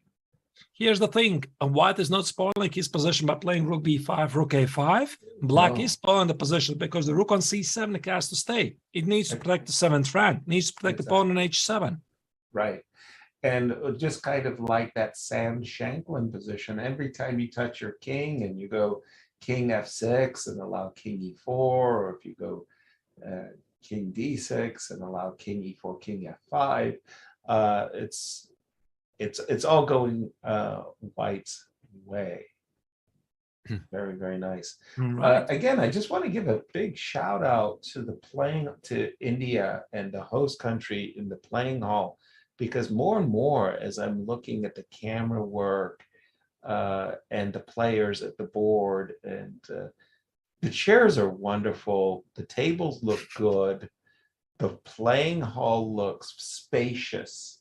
And I remember the playing hall in Calvia. It was terrible. It was too cramped.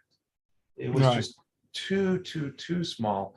And here it looks like with very, very short notice, the Indians are putting on a splendid Olympiad.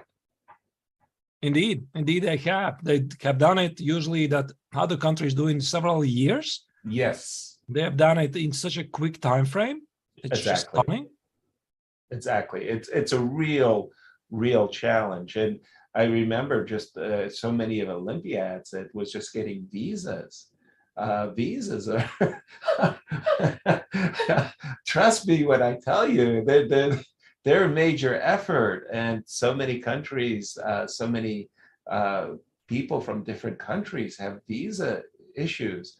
And just to get 100 and I want to say 85, I don't know what exactly is the number, to get that many countries' teams, proper visas, that's some serious work. I imagine a lot of logistics. Yes. Also, just to mention, of course, Russia and China are not at this Olympiad, and that's just the way it is. But I do see in chat, whereas China had obviously a lot of COVID restrictions, and there was just a lot of things that prevented them from participating. They're definitely missed, both in the open as well as the women's section. Right. Well, Yasser, is there a game next you'd like to check? In fact, I've been following you, and I've been following our chats too. So if there is something out there in the top 10 that we haven't spotted, or well, the dear chat says David Howell is in trouble. David Howell, let's jump to England. Yeah, we can check them. Is he in trouble? I don't know. Is this doesn't seem like a trouble to me. Why would this be trouble? Just a second. Okay, white has space, but black has an extra pawn, right? No, it looks good to me. 7, 2, 5, 6. No, I used to play in my career the Cambridge Springs defense against the Queen's Gambit decline. And oftentimes my opponents wanted to punish me, and they would sacrifice a pawn for great development, and so forth and so on. And if I ever neutralized their advantage in time, that is to say their development, the extra pawn won the day. And in my view, it's quite the opposite. I think that black is doing just fine here. And after a move, for example, like a7, a5, by no means the only move, I would prefer black's position, because I think the game just stopped receiving moves, to be honest. Yeah, I think the move d4, d5 would just result in, a cleaning of the position, and black will be very happy at the end of the day. It's like the tide goes out. There's no advantage for white. What white should do, on the other hand, is not that easy. And if I was in white shoes, I'd start thinking about G4, H4, G5, and just hoping that I could make pretensions. All right.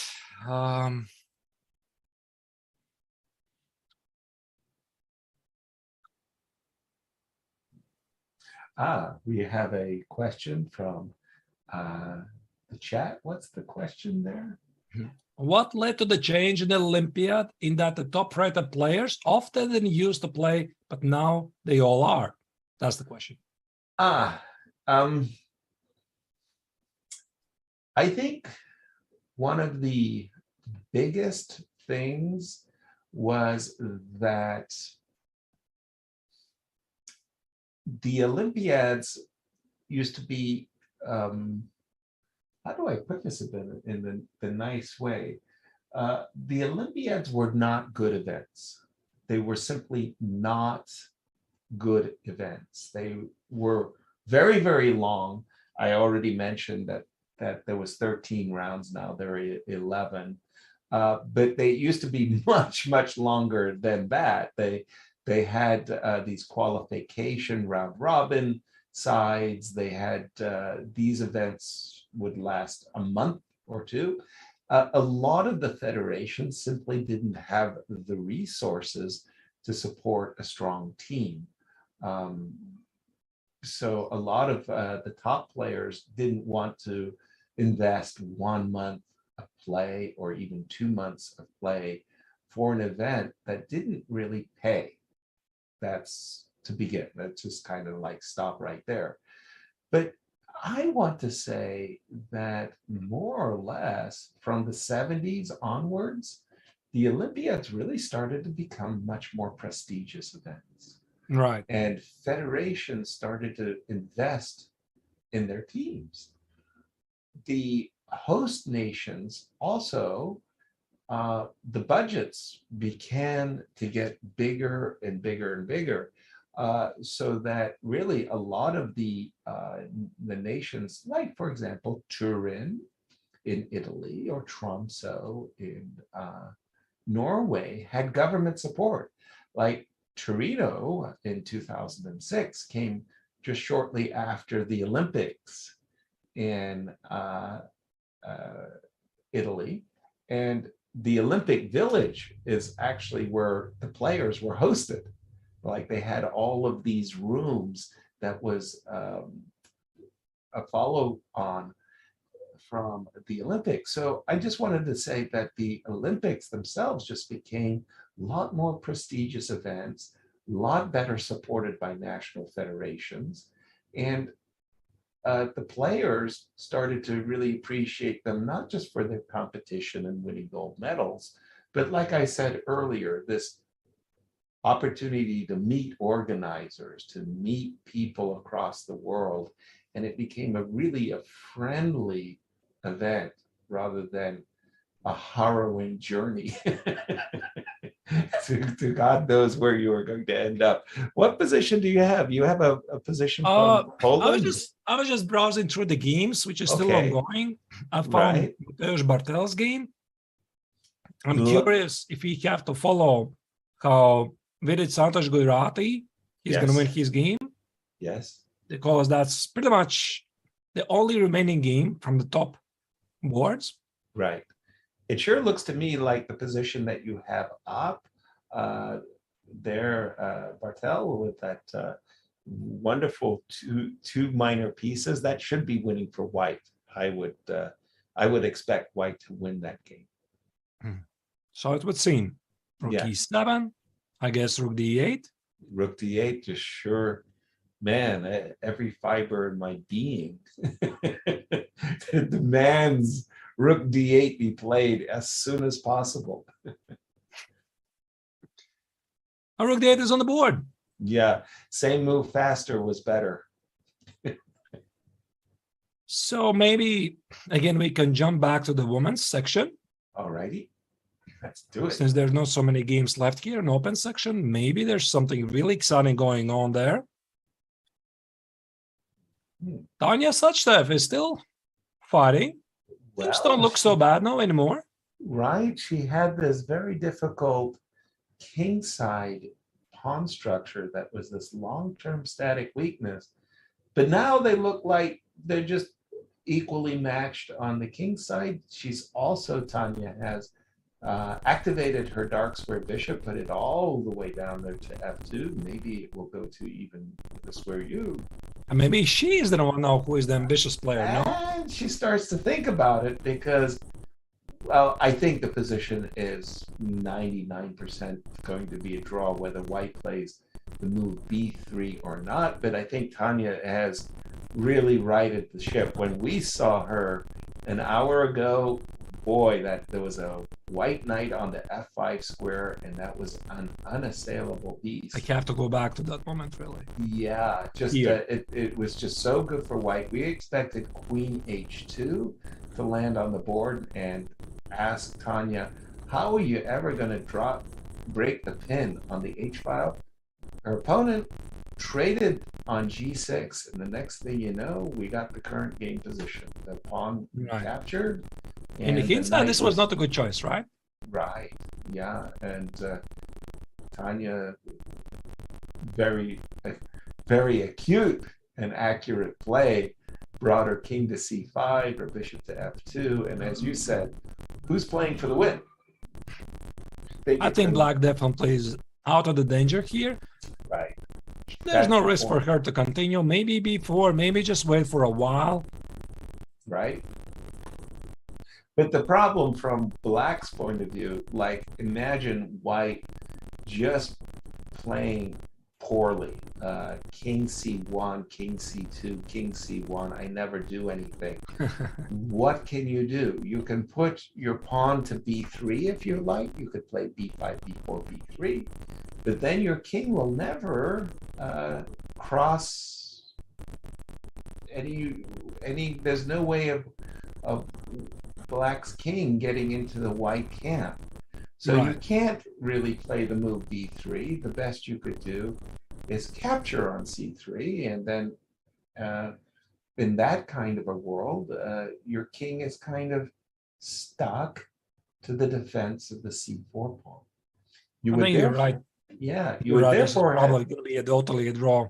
Yeah, you would therefore have to play bishop takes d2. And then you can imagine king takes d2, and you can get your king all the way to b3. But then you don't go any further. The king stays on d2, and white oscillates with her bishop between f1 and f2. So really, it feels like the draw is a virtual guarantee. And Anna Zatonska still play for United States. Yes. Briefly had a glimpse. They're going to continue for a while. I know my Annas. And Anna Zatonsky, if there's ever a player, like I said, who will be the last to leave the tournament, I don't know. Some people have that gift. I don't know, Artur, if you're one of those people who play to the empty hall. I used to be. Yes, but I don't have that patience anymore, really. You had the Sitzfleisch? No, I used to be really this annoying quality to play very long games. Right. But I can't endure playing so long games anymore. I mean, sometimes this happens. Like recently, the previous Grand Swiss, I was playing with David Cobble, an 8-hour game. Oh no! Oh no! 8 hours. How is it possible? 8-hour game. I was just knocked out. Just boom, boom. So I couldn't even comprehend what's happening here. What is morning? What is evening? It was very tough. So yeah, I can relate to that. Playing long games, but not often really. But I really want to emphasize to our audience when you start talking about an 8-hour game. So I just had an 8-hour flight. It was Atlanta to Amsterdam. And, during this flight, they serve you 2 meals. It's a dinner and a breakfast, right? But if you're working 8 hours at the chessboard, you're not having a dinner and a breakfast, or you're not having any meals. So this ability to play these long games is like something extra special, because also you need energy, archers, and you can destroy your result in the future as well as this is what David's. happened. Actually, destroyed my entire tournament. Oh, I got no energy left. Yeah, I made a draw, but after that, poof. Yeah. Yeah, and boy, my goodness, that's why the computers have basically said you can't play Germans anymore, because here's best play, and all you have to do is memorize the line.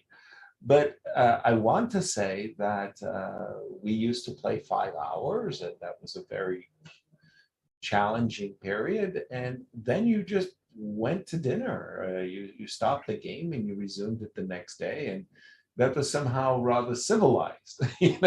5 hours of play and a German, and that's just the way it was. 8 hours in a row. That's a bit tough, right? Yeah, and because also, and again, this is something I really want to emphasize for our audience. You have worked really, really hard. You prepared yourself very well. You tricked your opponent. You have an advantage. Yes, the much vaunted advantage out of the opening. And you played it very well to a bigger advantage in the middle game. And then your opponent resourcefully is defending in the ending. And all you need is one bad move, and everything is destroyed. You play an 8-hour game, your chances of making a mistake increase exponentially. We made turns. We made turns, yeah. Yeah, with every half hour that passes. So those long games are a measure of endurance. But by the way, talking about that, it's really amazing that some players really specialize on that. They are very good at playing long games, like Anna, you said. Yes. For example, David Caruana mentioned he's also used to play very long games. And this is where really the physical stamina, the endurance you have, it plays a role, because I do believe that some players don't crack some players crack after 30 moves, some crack after 40, after 50, after 70. Well, some players need to be broken for 7 hours.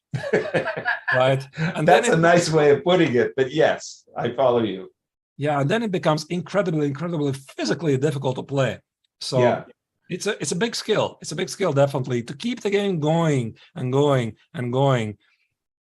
Yeah, and what you just said about the stamina, that was another thing that I think these modern players, these modern grandmasters do have as a skill set that's really required by the disciplines of today, is you do have people like Magnus Carlsen, like Fabiano. They go to the gym daily and they do work out. They realize that their cardiovascular, their physical energies have to be rather high. And if you look at some of these photos of these old guys, like the legends of chess, the Bent Larsens of the world, if you will, they were portly. They weren't in the best of shape. And I think today you just need to be in really good shape because of the physical demands that are upon you. And also talking about the long run, right? It's just not one game. Sometimes you're playing a long tournament like the Olympiad. Here we have 11 rounds. Yes. Which is played in, how many days is it? 12, 13 days? There's almost no rest day. There's preparation. Right. It's tough. I still remember, Yasser, the 2016 World Chess Olympiad in Baku, where I was playing for Team Latvia. Yeah. It was one of the toughest experiences of my lifetime, because it was evening prep for the players. Then there's the rest, breakfast, morning prep, Yeah. dinner, game, 5-6 hours. Rinse and repeat every day, Dinner, every day. evening prep, rest, morning prep, Yeah. lunch, go to the game, evening prep, etc. It's just non-stop. It's non-stop. Right. So it's very tough. I mean, some players maybe go to the Olympiad to, to enjoy the atmosphere. But Right. when you're going to be really competitive, it's really asking you to bring out everything you have. Yes, and no question. And everything you just said, to that I can add that if you go back to the 80s, they had adjourned game days, days that were just devoted to adjournments. And those adjournments took more out of you than today's prep. What do I mean by that? You and I are going to play tomorrow. And you look at my games with white and you say, okay, Yasser is going to play d4, c4, and against the King's Indian or the Grunfeld, he's going to play this system or that system, and you prep. But you're guessing. You're guessing. Your experience, your guesswork is pretty good, but you can't be 100% sure you're going to have such and such a position. Adjournments were completely different animals. You knew exactly this is the position. This is the position. And from here, we're going to go here, here, here, here, here, here. And so suddenly your adjourned game analysis was really, I want to say, focused. And I see we've got Tanya, by the way. We've got her position on the board. This is the position that we thought was going to be a draw. All of what I was just saying was leading up to, I remember in my 60 memorable games, Bobby Fischer versus Michael Botvinnik and the Soviets having their adjourned game analysis that in many ways rewrote history. That game was so crucial for the Olympics and crucial for Bobby and Botvinnik. We do have B4 now on the board. And again, I just did, right. Yeah, I don't see if white just goes king d1, king c2, and just ignores every pretension that black can make. Nothing to be done. Well, sometimes when you can't do things, you rely on your opponent. Yeah, so this is always something you can do. Maybe white is going to take it. Right. And then it gives you some access squares. That is true. That is true. You can blunder that kind of a capture and open up avenues for Tanya's king. So actually, this could be not so easy. I mean, depending on the player, really, I don't know much about the white player here. Exactly. But allowing the pawn on b3, it looks scary. And you have to evaluate deeply that in the end, the passive defense calls, right? Yeah. By the way, besides the passive defense, is the move b2 to b3 ridiculous? Or is that... Which move? No, black plays b4. Congratulations, Tanya. White plays b3. b2, b3. Varasin, surprise. And says, I don't want to play passive. I want to be an active player. I want to play bishop takes c4. And yeah, go ahead, take that guy, and bishop takes c4. Oh, that's very complicated, no? Well, I'm hoping to get a bishops of opposite color ending that's not complicated. Right. that if you take my knight, I was going to take the bishop on e6 and say, there's no way that you're going to kick my king out of d1. Right. I'll make an easy draw. So I was wondering, can white actually essay this move b2, b3? It looks reasonable. It does, doesn't it? Maybe for black, the final chance is try to do something like this, run with the king to e3, e2, or f3. D2 is hanging. The pawn on d2 must be protected. Yes. That's a minor problem then. Yes, exactly. And then I go bishop f7, and I put my king on d1 immediately, of course. And that's it. And that's it. I close the door. Maybe I play b4 and just remind you, hey, wait a minute. I got Right. a passer too. But anyway, the move B2, B3, just you were mentioning the passive defense. And I said, well, what if actually white plays B3 and plays active? Yeah. So B3 definitely is a move. Doing nothing is a move. I'm pretty sure that knight f1 is a move. And bishop f1 is a move. 15 B3 is a move. Probably even c-takes is a lose. But I think given the circumstances, c-takes on b4 it's probably is the worst of the choices. Is the worst choice. Yeah. By the way, I'm seeing in our chat that Tanya spent 15 minutes on the move b4, b5, b4. Is that true? That's a long. She's down on the clock to 2 minutes. Whoa. Whoa. Not really time trouble, I guess, because you still of the get 30 seconds. 30 seconds per move. Exactly. Right. And by the way, Artur, I'm kind of kicking myself. I actually had a very busy schedule of late. I was doing the Grand Chess Tour in Zagreb, but I'm regretting that I missed this moment to visit India because I've never visited India and I've always wanted to. How about you? Have you managed to visit India in your career? Never. I've never been there. And I already said it. I saw some of the pictures from opening ceremony, the hospitality, the playing hall. Great. Yeah. I wish I was there. Exactly. I'm having regrets. I mean, she invited me. I had my reasons why I decided not to go there this year. But yeah, now, of course, I mean, it looks really great. So all I can do is wish Team Latvia that they're going to perform well. Yeah. So, right. Yeah, and I was speaking with Vishy. Vishy had invited me. He says, you got to come to Chennai. And I'm like, I invite you. And I'm like, how do you refuse this one on the non? I mean, come on.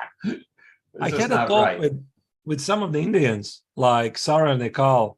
I think it was during the French team championships in France, early in June. And we played a game. It was a draw. And after the game, we had a chit chat. He asked, are you coming to the Olympiad? I said, no. He said, why not? Why not? And this question had like a lot of emotion. Like, I mean, how can you not come to Chennai, right? This is the event of the year, basically. Everybody's going to Chennai. And even Nigel Short tweeted, I think it was yesterday, if you're not in Chennai, you're not a chess player. Wow. Yeah. Slap indeed. Across the face. But yeah, Nigel, making me feel worse. Definitely made me feel worse. Nice. So after B4, do we have any moves thereafter? So yeah, let me refresh. No, wait. Actually, I don't physically have B4 on the board for some reason.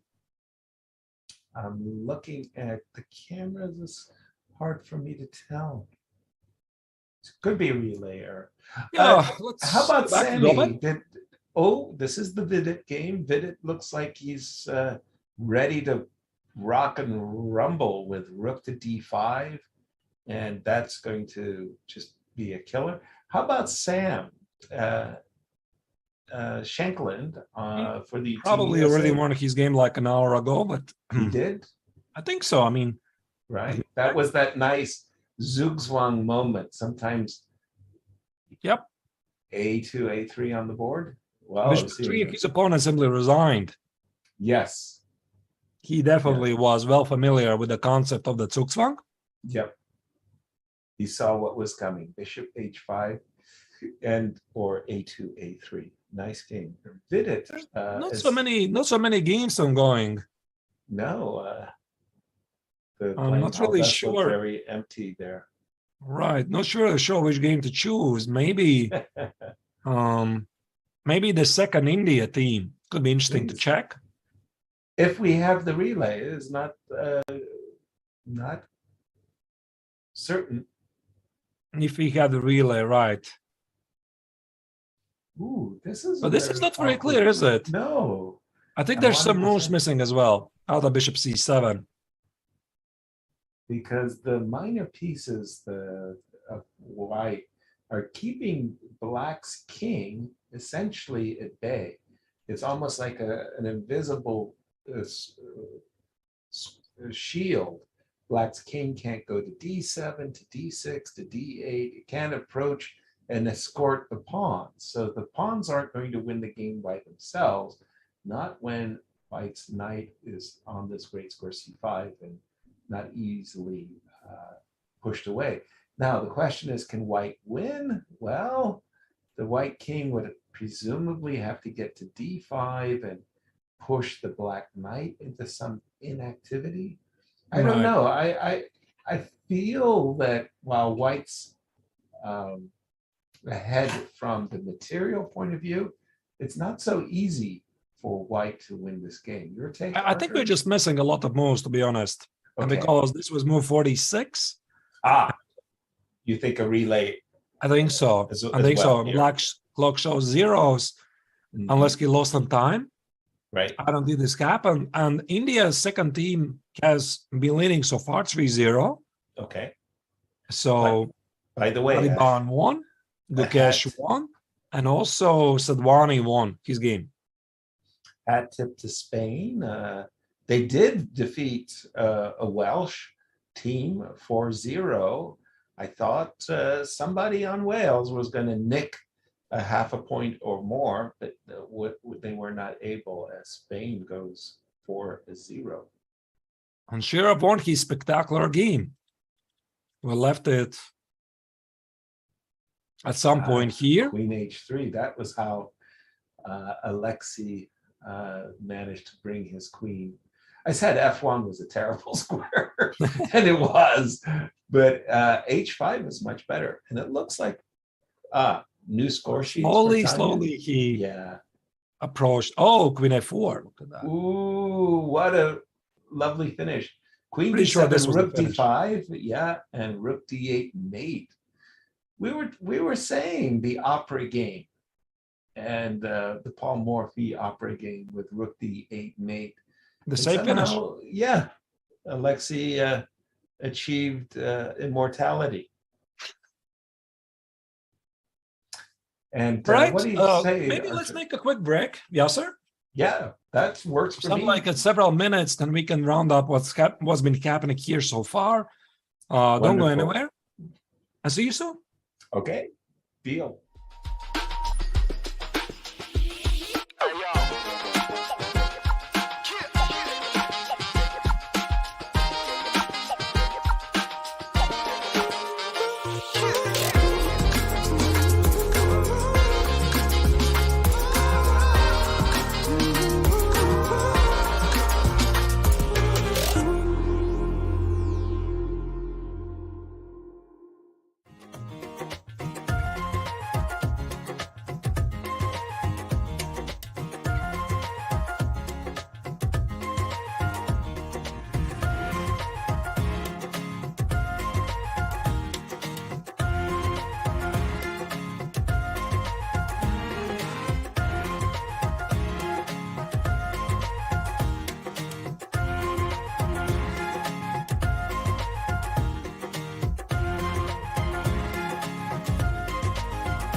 chess works over there. Chess clocks over here. You're over there.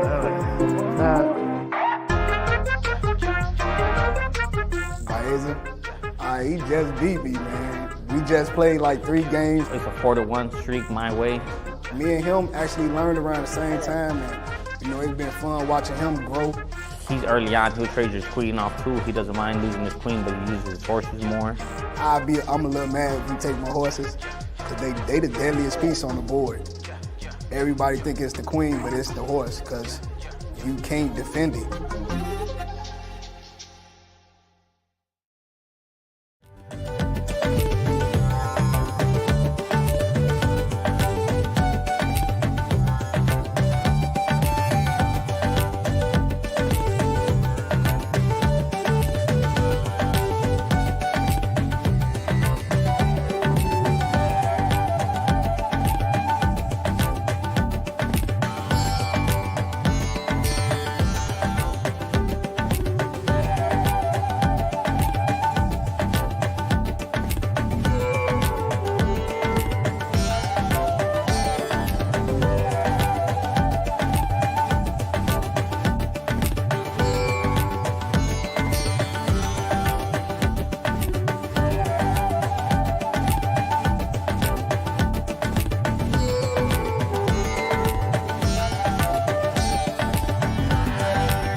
Hello, everyone, and welcome back to our coverage of the Chess Olympiad from Chennai, India. We are having a lot of fun on our first day of broadcast, but I gotta say, Arturs, all good things have to come to an end, and soon it's just about the results.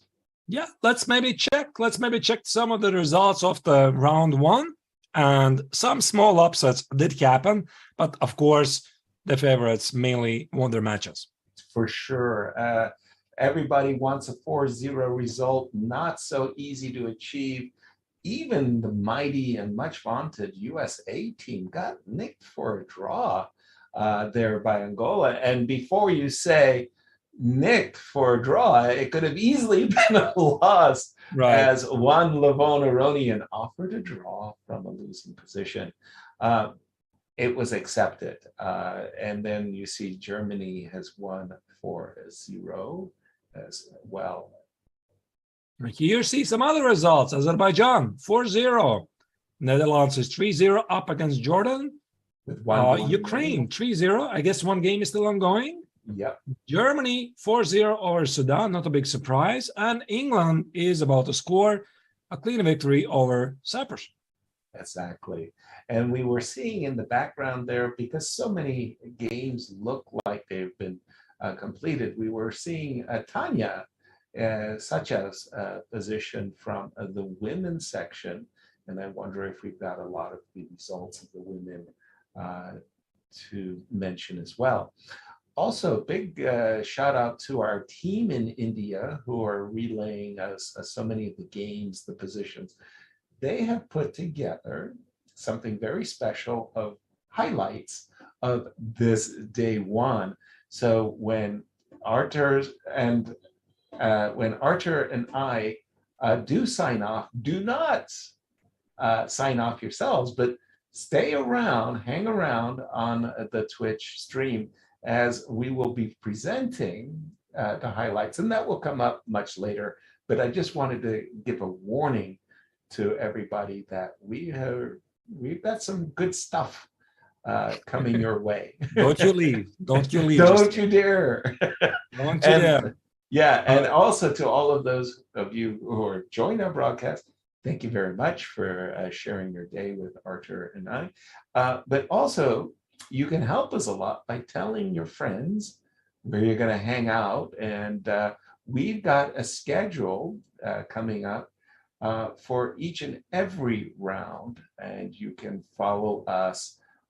We will be here, you and I, for the first 3 rounds, right, Artur? Yep, first 3 rounds, I believe, for some of the next rounds as well. Every single day, the action starts the same time, except the final round, 11:30 Central European Summer Time. Or if you're at the Pacific Coast, okay, you'll have to wake up early, 2:30 a.m., not to miss the start of every new round in Olympiad. Every single day is a new round in the Olympiad. There's a couple of rest days, but total 11 rounds, 1 round per day. That's the schedule. Exactly. And then they break for August 4th will be the first and only free day. I mean, after all, you got to make the Bermuda party possible, right, Artur? I mean, so August 3rd will feature the Bermuda party. We will not be there to call it, I'm afraid. That's you can watch the video. But yeah, maybe we'll watch it on video. There you go. That's a good thought. Not the same, right? Not the same. You miss the dark and stormy cocktails. But yes, 1 free day. And as I understand it, there's going to be a lot of team commentary as well, not just ourselves. Right. All right. It's been an amazing day. First round, some technical issues from the start. Some games were missing. We caught up in the end after some minutes in. So, yeah, it's been exciting day. Some small minor upsets. Still, the favorites won their matches.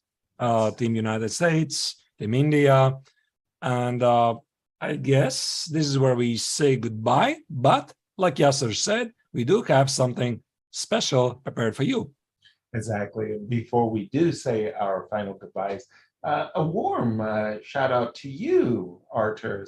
It's been very, very nice for me to make your acquaintance and to work alongside you. I've enjoyed the day. I look forward to tomorrow as well. Thank you. Likewise.